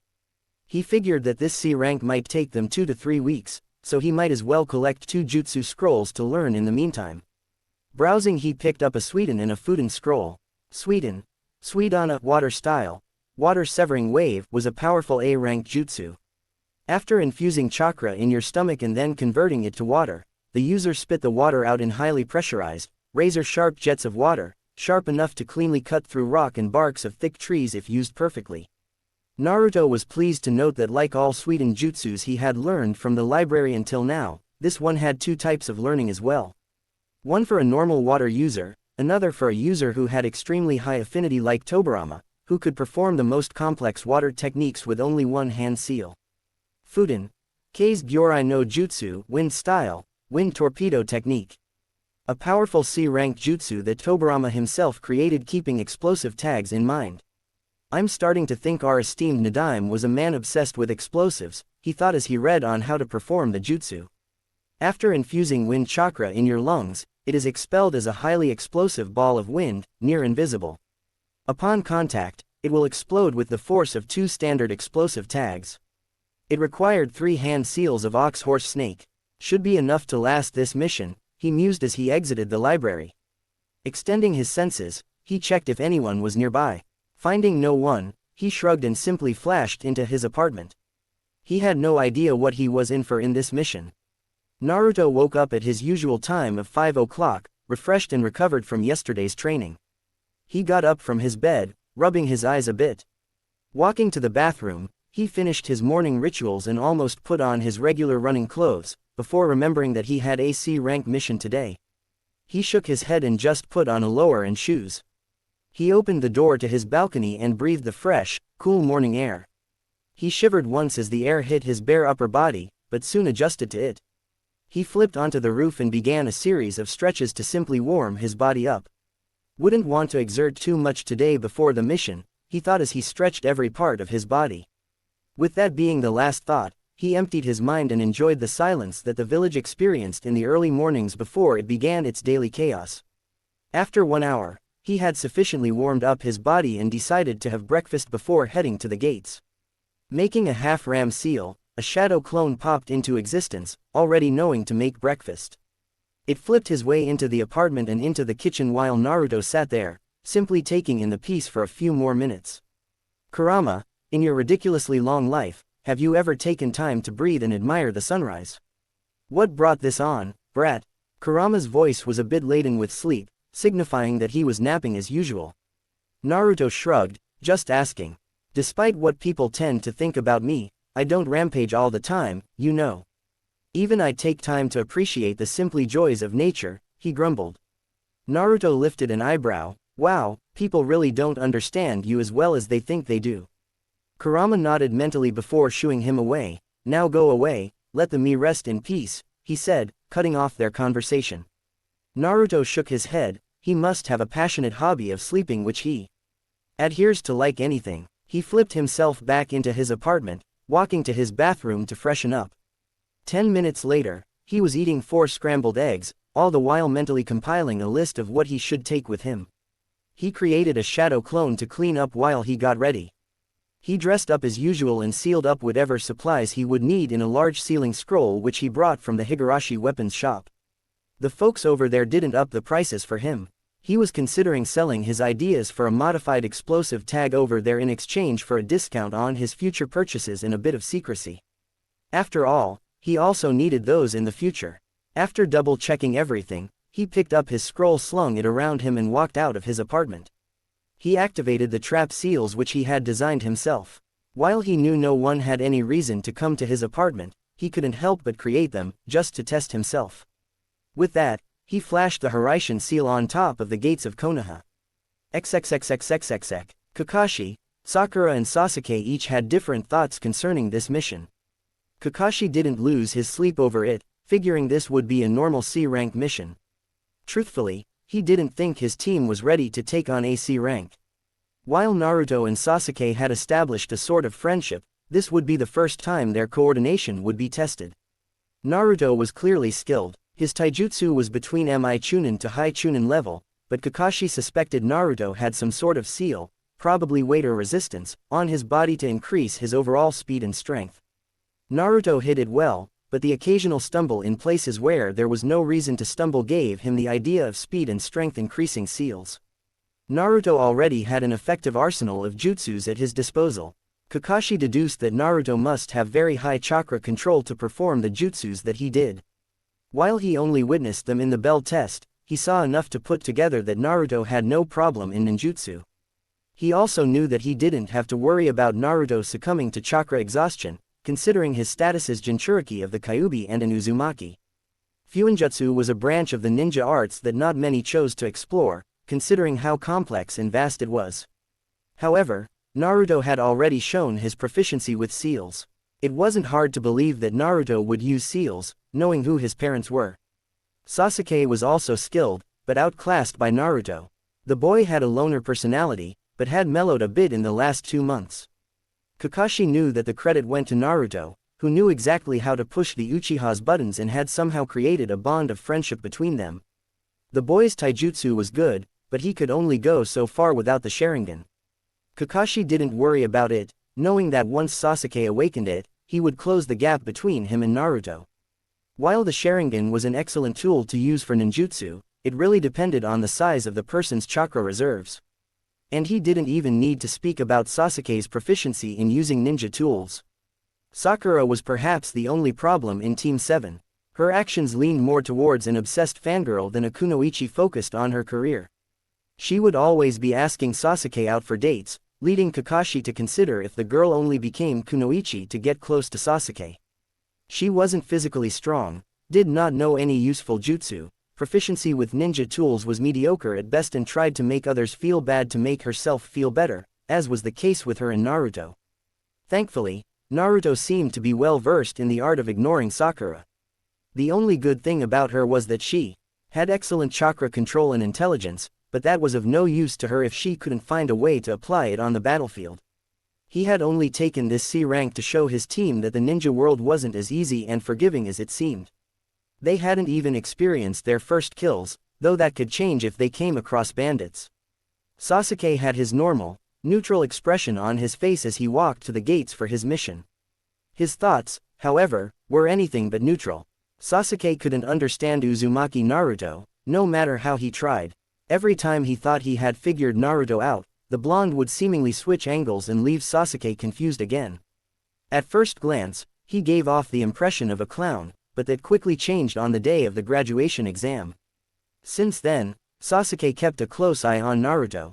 On the day of the bell test, Sasuke had been outraged at the skill that was displayed by the blonde. He suspected Naruto's taijutsu was at par, if not greater than his own. But to engage in a spar with a Jonin, attacking and countering all attacks with a precision and fluidity Sasuke did not possess, was enough to ignite jealousy inside Sasuke. His ninjutsu was something Sasuke did not expect, but didn't exactly know why he was upset about it.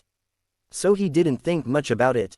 Sasuke had somewhat expected Fuinjutsu and immense chakra reserves from Naruto, having read up on the Uzumaki clan and their prowess in the art. He could accept that, but that was not the most surprising thing that happened to him.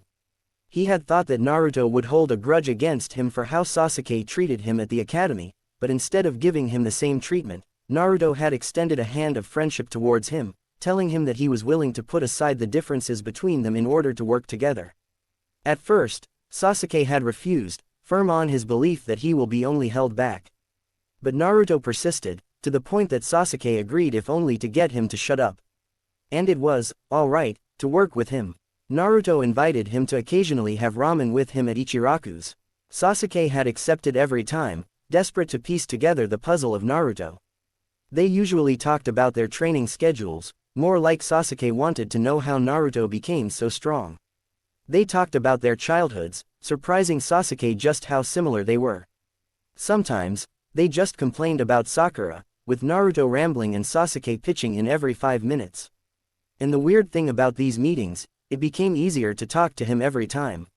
Sasuke was now pretty sure that he did not consider Naruto as a weakling to be dismissed at the first glance, but rather as a scale to measure himself against. He respected him, he wanted to become as strong as Naruto, in hopes that he would surpass him and finally become powerful enough to kill his brother. He had accepted Naruto as a comrade, for now. Sakura happily made her way to the gates, Sasuke being the main thought on her mind. She was sad how Sasuke always denied her a date, but kept her spirits high, just in case he decided to accept the next time. But in the past 2 months she had spent with her team, she was witness to some rather troubling developments. The first was that she was forced to accept that she could not use Naruto as a step to boost her confidence anymore. He had made it very clear that he would not tolerate her picking on him anymore. That made her realize with a small amount of shame, that she had very unnecessarily picked on Naruto, who had no hand in anything that upset her. The second was that Naruto was strong. Easily stronger than Sasuke, and she was not just talking about chakra reserves. She knew about the Uzumaki clan. Naruto was the physically capable of them all, proven when he could physically exert even more than Sasuke. He would take much longer than her and Sasuke to get tired and recover much more quickly than both of them. The third and hardest to accept was that Naruto and Sasuke came from very similar backgrounds. She refused to believe that at first, going so far as to call him an orphan and could never match Sasuke. She was shocked though, when Sasuke came to Naruto's defense. He admonished Sakura, saying that she had gone too far. He harshly reminded her that he and Naruto shared the fact that they were orphans. Since then, Sakura had felt tremendously guilty and had tried to act nicer towards Naruto. She wouldn't call them friends though, they were far from that. She began to see Naruto in a new light. Though he always acted like he was indifferent, the subtle actions made it clear that he always cared for his comrades. She noticed that in the 2 months, Naruto and Sasuke had grown closer as friends. Sasuke too began to see Naruto in a new light. She saw that Naruto clearly knew that he was stronger than Sasuke, but he never rubbed it in the boy's face, instead he used this fact to encourage Sasuke to grow stronger. She was, by no means, a friend to Naruto, but hoped that he would at least consider her a worthy comrade in time. The two reached the gates exactly 15 minutes before 7. Sakura's eyes lit up as she saw the dark-haired boy. Sasuke-kun. She waved enthusiastically, and like always, was disappointed when he replied with his customary, "HN."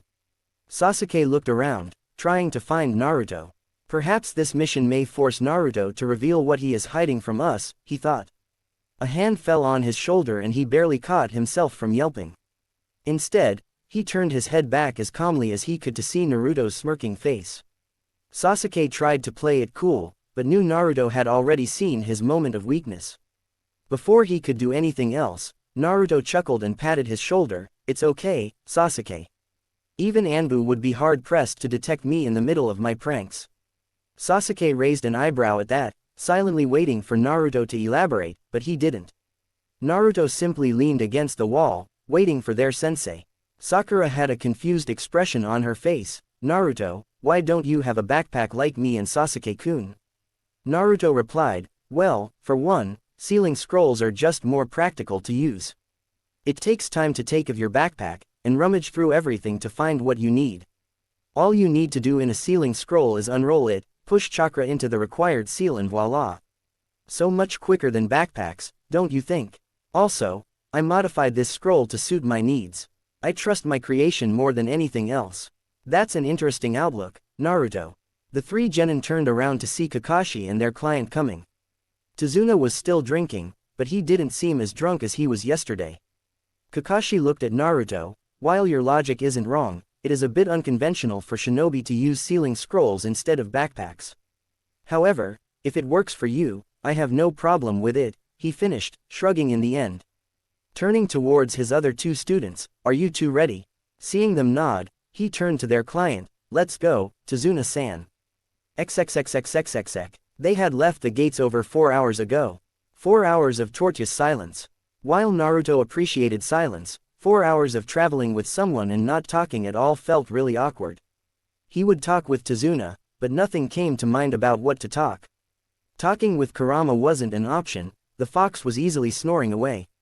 Sakura seemed to sense the awkwardness as well, and she did not have the same problem as Naruto of finding a topic to talk about. Tazuna-san, you are from Wave Country, right?" Tazuna turned his head towards her. "Yeah, what about it? Do you have a ninja village in that country?" Surprisingly, it was Kakashi who answered. "Actually, Wave does not have a ninja village. Each of the elemental nations has their own hidden shinobi villages. But the smaller countries don't have the resources to fund, let alone maintain their own hidden village. Budget, people, missions, there are so many resources to account for that the smaller nations can't afford. So they prefer to hire ninjas from other countries." Naruto only paid half attention to the explanation, the other half of his attention focused on the puddle to the side of the road. It looked so out of place on the sunny day that a word automatically rang through his mind: trap. He glanced at Kakashi-sensei, who had also seen the puzzle and figured out it's a genjutsu. He nudged Sasuke, motioning him to glance at the puddle. Sasuke raised an eyebrow, for he didn't understand what Naruto was trying to imply, but it suddenly clicked after a moment. He nodded his thanks to Naruto, who nodded back. They subtly repositioned themselves in front of Tazuna. As soon as they passed the puddle, Naruto's sense of danger buzzed loudly and he called out, "Watch out!" He and Sasuke both jumped back in time, but Kakashi was apparently too slow to react. Two ninjas jumped from the puddle and attacked Kakashi with a bladed chain, tearing him to shreds. At least that's what Sakura and Sasuke saw. Naruto's senses were fast enough to follow the kawarimi followed by a minor genjutsu. "One down," the one on the right declared. They both then turned their attention towards the genin. "Sakura, guard Tazuna," Naruto shouted. He then turned his attention towards the one who was closing in on him. Holding a half-ram seal, a shadow clone popped up beside him. Together, they both held kunai in their hands, reverse grip and coated with wind chakra. Due to his excellent chakra control and the chakra-conducting metal of the kunai, the wind chakra got shaped like a second and a longer skin to the kunai. Not wasting any time, both of them engaged the ninja from different sides. The ninja scoffed and tried to use his chain, but both the Narutos easily dodged it. One of them attacked the chain while the original attacked the ninja. The ninja, whose eyes were wide after seeing the wind chakra on the kunai, was sufficiently distracted with trying to hold of the clone from cutting his chain off. Naruto took advantage of this and executed a diagonal slash along the torso of the ninja. The wind chakra easily tore through and made a deep cut. Not enough to be fatal, but deep enough to hurt. The ninja cried out in pain and instinctively held his left hand to the cut. The clone took full advantage of the opening and hit the back of the ninja's head with the blunt head of his kunai, rendering him unconscious. Naruto and his clone smirked down at the fallen ninja and bumped fists, the action causing the clone to disappear. He looked over to Sasuke, who was about to clash with his opponent, a kunai and shuriken in hand. But before he could do that, a hand appeared in the ninja's path, right in front of his throat. Needless to say, Kakashi's block easily knocked out the ninja cold. Smiling at his students, he said, "Good job on taking him out, Naruto. You too, Sasuke, keeping the enemy away from the client. Sorry Sakura, I didn't know you would freeze up like that." He tied up the two ninja against a tree. He missed the frustrated look on Sasuke's face, which turned into jealousy as he gazed at Naruto, who was watching Kakashi. He was easily able to knock out the ninja in less than half a minute. Why couldn't I do that? I got stuck in engaging the ninja instead of trying to take him out as quickly as possible. He clenched his fists in agitation. Kakashi explained, "These guys are known as the Demon Brothers. They are rogue chunin of Kurigakure no Sato. They are somewhat dangerous." Tazuna looked scared out of his wits. "If you were not skewered to pieces, why did you let your genin handle them?" Kakashi smiled. "I had to test them how they would perform in the field. Besides, I had to find out who they were attacking.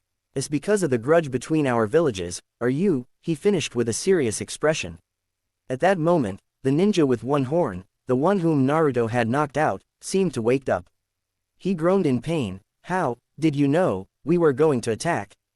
Naruto spoke up before Kakashi could. "A puddle on a completely sunny day, added to the fact it hasn't rained in weeks." "Well done, genius," he sarcastically clapped. Sakura let out a light giggle at this. Naruto's snark was funny when it was aimed at others. Kakashi narrowed his eye at Tazuna. "We need to talk." Tazuna adopted a nervous expression. "About what?"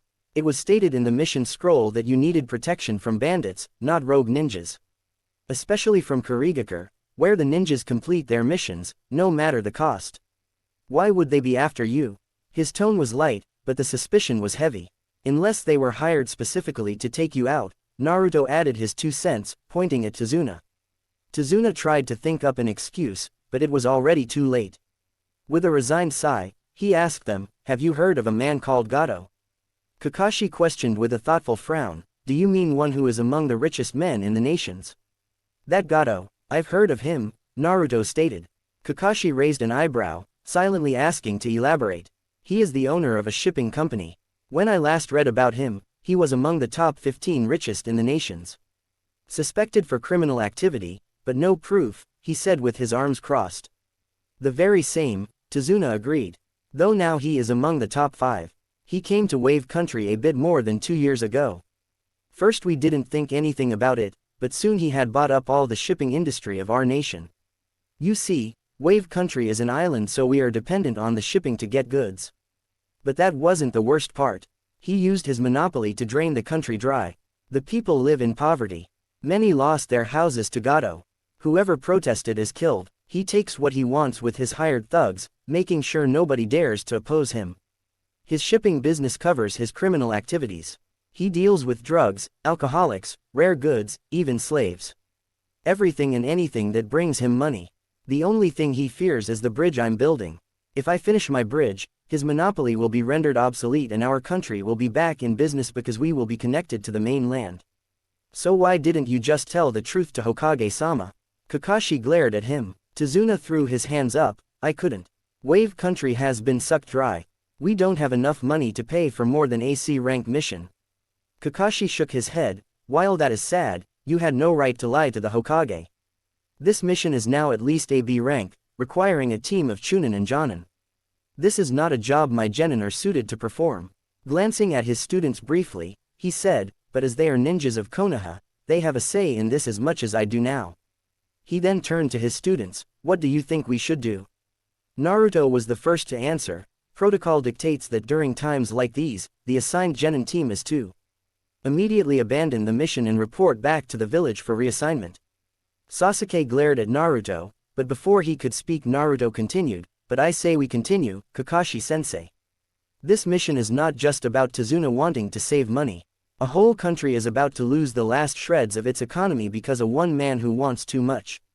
Surprisingly, Sasuke brought up a good point, and we can't afford to let people think that Konoha will let a country fall to such a man.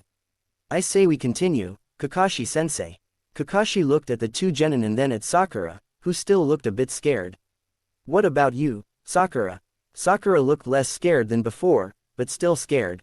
I say we go forward, Kakashi-sensei. Kakashi gazed at her a moment longer. He sighed and then said, very well, let's go. They missed Tazuna's sigh of utter relief. XXXXXXX. Naruto put seals on both the brothers' foreheads, putting them to sleep. Kakashi told him the Konoha shinobi would be arriving to take them, so he should leave instructions for them on how to release the seal. After that, the team and Tazuna continued without any further delay until they reached a coast where Tazuna had organized transport to Wave Country. The man greeted Tazuna and cast a wary eye on the Konoha shinobis, but kept his words to himself. He stirred them, appearing extremely nervous despite of the dense cover from the morning fog. As soon as the bridge came into view, Kakashi let out a low whistle. That is one impressive bridge, that is. Naruto shook his head in wonder. I've never seen anything as awesome as that bridge before. Sakura was gaping at the sheer size of the bridge and Sasuke was, like always, neutral-faced. Once they reached the shore, the fisherman wished Tazuna best of luck to get home safely while Tazuna thanked him for his help. Kakashi asked Tazuna, how long is your home away from here? A journey of about 1 hour and a half. Kakashi nodded and motioned for his team start walking. Though he didn't know the reason why he suddenly felt a sense of foreboding. Glancing towards his team, he wasn't entirely surprised to see that only Naruto seemed to share his wariness, eyes darting around, ready to react at the slightest notice. And react he did. Without any warning, a shuriken flew into a bush on the side, courtesy of Naruto. Sasuke and Sakura jumped at that, along with Tazuna. Kakashi just narrowed his eyes. What is it, Naruto? Naruto walked to the bush, a kunai ready in hand. Though he was confused when he only spotted a white rabbit, scared to the bone. Sakura scolded him, Baka. Look what you did to the poor rabbit. But Kakashi and Naruto were too busy concentrating on the fact that they spotted a white rabbit. A snow rabbit whose fur is white. In the spring, the absence of brown fur indicates it was raised in captivity, were the thoughts going through the Jonin's head. He suddenly realized its purpose. His shout ran out a second after Naruto's danger sense kicked in. Down, everyone dropped to the ground, just in time to avoid a giant, spinning from cutting off their heads. Naruto saw that Sasuke was able to bring Tazuna just in time.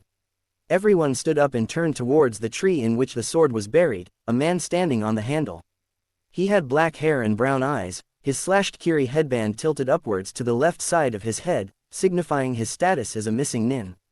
He wore mist-stripped pants and hand warmers that extended to his biceps. Kakashi's voice took a tone of mock surprise. Well, if it isn't Momochi Zabuza, rogue nin and former member of the Seven Swordsmen of the Mist. The now identified Zabuza raised a non-existent eyebrow. So you have heard of me. The man's posture radiated confidence and power. I'm going to ask you to hand over the old man to me. You do that and you get to escape with your lives. Kakashi had a bead of sweat running down the side of his face. This is really bad. Zabuza is a high A rank missing nin, bordering S rank, which easily upgrades this B rank to a high A rank. Naruto had similar thoughts running through his head. Damn, our luck must be really bad if we have to face off against a swordsman of the mist. I don't stand a chance against him. But we have no choice other than to fight. Damn it. Naruto took out 2 kunai from his hip pouches, held in reverse grip and ready to engage, but Kakashi held a hand in front of him. Everyone stay back. He is not someone you can take on. It'll be tough, even for me. Unless I use this, he said, lifting up his Hitai-8 and exposing a blood-red eye with 3 tomos in a circular pattern. Zabuza gave a dark, amused chuckle. The Sharingan, this early Kakashi. I'm honored. I've read about you, back when I was in Anbu. The man who is said to have copied over 1,000 jutsu, Sharingan no Kakashi. Sasuke's head whipped around to stare at Kakashi, more specifically, at his left eye. How does he have the Sharingan? It's supposed to be an Uchiha clan dojutsu. Did he steal one on the night of the massacre? Before he could think of anything else, mist slowly started to surround them. In just a few moments, the mist was so thick it was hard to see 2 feet in front of them. Suddenly, an incredible amount of killing intent filled the air, causing all of them to tense up. But Naruto relaxed after a moment, having gathered his wits. This was nothing compared to what Kurama put him through. Sasuke and Sakura were another story. Sasuke was frozen in his place, while Sakura was barely keeping herself from crying. The killing intent seemed to relax and Kakashi's voice rang out, "Don't worry, Sasuke, Sakura. There is no way I will let my comrades die." Kakashi had released his own killing intent, easing up some of the pressure. Turning back, Kakashi said, "He'll come after me first. Zabuza is a known master of the silent killing technique. Before you know it's over." Naruto whispered back, "But sensei, aren't you at a disadvantage here? The Sharingan is not meant to see through dense fogs like this. You would be needlessly wasting your chakra." Kakashi had to admit Naruto had a point. Before he could say anything, Zabuza's voice came from all around the mist. 8 points: liver, lungs, spine, clavicle vein, jugular vein, brain, kidneys and heart. These places, if hit too hard or cut too deep, are a one-hit kill. Where should I strike first? Naruto formed a single bird seal. Fuden. Tappa. Wind style. Breakthrough. The burst of wind he expelled blew away all the fog, revealing Zabuza standing a few feet away from the group, sword in hand. "Now it is better for you, sensei," Naruto smiled, kunai held in reverse grips. He had already released all his resistance seals. Zabuza clicked his tongue in annoyance. "Annoying brat, he cancelled out my jutsu. How the hell does a genin know wind manipulation anyway?" Naruto saw it. Zabuza was staring at him with annoyance, but before he could react, Kakashi appeared behind his back, slashing at him. Zabuza collapsed in a puddle of water. Mizu Bunshin, huh? Naruto and Kakashi thought simultaneously. Zabuza appeared behind Kakashi, slashing him off. A flicker of surprise was visible when Kakashi too collapsed into water. Kakashi came up behind him. "Nice try," he mocked. Zabuza chuckled, "So you copied my jutsu, hiding in the trees and waiting to strike. Clever." He swung his blade towards Kakashi, who ducked under it and slashed his own kunai as a counter. However, the force behind Zabuza's blade was much more than Kakashi anticipated, and almost went down to his knees. Zabuza did not hesitate in giving a chakra-enforced kick to Kakashi, who was unable to dodge in time. Gritting his teeth, he crossed his arms and blocked it. He was rewarded with promptly being sent flying over into the water. Surfacing, he instantly knew something was wrong. The water was too heavy. Too slow, Zabuza said as he appeared behind Kakashi, weaving hand seals. Suiten. Suiro no Jutsu. Water style. Water prison jutsu. In a matter of seconds, Kakashi was trapped in a dome of water maintained by Zabuza. Though both of them didn't notice Naruto's smile, having successfully copied the jutsu. "None of you know what it means to be a ninja. When I was your age brats, I already had blood on my hands." Sakura asked, "What do you mean?" Kakashi said, he is talking about the reason he became known as the Demon of the Mist. 15 years ago, a child killed over 100 students. A child who wasn't even a ninja. Naruto lamely uttered, oh. However, he was quick to recover. Well, here goes. Kakashi tried to stop him. Don't, Naruto. We have lost. Take the client and run. Hell no, sensei. We are not going without our team leader. You still owe us some real training. Naruto was about to use the water chain jutsu to disrupt Zabuza's control on the prison, but was forced to dodge the water clone that tried to take his head off. His heart was pumping, his adrenaline levels rising, his mind entering battle focus. He complimented Zabuza, using a jutsu while maintaining another one. That's some really impressive chakra control. He easily weaved between the slashes. Zabuza, the clone, chuckled, thanks kid. You aren't too bad yourself, dodging my strikes like that. Naruto flipped back, putting some distance between him and the clone. Well, having a giant butcher knife like that doesn't exactly do you a favor in the department of speed, pal, he offhandedly commented. Forming the hair sign, he thought, Sweden, Mizorapa, water style. Wild water wave. A wave of water rushed at the clone from his mouth, who jumped up to dodge. Smirking, Naruto formed the half-ram to weave the water towards the clone, who couldn't dodge midair. He was expelled into water. Not wasting any time, Naruto maintained the half-ram and formed over 20 shadow clones, who moved to engage the real Zabuza, who scoffed and easily dealt with them with his blade one by one. While this was happening, Naruto took the opportunity to shake Sasuke out of his stupor. Gripping his shoulders tightly, he harshly whispered, "Get your head back in the game, Sasuke. I need your help to free Kakashi-sensei." It seemed to do the trick as Sasuke snapped back into awareness. In a moment of acknowledging Naruto as leader, he asked, "What should we do?" Naruto unrolled his scroll and slapped his hand onto a seal. A puff of smoke revealed a Fuma Shuriken, folded. Naruto rolled the scroll back and slung it. All of this happened in just 10 seconds. He handed the folded shuriken to Sasuke, who glared at him. A simple Fuma Shuriken won't work, Dobi. Naruto thrust it into his hands anyway, an impatient look on his face that said, "Just follow my lead." As soon as Sasuke held it, a look of realization came onto his face and he looked at Naruto with wide eyes, who smirked and winked at him. A predatory smirk of his own appeared as he prepared to follow Naruto's plan. Zabuza had just finished off the clones when he spotted the Uchiha holding a Fuma Shuriken and running at him. The brat leapt impressively high and threw it at him. Zabuza was not impressed. He simply plucked the shuriken from air as if catching a frisbee. "Is that all you can think of? Brats?" Suddenly, another shuriken appeared, hidden in the shadow of the first. Zabuza scoffed angrily, "You are underestimating me, brats." Still not good enough. He simply jumped over the shuriken, his other hand still maintaining the water prison. "Got him," Sasuke murmured with a smirk as Naruto beside him disappeared into smoke. Zabuza's eyes widened as he heard a poof behind him, seeing the second shuriken turning into Naruto, who had a kunai in hand. Naruto figured with a tiny smirk that just throwing a kunai won't do the job, so he would let loose the flying thunder god just this once. The kunai he was holding had his jutsu shiki on the handle. Just to maintain the appearance of a kawarimi, he had another kunai ready. He threw the kunai with his formula towards Zabuza, who cursed mentally. "I can't dodge that unless..." He released his hold from the water prison, jumping to the side.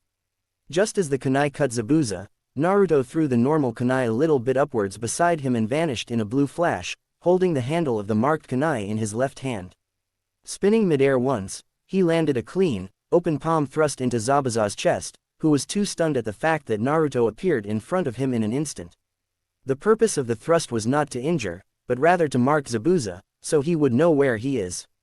Still, Zabuza skid back a few feet from Naruto, who landed on the water. Zabuza glanced to where Naruto had thrown the kunai from. He saw the kunai buried in a rock over there.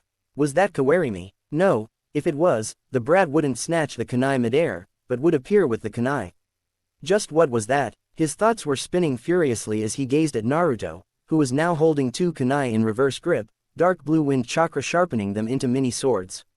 He can use Fuden and Suiden ninjutsu, has enough chakra to use the shadow clone jutsu without worry, his chakra control is good enough for him to water walk, and he can use wind chakra to sharpen his kunai. Is he a genin for real? He dashed towards Naruto, who prepared to flash step away and if necessary, defend himself. That's enough from you, brat. Just as he was about to stab Naruto, he was blocked by none other than Kakashi. He had halted the sword using a reverse-gripped kunai, rage swimming in his eyes. You've got some nerve. The whisper was deadly enough that even Naruto shivered a bit. He was not only angry at himself for making a rookie mistake and getting himself caught, but the man had the gall to attack his genin. Your trick won't work twice, Zabuza, he promised the man, slowly. Without turning his gaze away, he spoke to Naruto. Brilliant plan, Naruto. Distracting Zabuza by getting Sasuke to help you. Excellent job, Zabuza tsked. I lost concentration for a moment and cancelled the technique. Don't give yourself too much credit. You were forced to cancel it, Kakashi's sharp voice cut it. Naruto nodded and seeing his work was done, he put the kunai away and flash-stepped back to Sasuke, who jumped a bit at his suddenness. He observed Kakashi, who had jumped away from Zabuza and was using the power of the Sharingan to its full effect.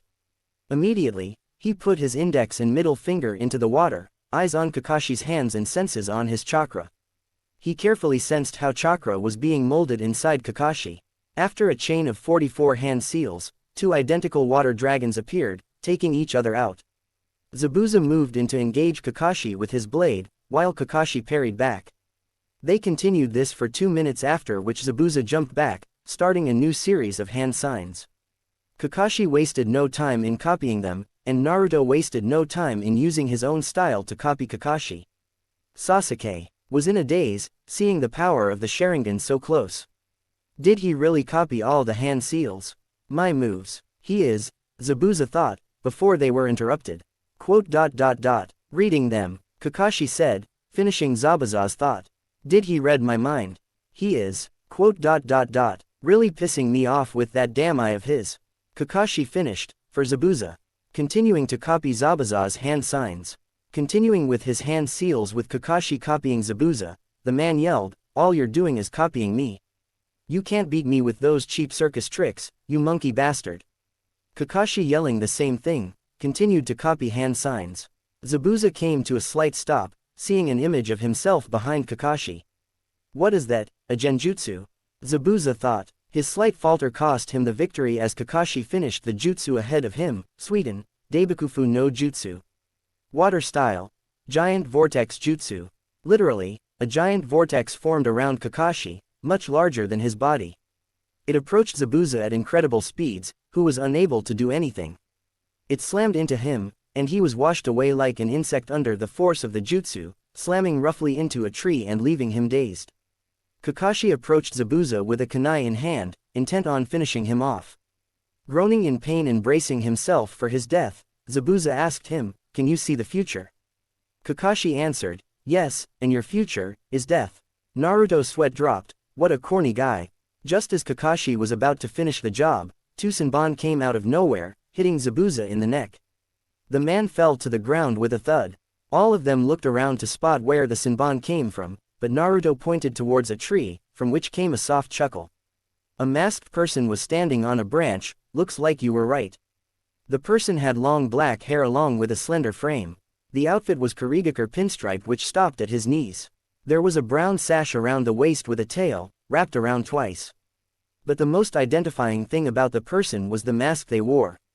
It was white with thin, curved eye holes and a red wavy design in place of the mouth, as well as the Kurigakure symbol etched in the top. The person was a hunter nin. Naruto couldn't quite place the voice as female or male. It was unsettling. He would assume it is a male, though.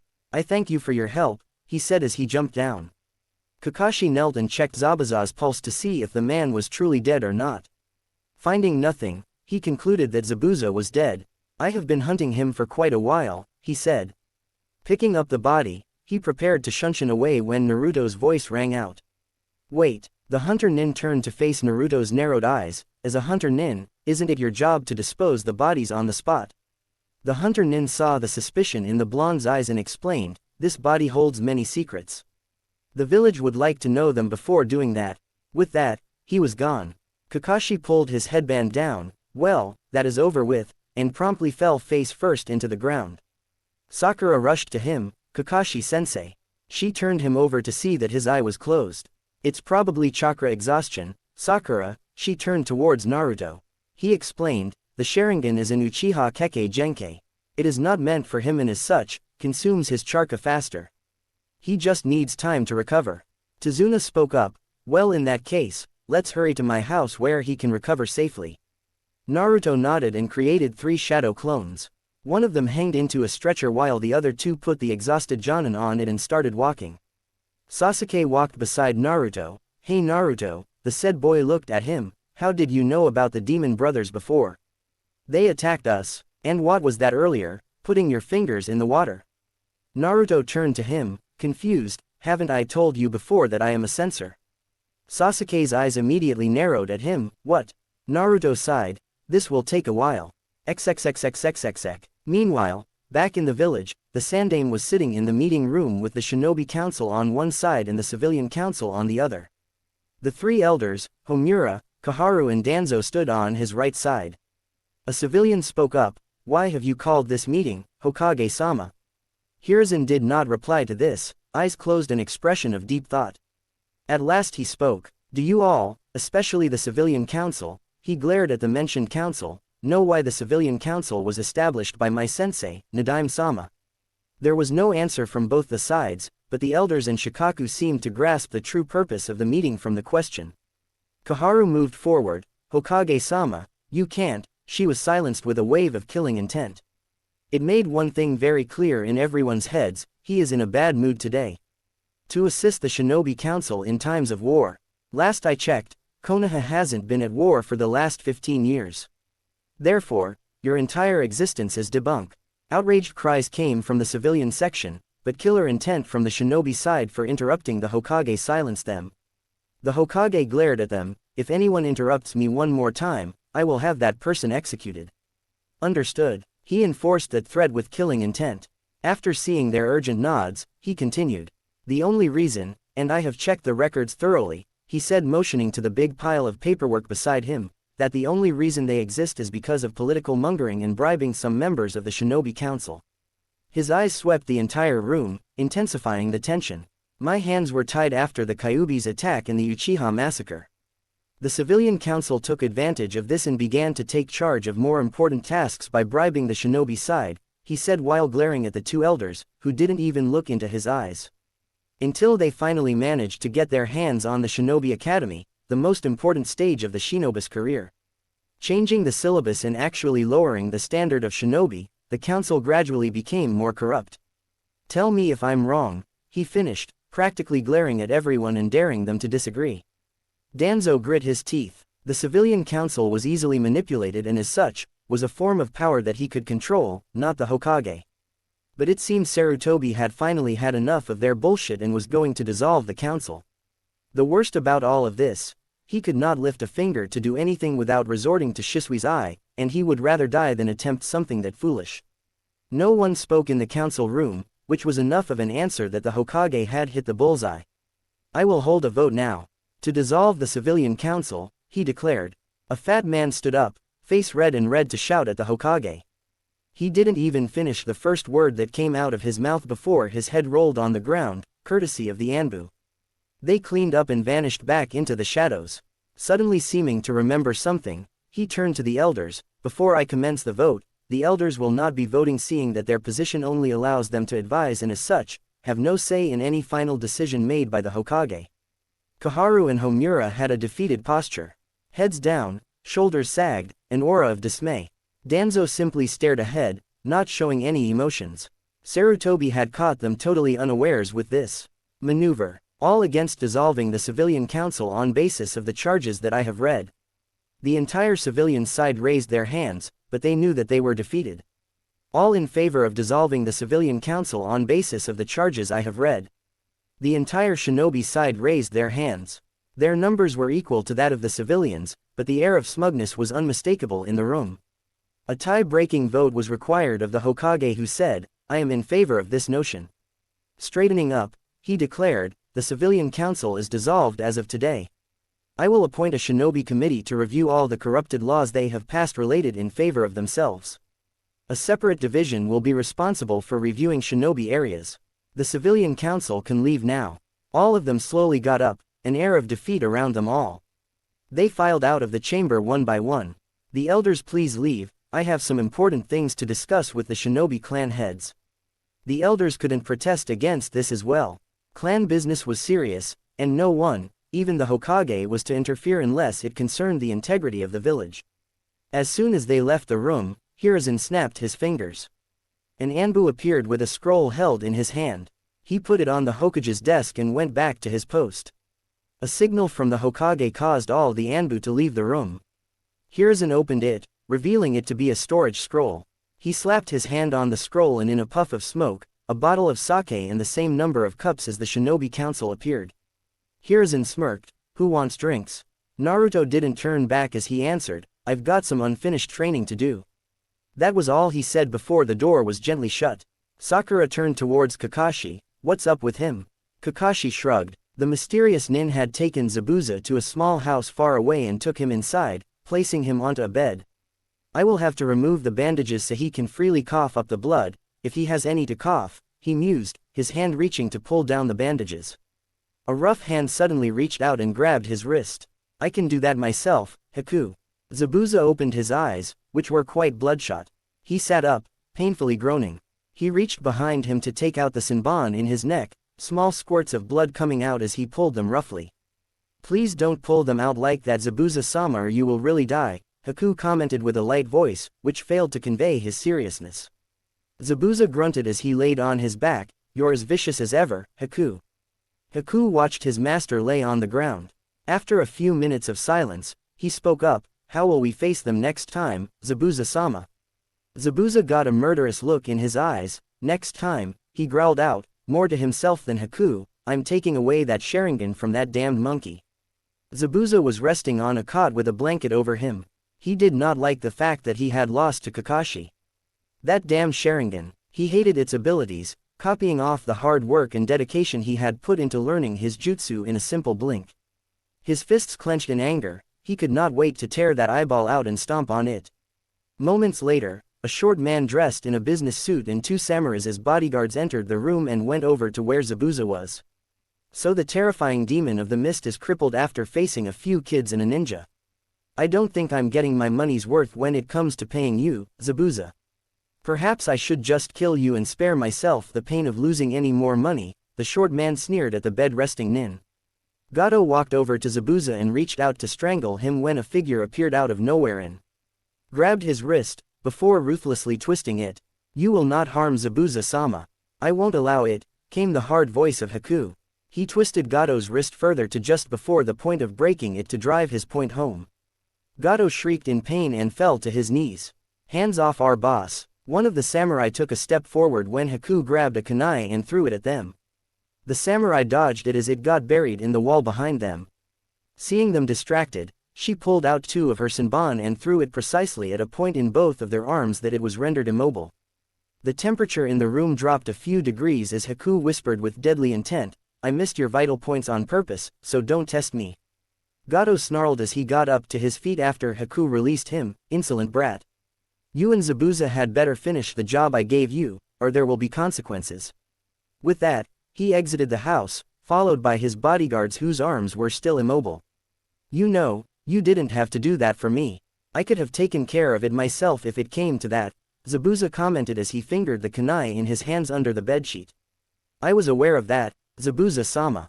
But as your tool, I will always protect my master in any circumstance," Haku said with a smile. Zabuza sighed, "In any case, I will be back to full strength in 3 more days. And when I am," his voice turned murderous, "Kakashi will die."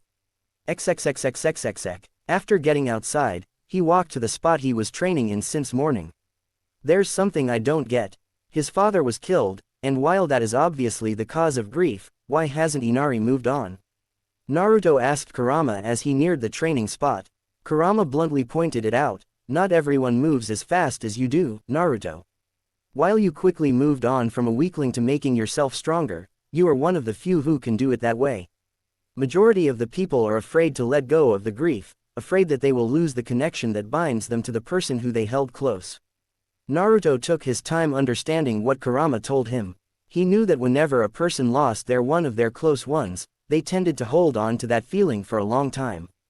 But it never worked in Naruto's favor. holding on to despair. Instead, he made a choice on what to do about it. Every time when he fell down and had difficulty in finding a reason to get up, he would forcefully shake himself out of that state and willed himself to get up. Simply because he had no reason to stay down either. The purpose of life is to keep moving, and staying down in one spot defied that very purpose. Reaching the spot, he took a deep breath. With Kurama's help and dinner, Naruto had replenished a little less than 2/3 of his reserves. He was thankful for the fact that every time he spent chakra and replenished it, his reserves would grow, just by a little. At one instance, it won't even be noticeable. But in the long run, it would be beneficial. He made a half ram and 40 clones appeared, smokeless and soundless. The clones divided themselves into 2 groups of 20 as before and awaited their orders. Naruto thought for a minute, and spoke up, 20 of you will work on the Fuden Jutsu we learned today. However, I don't consider it mastered until I've managed to perform it perfectly with just one hand seal, considering how strong my affinity is. TH group on the right nodded and Flash stepped away to a new location. Naruto turned to the remaining group, I will be working with you all. We will work on perfecting the Suiden Jutsu this night. After perfecting it, we will work on mastering it like the Fuden Jutsu, with one hand seal. Hi, came the chorus of the group. And so they began their training until all the clones dissipated and Naruto fell unconscious. XXXXXXX. Haku wore a pink kimono with red cherry blossoms and wooden sandals. He was carrying a basket and slightly humming to himself. While boys of his age would cringe at his choice of clothes, Haku had no such problem. In fact, he wore them just so he could witness the absolute shock on people's face when they figured out he was a boy and not a girl. It was amusing, no, scratch that, it was always downright hilarious. After an hour of walking, he came upon what he was searching for. Kneeling down, he began to pick herbs. His basket was almost half full when he felt something off. Getting up and turning around, he watched the scene with mild amusement and curiosity. 20 feet away, he saw the boy his master had fought 3 days ago. Naruto, his mind supplied helpfully. From what he had seen in the fight, he was very skilled, both in body and mind. He knew how to perform elemental jutsu, which his master had told him that no genin is capable of. His use of them, incorporating them into his tactics, such as when he beat Zabuza's clone. Granted, that clone only held 1/10 of the original's power, the feat was nothing short of impressive. And he had come up with a strategy to free his sensei, on the fly, and had to land 2 hits on Zabuza. This boy was extremely dangerous. The boy was laying down, limbs spread away from the body.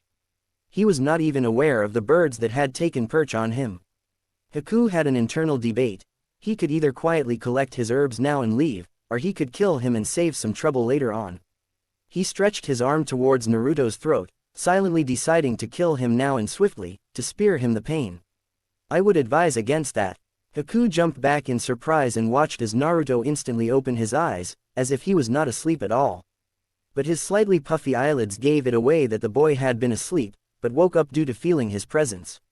Naruto took a few moments to shake off the drowsiness from his eyes before turning to address the girl. Jolting me awake hasn't been pleasant for anyone who has done that.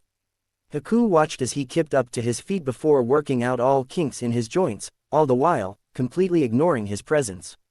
Naruto worked out the stiffness in his body while simultaneously going over the results of last night's training. The group of clones practicing the Fuden Jutsu were able to reduce the number of hand seals to 1 and execute it perfectly. Well, that's one good thing, he thought. He and the group of clones practicing the water jutsu had also perfected it. Naruto could now use Suidana water style, water severing wave perfectly with all 5 hand seals. In addition to that, he also had the Nadime's notes on that jutsu to help him shorten it to just 1 hand seal. He finally turned to face the girl, who he found was quite pretty. So, what are you doing here? His question snapped Haku out of his trance and he bent down to make it appear he was picking herbs. I'm picking herbs for a friend. He's quite ill, you see. Haku sincerely hoped his voice did not waver. Naruto, to his credit, only rose an eyebrow. Then you might want to avoid that herb. I've read it's quite poisonous, he said, nodding towards the ground. Haku looked down and an embarrassed blush came over his face. He was going to pick a herb that was more suited to make poison than antidote. To cover up his embarrassment, Haku decided to introduce himself. By the way, I'm Haku. Naruto extended his hand. Uzumaki Naruto. Nice to meet you, Haku-chan. Haku inwardly laughed as he imagined Naruto's face when he revealed he was a boy. For now though, nice to meet you too. Naruto gestured to her basket. Can I help you in collecting those herbs? Naruto and Haku collected herbs to fill Haku's basket. Why are you collecting the herbs so early in the morning, Ne-chan? Haku replied with a question of his own. What are you doing here so early in the morning? Naruto internally narrowed his eyes at the attempt to avoid the answer, but answered nonetheless, I was training in the night. Guess I fell unconscious due to exhaustion. Haku asked, so, you are a ninja? Naruto nodded with a smile. Haku gave a small worried frown, but isn't that dangerous? What if you get killed? Naruto shrugged, I may. It comes with the territory. If I die, that means I was meant to, so running away from my death would be futile. If I was meant to die so soon, I would have been killed many times over already. Haku gave a small sound of understanding, I see. And why are you training? Aren't you strong enough? Naruto shook his head, I may be strong, but there's always room for improvement. Besides, becoming stronger means I will be closer to becoming Hokage, he ended with a grin. Haku stared at him for a few moments, then spoke, you train because you want to be strong enough to protect your precious people, don't you? Naruto gazed at Haku with something akin to respect in his eyes. His azure stared into her light brown as he whispered, go on. Haku knew from the moment he gazed into Naruto's eyes that Naruto fully knew what he was talking about. Nonetheless, he spoke, I believe that you have precious people and you are working hard to grow stronger to protect them. If you have something to protect, only then you can be truly strong. Naruto kept his intense gaze on Haku, who returned it without flinching. After a long moment, Naruto smiled and said, never have I met anyone before except my Jiji who shares my understanding of fighting to protect. You have the most accurate idea of where strength comes from, Haku-chan. You have my respect for that. Haku smiled and stood up from where he was sitting and picked up his basket. You will become strong, he stated to Naruto before walking away. Time to reveal his secret. Oh, and by the way, I'm a boy, he said, turning to flash a smile in Naruto. He almost lost it when Naruto's eyes bulged to the point Haku feared they would fall out of his eye sockets. Naruto couldn't believe it, he thought he was talking to a girl, a very pretty one at that. Hell, even prettier than Hinata. Finally regaining his composure, he narrowed his eyes at Haku, who was barely restraining his laughter. I bet you do that to everyone just to see their reactions, don't you? Haku shook his head, no comment. That was an answer in itself, Naruto thought as he watched Haku walk away. As he walked away, Naruto allowed his thought process to take over. Haku was obviously not a normal civilian. When Naruto opened his eyes, it was quick, but Naruto had managed to note that Haku had almost taken a fighting stance. The reaction was performed on instinct, which left no doubt that Haku was a fighter, and an experienced one at that.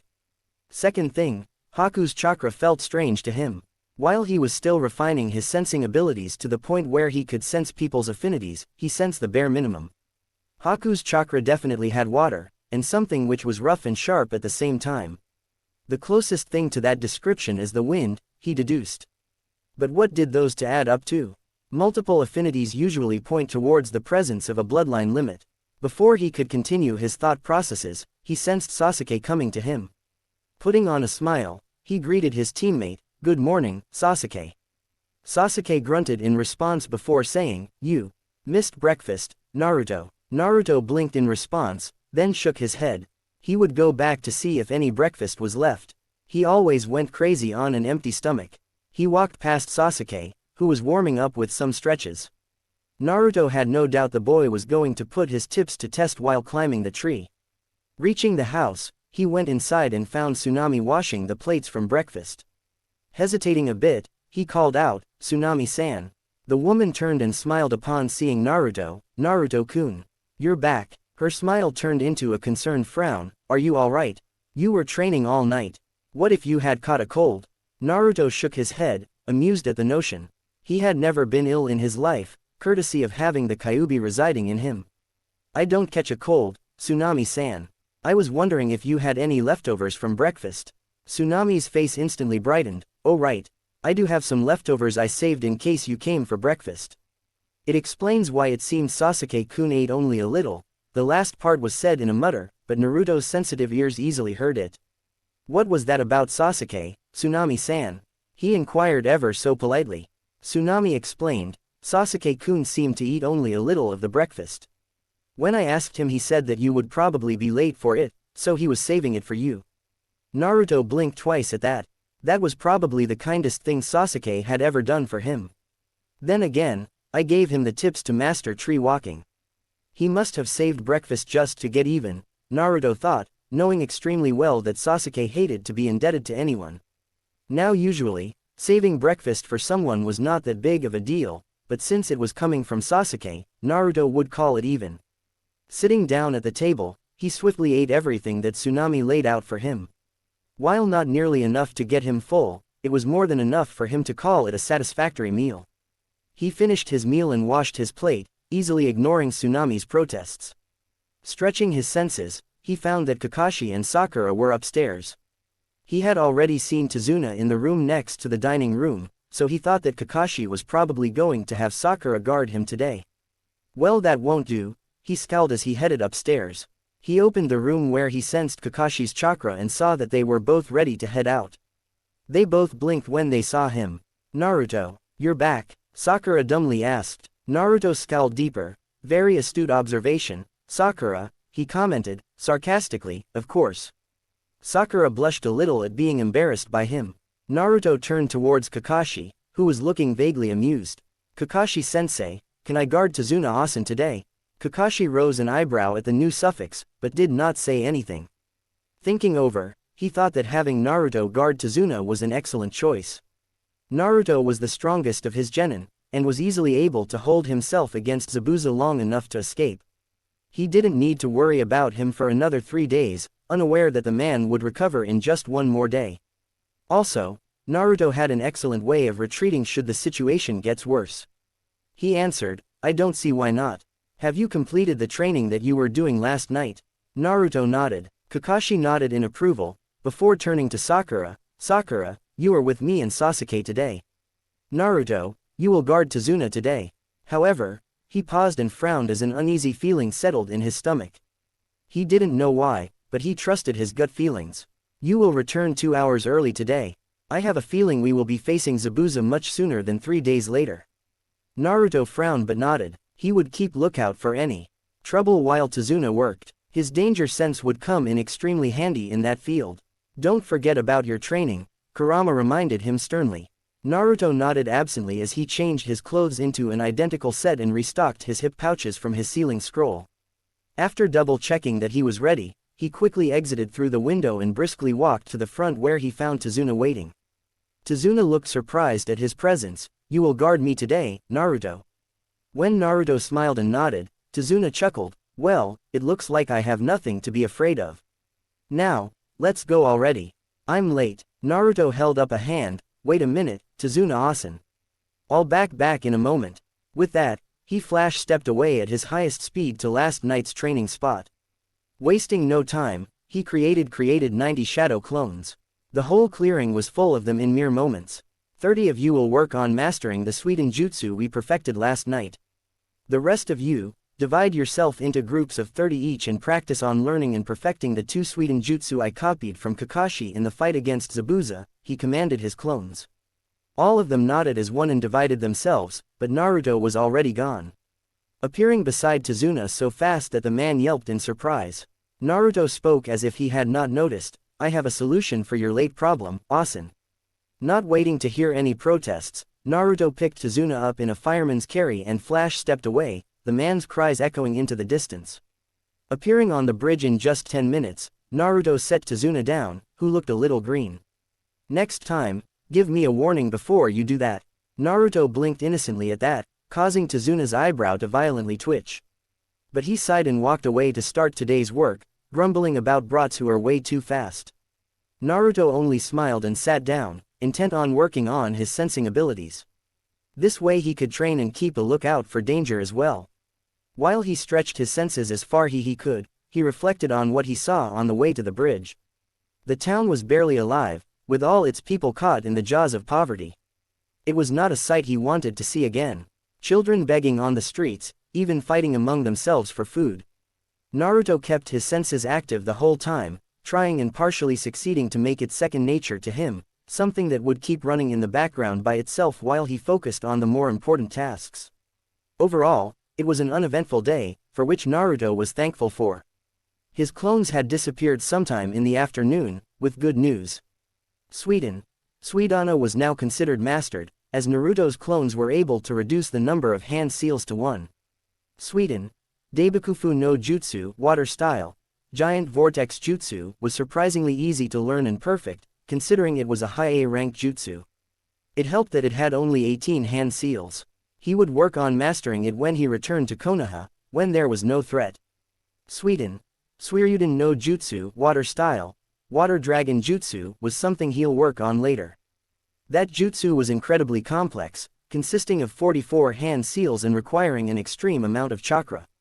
While chakra amount was not a problem for him, he wanted to be cautious while using it so he did not waste a single drop of chakra while executing it. He took Tazuna home, via flash step. They were just 5 minutes early of the assigned time Kakashi had given them. Going inside, he found Tsunami preparing dinner. "Hello Tsunami-san." The said woman turned, surprise in her eyes. "To-san, Naruto-kun, you are quite early today." Naruto shrugged, Kakashi-sensei's orders. "Anyway, can you please tell me how long before dinner is ready?" Tsunami smiled, "It will be ready in 20 minutes, Naruto-kun." Naruto nodded and walked outside, deciding to have a little fun. Walking over to where Sasuke was, he was not surprised to note the boy was easily sticking to the bark of a tree. Time for some torture. An unholy glint entered his eyes. "Sasuke," he called out. Seeing the boy look at him, he motioned him to come to him, which he did.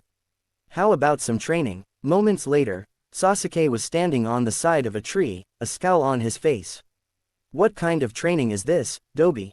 Naruto made a half-ram sign, causing 5 shadow clones to appear, as well as causing Sasuke's scowl to become deeper. He greatly envied Naruto's ability to make shadow clones, and the two in no small quantity. He hated to admit it, but Naruto could spam more clones than he could make regular ones, the ones that are an illusion.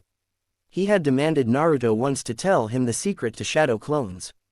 Naruto had scoffed at him and bluntly told him that he had no intention of doing that. Besides, shadow clones require a lot of chakra, something Sasuke didn't have to spare. He may not have his Sharingan, but once he had it, he had every intention to copy Naruto's jutsus. But the problem was, for a Sharingan to successfully copy a jutsu, all the hand seals must be performed. Sasuke had noticed that almost all of the jutsus he had seen Naruto executing, they were done with only 1 or 2 hand seals. The shadow clone jutsu was done only with a half-ram, which meant Sasuke could not copy any of them. He was not an idiot. Sasuke knew that jutsus have multiple hand signs, which indicated Naruto was highly proficient in performing them with only 1 or 2. Quelling his frustration, he focused on what Naruto was saying. He had a very innocent look on his face, something that did not bode well. "The rules of this training are very simple. You have to remain stuck to the tree and not fall on the ground," Naruto said, choosing his words carefully. There was a loophole in what he said, but he was curious if Sasuke could read in between the lines. Sasuke scoffed, "Is that all? Then this will be easy." However, he was suddenly forced to dodge the shuriken that almost cut him. He was given no time to recover as a hail of shuriken came towards him, forcing him to dodge like his life depended on it. Naruto grinned savagely as his shadow clones gave Sasuke no time to rest. He saw Sasuke almost fall onto the ground, but he barely recovered in time. Deciding to give the guy some inspiration, he called out, "I don't see how this is easy for you, Sasuke. You are barely clinging onto the tree. And you've got 3 cuts, which means you are dead 3 times over." Absently creating 5 more to replace those whose shuriken were finished, he added salt to the injury. "When I mastered tree walking, I could dodge them with my eyes closed." That did it for Sasuke. He was already sour about the fact that he was the last one to master tree walking. But he had to admit, this training was good, excellent even. Naruto was forcing his body to make the tree walking almost second nature, so he could concentrate on the more important tasks. But he did not need to taunt him like that. He growled and concentrated on sticking to the tree first, then worrying about the shuriken. But Naruto gave him no time, forcing him to act on instinct. Naruto continued this for 15 more minutes, and by the end of that, Sasuke was a sweaty mess, lying flat on the back on the ground. He didn't even have the energy to glare at Naruto, who was looking entirely amused with him. "You, son of a," he wheezed out. Naruto shook his finger at him as if reprimanding a child. Now, watch your language. There are children around here. That bastard, he was having too much fun at his expense. Abruptly turning around, he said, "Dinner's ready. Let's go." He started walking, not waiting for Sasuke. Dinner was uneventful, the only thing amusing was watching Sasuke eat. The boy had attacked the food with the speed of a snail, he didn't have energy to even eat. After the dinner, Naruto was sitting at the table as Tazuna happily reported his progress. "The bridge will soon be complete. Though I have to ask, why did you guys stick around even after I lied about the mission?" Kakashi folded his hands as he thought about the answer. Not doing right when you know it is right is the coward's way. Those are the teachings of our previous Hokage. That is the way of the shinobi. We don't work just for money. Inari, who was looking down at his plate, looked at Naruto and immediately wished he hadn't. Naruto had his arms folded across his chest, eyes facing the ceiling and a small smile on his face. He looked completely carefree, as if he had no worries. Flashbacks of his father triggered inside his mind. Kaiza saving him, protecting him, making him happy. However, those thoughts only brought pain now. Something snapped inside him at that moment. Slamming his hands on the table, he stood up on his chair. It was enough to bring all the attention in the room towards him. But didn't care, he had had enough of Naruto's carefree, indifferent and bored attitude. "Why are you trying so hard when you will only fail? You can't beat Gado's men even if you keep training. No matter how hard you try, weak people always lose to the strong ones." Though it addressed all the ninjas in the room, somehow, everyone felt that Inari was only shouting at Naruto. Naruto leaned on the table, chin on his hands and expression vaguely confused. "It seems you are confusing us with the weak people, kid," he said, his confusion from earlier gone. However, Inari was on a roll. "Shut up, it pisses me off when I watch you. You're always fooling around and having fun. You don't know a thing about suffering or how hard life is for people like us. You'll only end up getting killed." Tears were streaming by the end of his shouting. Kakashi had tensed up during Inari's shouting. To say Naruto doesn't know suffering, it wasn't possible to be more wrong. He expected Naruto to lash out and prepared to defend Inari, but nothing happened. Naruto was sitting there as if nothing had happened. There wasn't a silver of rage on his face. However, inside his mind, a storm was raging. His emotions were going wild. But he had to control them, push them towards a temporary goal. "This kid needs a reality check." Keeping his voice even, he spoke, "You know, you're exactly right." Kakashi looked at Naruto with surprise. That was the last thing he expected Naruto to say. The strong will always defend the weak. Gado, and by extension his organization, are weak. Nothing but a bunch of cowards who pick on people who can't out up a fight. They can only win against those who don't have the will to fight back. Against us trained shinobis, they are nothing. A dangerous look crossed his face, a look that even Sasuke and Kakashi got terrified of a bit. "We aren't weak. Don't lump us in the same category as you." He scoffed disgustedly and turned his head away. "We're nothing alike." Inari cried harder as he glared even more heatedly at Naruto. "I'm glad we're not alike. I'd hate to be like you. You don't even have a care in the world. You don't know how hard life can be."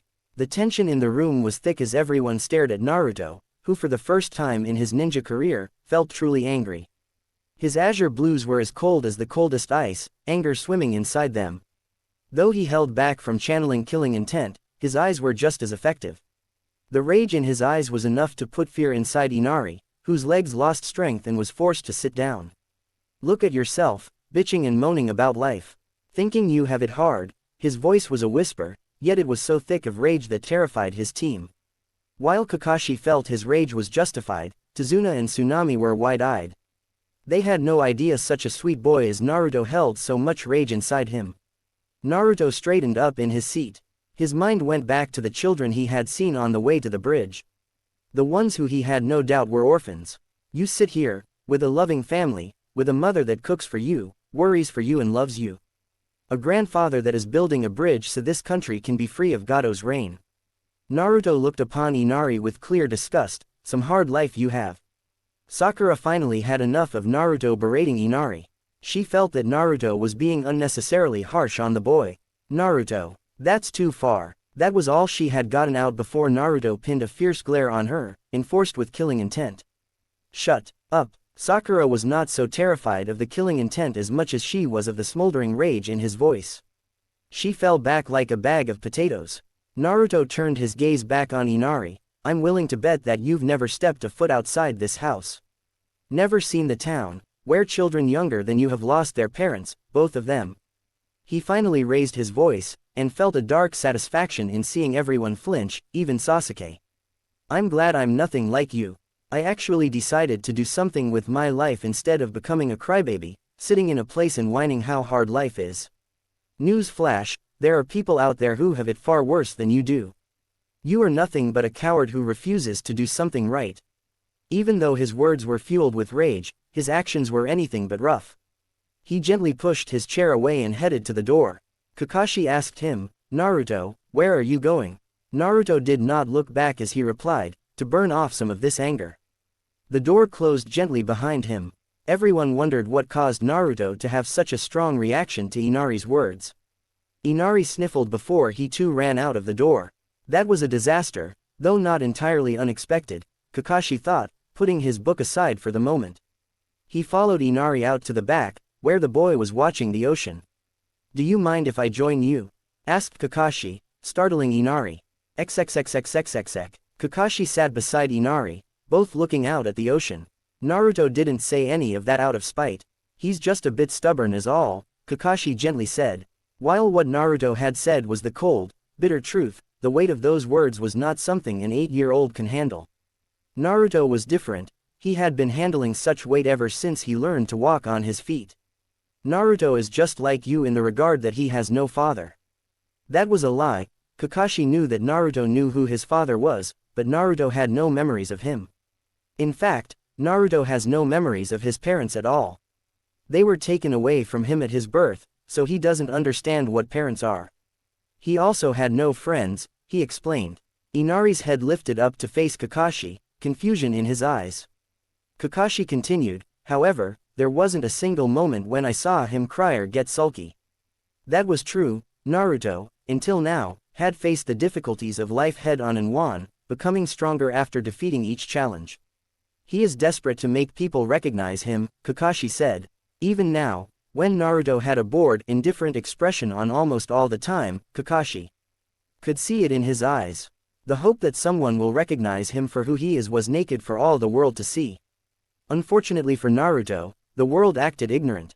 Kakashi chuckled softly. He got bored of crying at the world a long time ago. Inari looked down, beginning to understand what Kakashi was trying to say. Naruto was not born strong, he chose to get strong so he could live his life in a better way. Naruto knows where true strength comes from, just like your father. In fact, Naruto might be someone who understands you the most, Kakashi said. Inari was slowly understanding that Naruto might be the only one who was most similar to Inari. Kakashi I smiled, the words that he said to you earlier. He's probably told himself that over and over again. Naruto flashed to his training spot, fists tightly clenched. He felt a little bit of guilt creep over him for shouting at such a young kid, but that feeling was easily overshadowed by the rage he was feeling. The nerve of that brat. I don't know any suffering. He won't last a day living my life. He raged inside his mind. Kurama kept quiet, but was concerned for his host. He decided to let Naruto burn his anger off by himself, instead of talking it out of him. Making a half-ram sign, causing 100 shadow clones to appear.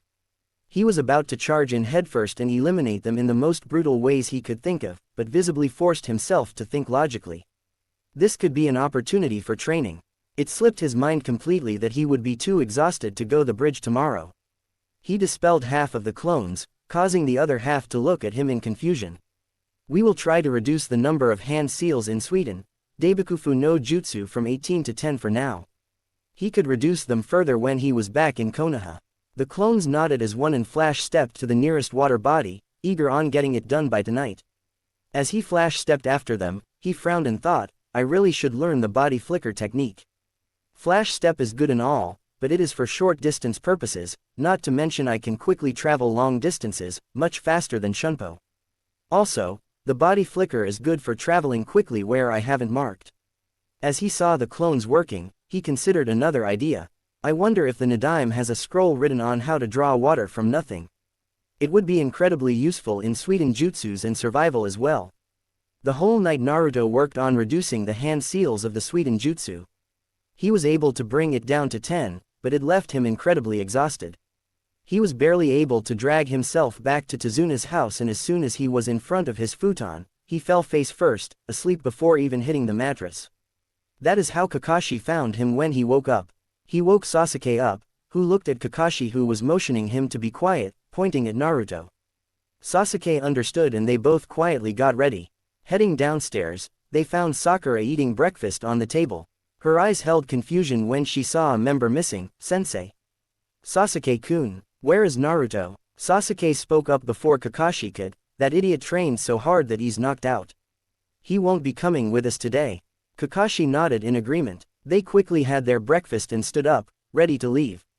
As they went outside, Kakashi turned to Tsunami, please take care of Naruto. He's exhausted himself after training and won't be coming with us today.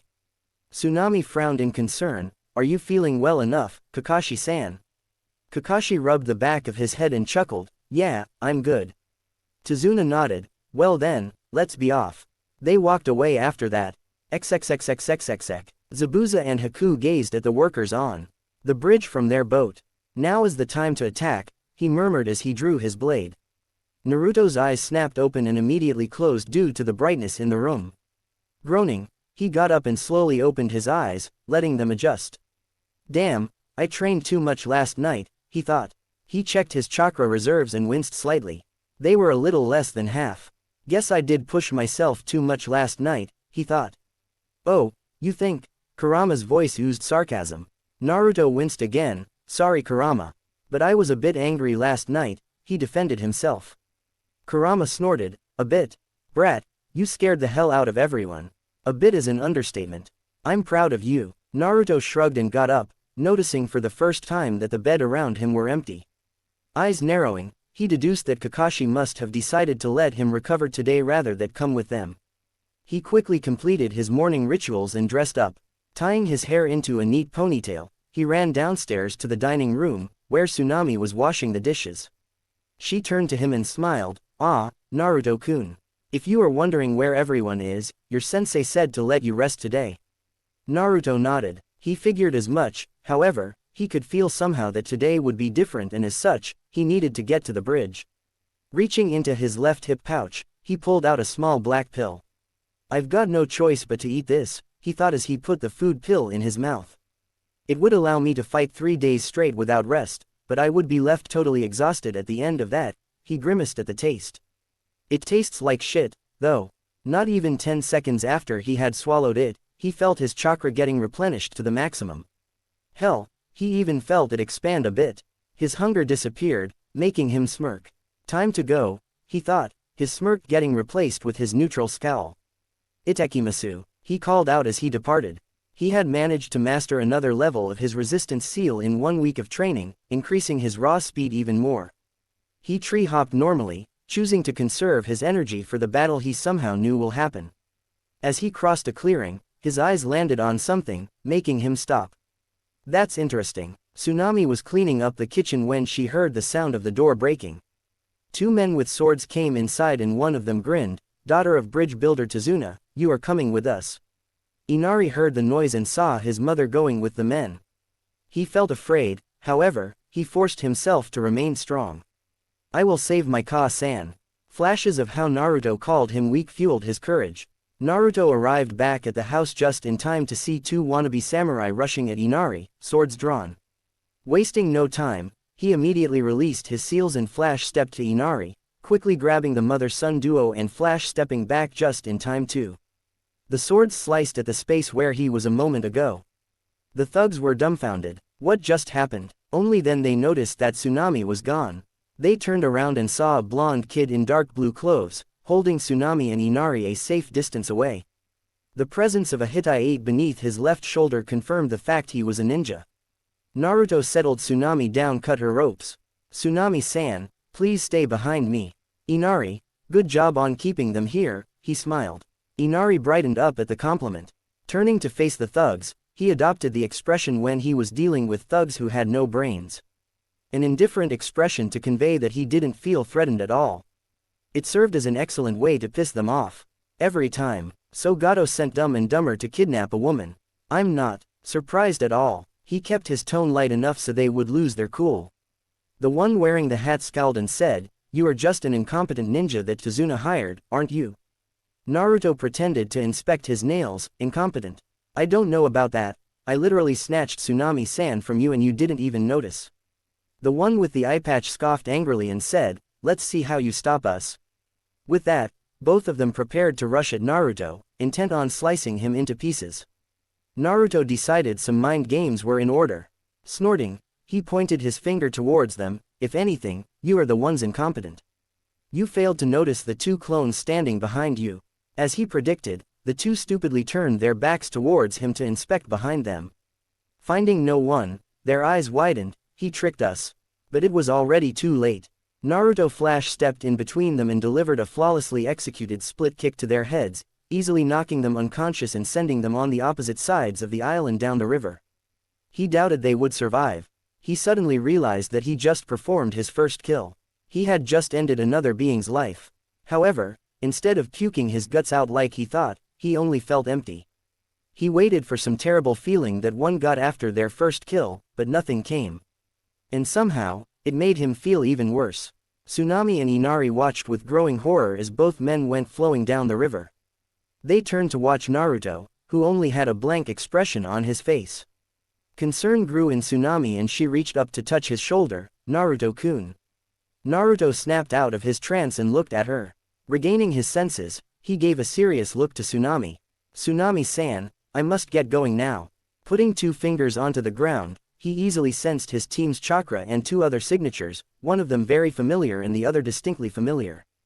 "Zabuza has already arrived on the bridge," he declared, ignoring Tsunami gasp. He had to get there quickly. Turning to Tsunami, he said, "Go inside the house and lock every door and window. Make sure no one can get inside," he warned her. The mother nodded and immediately went back inside the house. Naruto turned his gaze in the direction of the bridge. It was good that he had put his Hiraishin formula at one end of the bridge. He was gone in a blue flash. XXXXXXX. Things had escalated on the bridge as soon as the team and Tazuna got there. They had got there to see all the workers bleeding. "What's this?" Tazuna exclaimed, rushing up to one of them, the only one who seemed to be awake. "What happened?" A monster," the worker muttered, gritting his teeth in pain, just as a thick mist rolled in. "Here they come," Kakashi said as Tazuna backed up, and the ninja took up a defensive formation around him. "Long time no see, Kakashi," came Zabuza's voice through the mist. "I see you're still with those brats." He's shaking again. "Poor kid. Where's the blonde one though? He was at least decent than the wimps you have with you now," he taunted. Sasuke grit his teeth at that. Even when Naruto wasn't here, the enemy still acknowledged him. Kakashi felt a surge of pride at Zabuza's taunt. Naruto was already making waves if a missing nin was acknowledging him.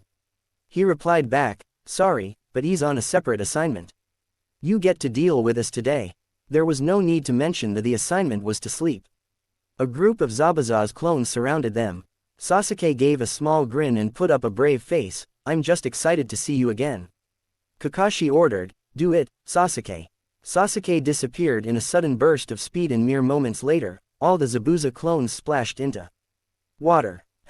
He saw through the water clones, came Zabuza's voice as the mist cleared slightly to show Zabuza and that fake hunter nin standing on the bridge.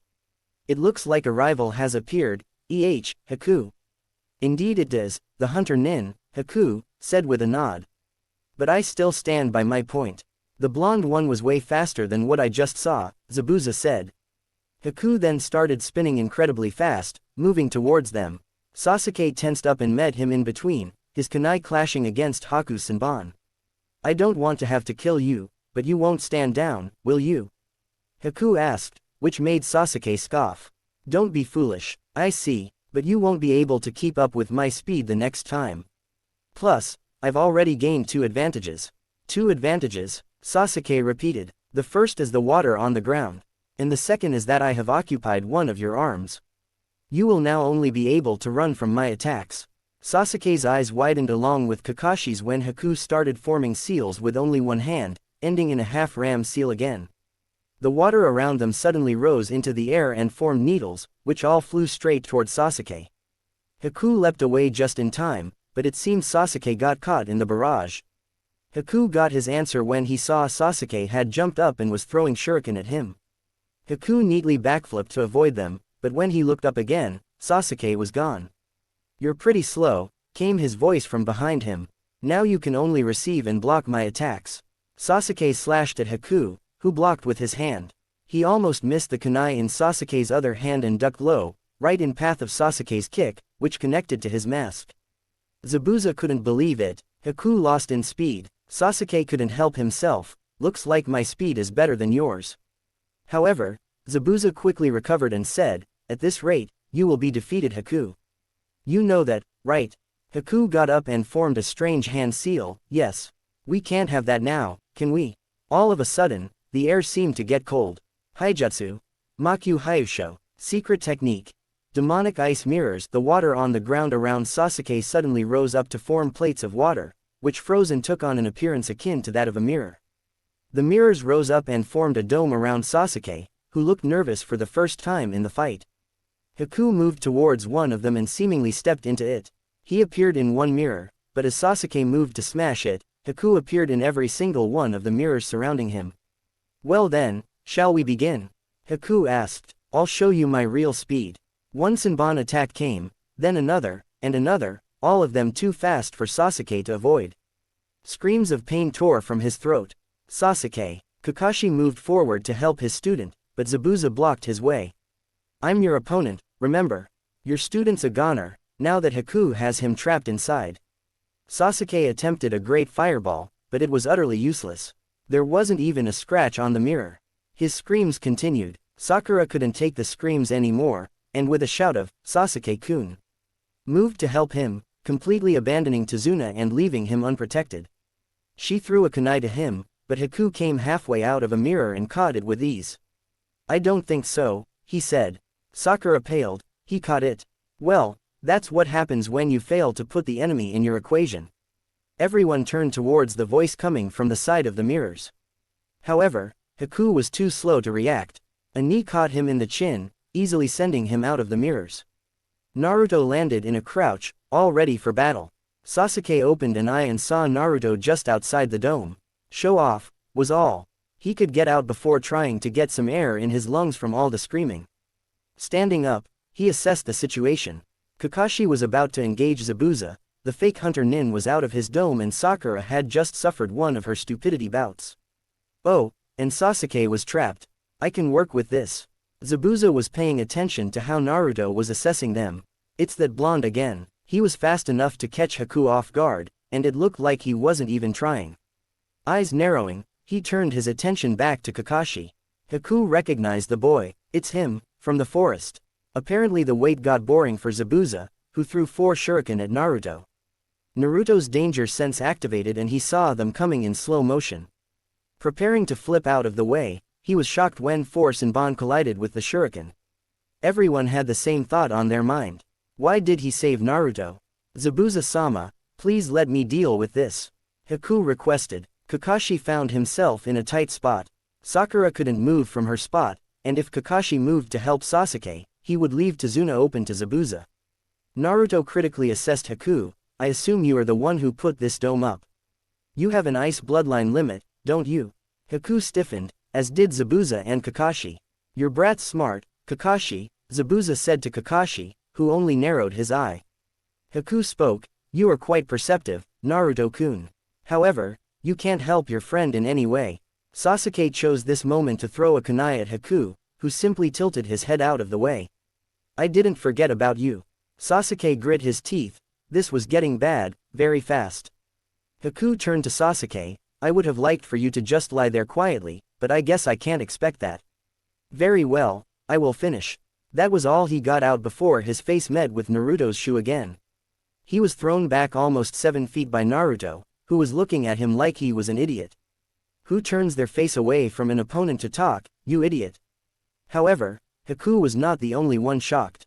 Sasuke, Sakura, Kakashi and Zabuza were thinking along a similar wavelength.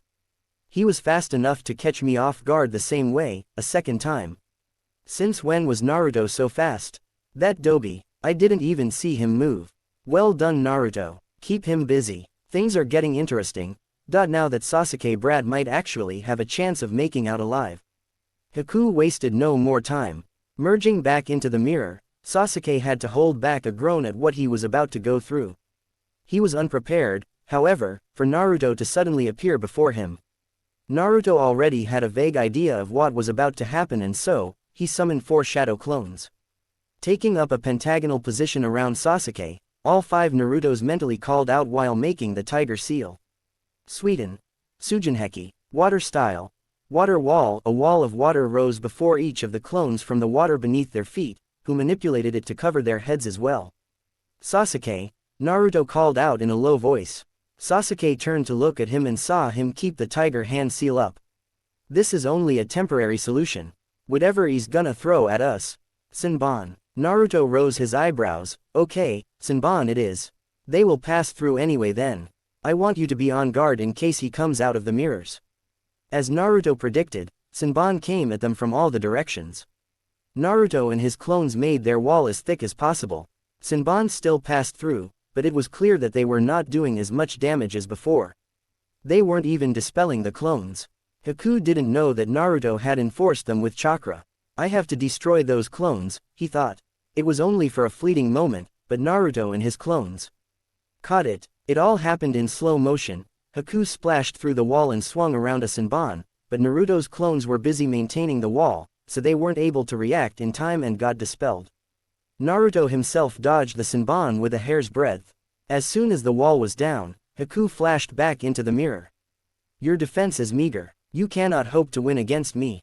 However, Naruto had come up with a way to distract Haku. Interesting technique, this is. Moves partially into space-time, if I'm not wrong. You can move from mirror to mirror with enhanced speed. Since time is relative to speed, everything must move in slow motion for you, he smirked, hoping to throw Haku off. Sasuke gaped at the blonde. How the hell did he figure that out? Naruto had his own thoughts going. He has been maintaining these mirrors for quite a while now. His chakra reserves have to have depleted by now. Time to check. Making a snake seal, he took a deep breath. Fuden. Kei's Gyorai no Jutsu. Wind style. Wind torpedo technique. A ball of wind shot towards the mirrors and exploded with great force upon contact. Naruto was pleased to see the results. There was a crack. A big one. Sasuke's jaw dropped even further. How did it crack? My fireball couldn't even scratch it. Naruto decided to ignore him for the moment. However, Haku reformed the mirror and continued with his assault, this time, aiming at Naruto's vital spots. Naruto smirked and prepared to blow the Senbon away. He summoned 2 clones to guard his back, however, one immediately got dispelled, leaving him open to attack. And since Naruto was in the middle of performing a jutsu, he couldn't make any more clones. Senbon raced towards his unguarded side and he prepared to duck in response to his danger sense. Sasuke saw how confident Naruto was in this situation, how he never showed any fear, instead opting to instill fear into his opponent's mind, hoping to instill doubt. Seeing Naruto smirk, Sasuke had no doubt the blonde had a plan and it would work. However, seeing Senbon racing towards Naruto's unguarded side, something moved in him. He was able to see them in slow motion. He could see everything with crystal clarity, and he knew what to do. He jumped between the Senbon and Naruto, taking the full force of them. Naruto turned around and his eyes widened on seeing Sasuke take the attack. Not dropping his guard, he spoke with clenched teeth. What the hell was that, Sasuke? Why did you do that? Sasuke was losing consciousness fast, so he spoke, I don't know. My body just moved on its own. My brother is still, out there somewhere. Don't die Naruto. With that, he fell unconscious. Naruto couldn't check if Sasuke was really dead without dropping his guard, so he was forced to assume the worst-case scenario. Sasuke was likely close to death, or was already dead. Unimaginable anger washed over him, making him tremble slightly. Unknown to him, a layer of extremely dense orange chakra began to cover him. Kurama's voice rang out in his head, Naruto. You are drawing on my chakra in your anger. Calm down, or you'll be nothing more than a berserker. Naruto argued back, He killed Sasuke. How do you not expect me to get angry? Kurama snarled, this is not the time to lose your mind, Naruto. I did not train you to be so weak against your emotions. Control them, flow with them in such a way that they become your weapon against your enemy. The anger in Kurama's voice snapped him out of his anger. Only then he noticed that Haku was still throwing Senbon at him, but an orange cloak prevented them from making contact with his skin. Kurama's chakra, he realized. XXXXXXX. Zabuza and Kakashi both halted at the feeling of the strange chakra. What is that chakra? It's too strong to be Kakashi, Zabuza thought, perplexed at the new presence. However, Kakashi perfectly recognized the chakra. This is bad, I need to end this fast in case the seal has loosened. Turning to Zabuza, he spoke, we're both busy men, Zabuza. How about we use one last move, winner take all, you know.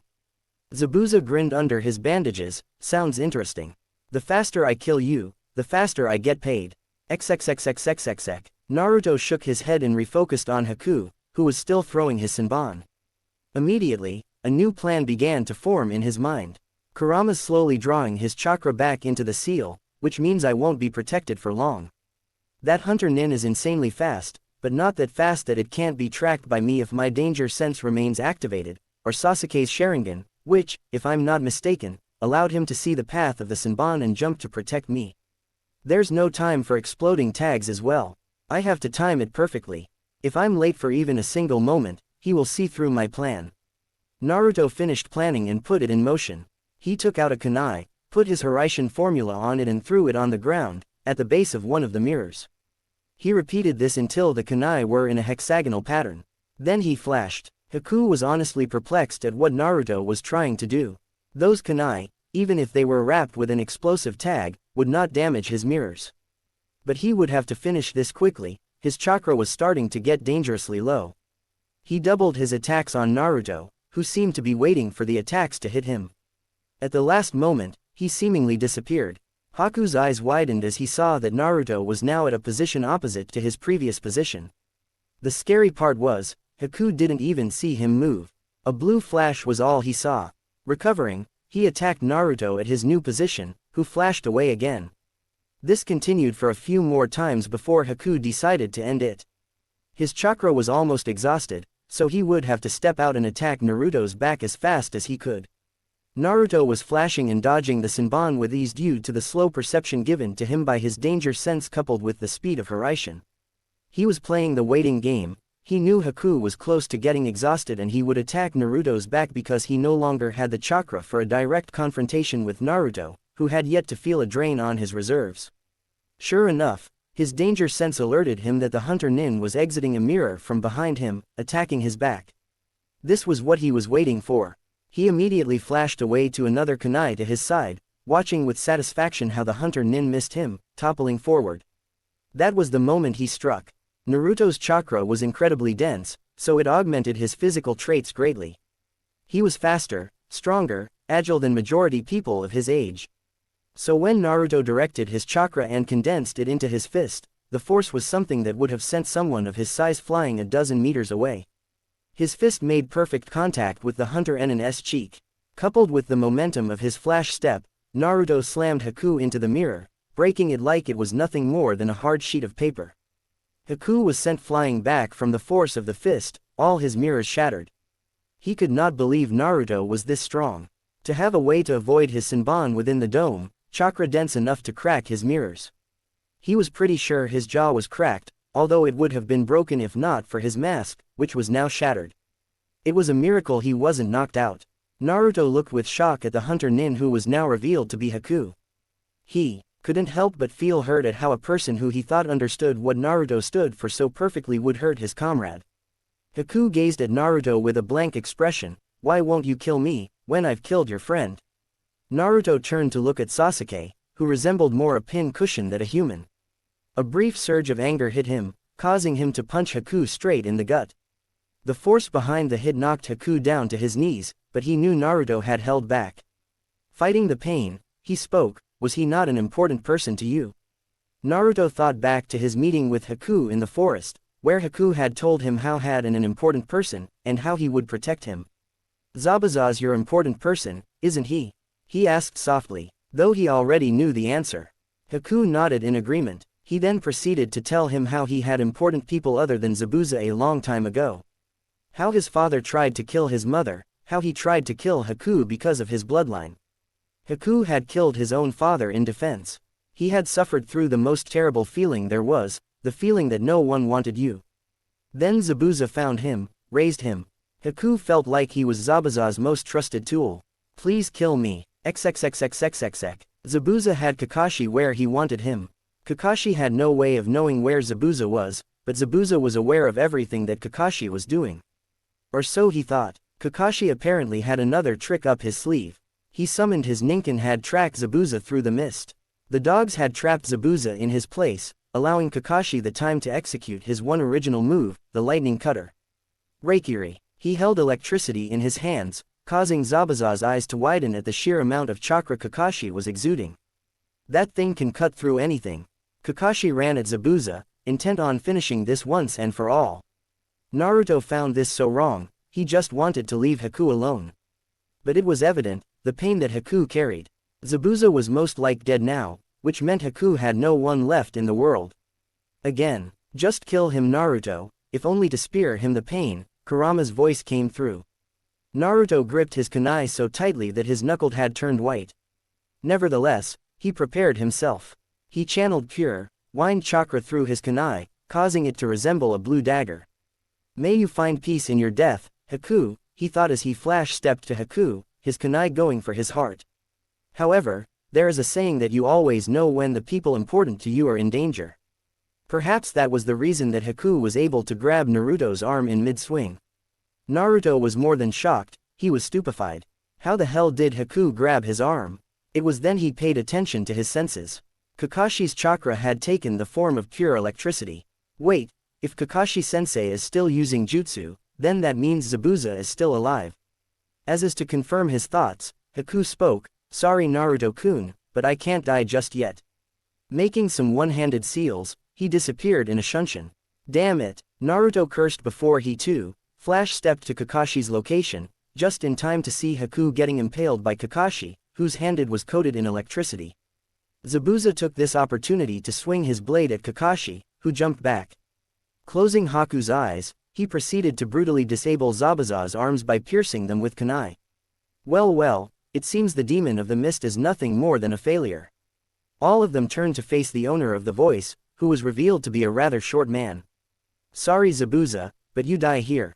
You see, hiring official ninjas costs a lot of money, so I hired a missing ninja like you. If you ninja had killed each other, it would have saved me the trouble and the money. A nasty smirk crossed Gato's face. If you ask me, you're nothing more than a cute devil. Sorry for the skip, but everything after this is the same until Zabuza collapses. One of the thugs called them out, hey, don't think you bastards are off the hook. You just killed our only source of revenue. Now we will have to attack the town and steal all the valuables. The other thugs roared their agreement. Naruto turned to Kakashi, Sensei, do you have any way to take care of them all? Kakashi shook his head, an angry sigh escaping his lips, no. I used up too much of my chakra. Naruto grit his teeth, I could end this in mere moments, but I risk exposing the flying thunder god, damn it. He took a glance towards Sakura and Tazuna. Sakura had her head buried in Sasuke's chest and was sobbing her heart out. Just seeing Sasuke's body lying there unmoving caused his anger to resurface. Gritting his teeth, he turned to Kakashi, Kakashi-sensei, I want you to go back. Kakashi stared at Naruto, trying to figure what his student was up to. Tazuna-san is going to see it anyway, but please tell him not to mention it in front of our team. And prevent Sakura from gazing ahead. Block her view if you have to, he said with utmost seriousness. Kakashi's eyes widened, Naruto, don't tell me, you are going to use. Yes, Naruto cut him off sharply. Now back off, he almost commanded him. Kakashi though, only nodded and backed away, intent on following Naruto's instructions. If Naruto didn't want his team to know of his ace in the hole just yet, he would respect that. But Tazuna needed to be warned to keep quiet. After Kakashi backed away, Naruto faced the thugs, a serious look on his face. One of the thugs laughed, oh, you think you can stop us alone, brat? Another one spoke up, hell, at this point, even just one of us would be able to take you out." The thugs laughed at that. Heart pounding, he tried to not let his nervousness show. He was about to end the lives of almost 100 people. "Just go with it, please." Steeling himself, he took out a kunai and put his formula onto it. The thugs noticed it and laughed even harder. "Brat, you can't even take one of us down with that." However, Naruto ignored that and threw the kunai. Ninpo. Kunai Kage Bunshin no Jutsu. The one kunai became hundreds and were scattered on the ground between Naruto and the thugs. The one standing on the front snorted, "Looks like you missed, kid." They charged with a roar after that, each one having some weapon with them. Naruto took two of his kunai in his hand and channeled wind chakra, making them look like a blue dagger. He took a stance and a deep breath and waited for all the thugs to enter the area of the marked kunai. When they did, he unknowingly said the phrase his father was feared for, "I'll end this in a flash." What followed was a total massacre. Kakashi's eyes were blown wide after hearing Naruto speak. He only saw blue flashes, too fast for his Sharingan to keep track of. Naruto went into a trance as he flashed again and again through the thugs like a hot knife through butter. He wasn't even thinking, his body was moving by instinct alone as all the thugs were taken down in less than 5 seconds. He was going so fast that not even the droplets of blood were fast enough to land on him.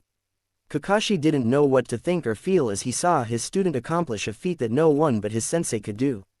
On one hand, he felt like his chest was going to burst with how much proud the man was of his student. On the other hand, he felt somber that Naruto already had so many deaths on his hands. So he settled for middle ground, he just relaxed as much as he could, knowing it was all over. He then turned to Tazuna to relay Naruto's words.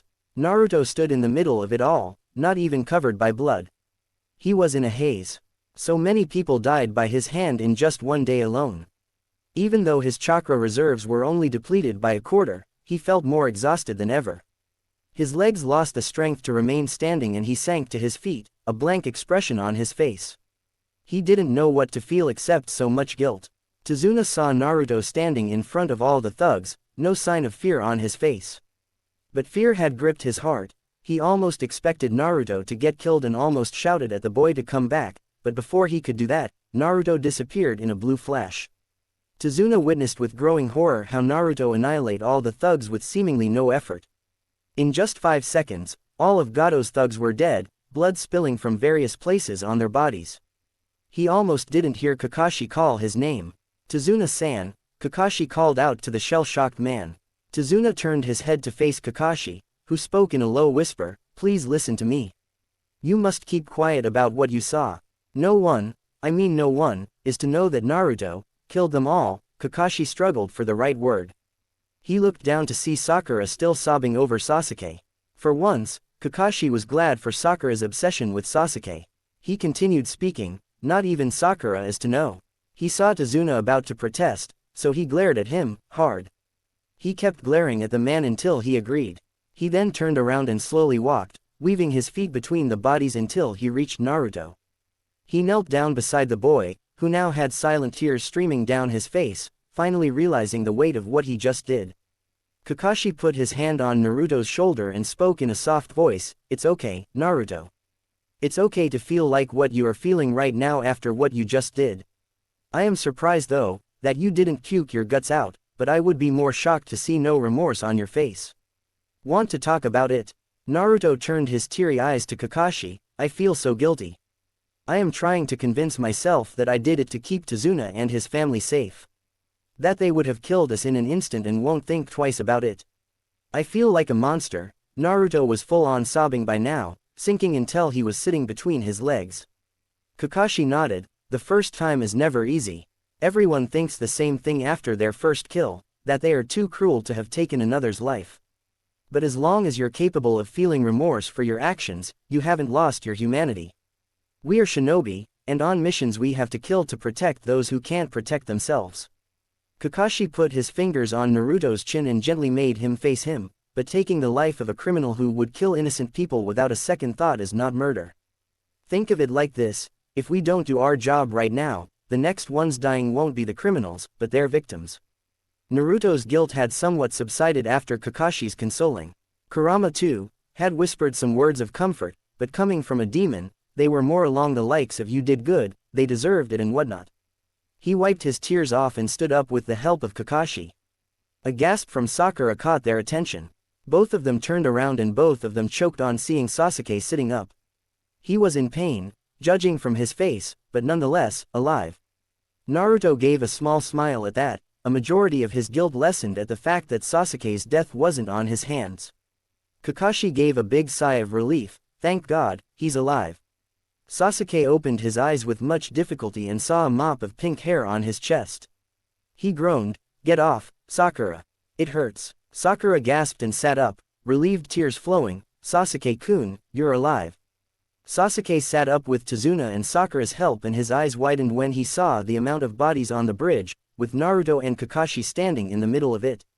His eyes widened. What happened? Naruto and Kakashi were holding their breath, nervous because they didn't know how much Sasuke and Sina heard. However, when Sasuke asked what happened, Naruto practically melted in relief. Naruto smoothly told a lie. Well, Zabuza really lived up to his title of the Demon of the Mist. It was a slaughter, man. Sasuke narrowed his eyes, suspecting Naruto was lying. However, when Kakashi supported his claim, Sasuke let the suspicion leave. The sound of rapid footsteps caught their attention. Turning around, Kakashi and Naruto saw the citizens of Wave. Inari quickly ran up to Naruto. "Ni-san. What happened here? Is everyone alright? Are you alright?" Chuckling tiredly, Naruto fondly riffled Inari's hair. "Everyone is alright, Inari. Though I do need to lie down a bit." Inari then saw the scene of slaughter for the first time. His eyes widened and he turned to Naruto. What happened to all of them? Thankfully Kakashi saved Naruto from answering. They were all killed by Zabuza. You should be thankful to him. Inari got confused, but isn't that the guy who was trying to kill Gigi? Naruto took a deep breath and let it out. A story for another time, Inari. Right now, we need to rest. All of us do.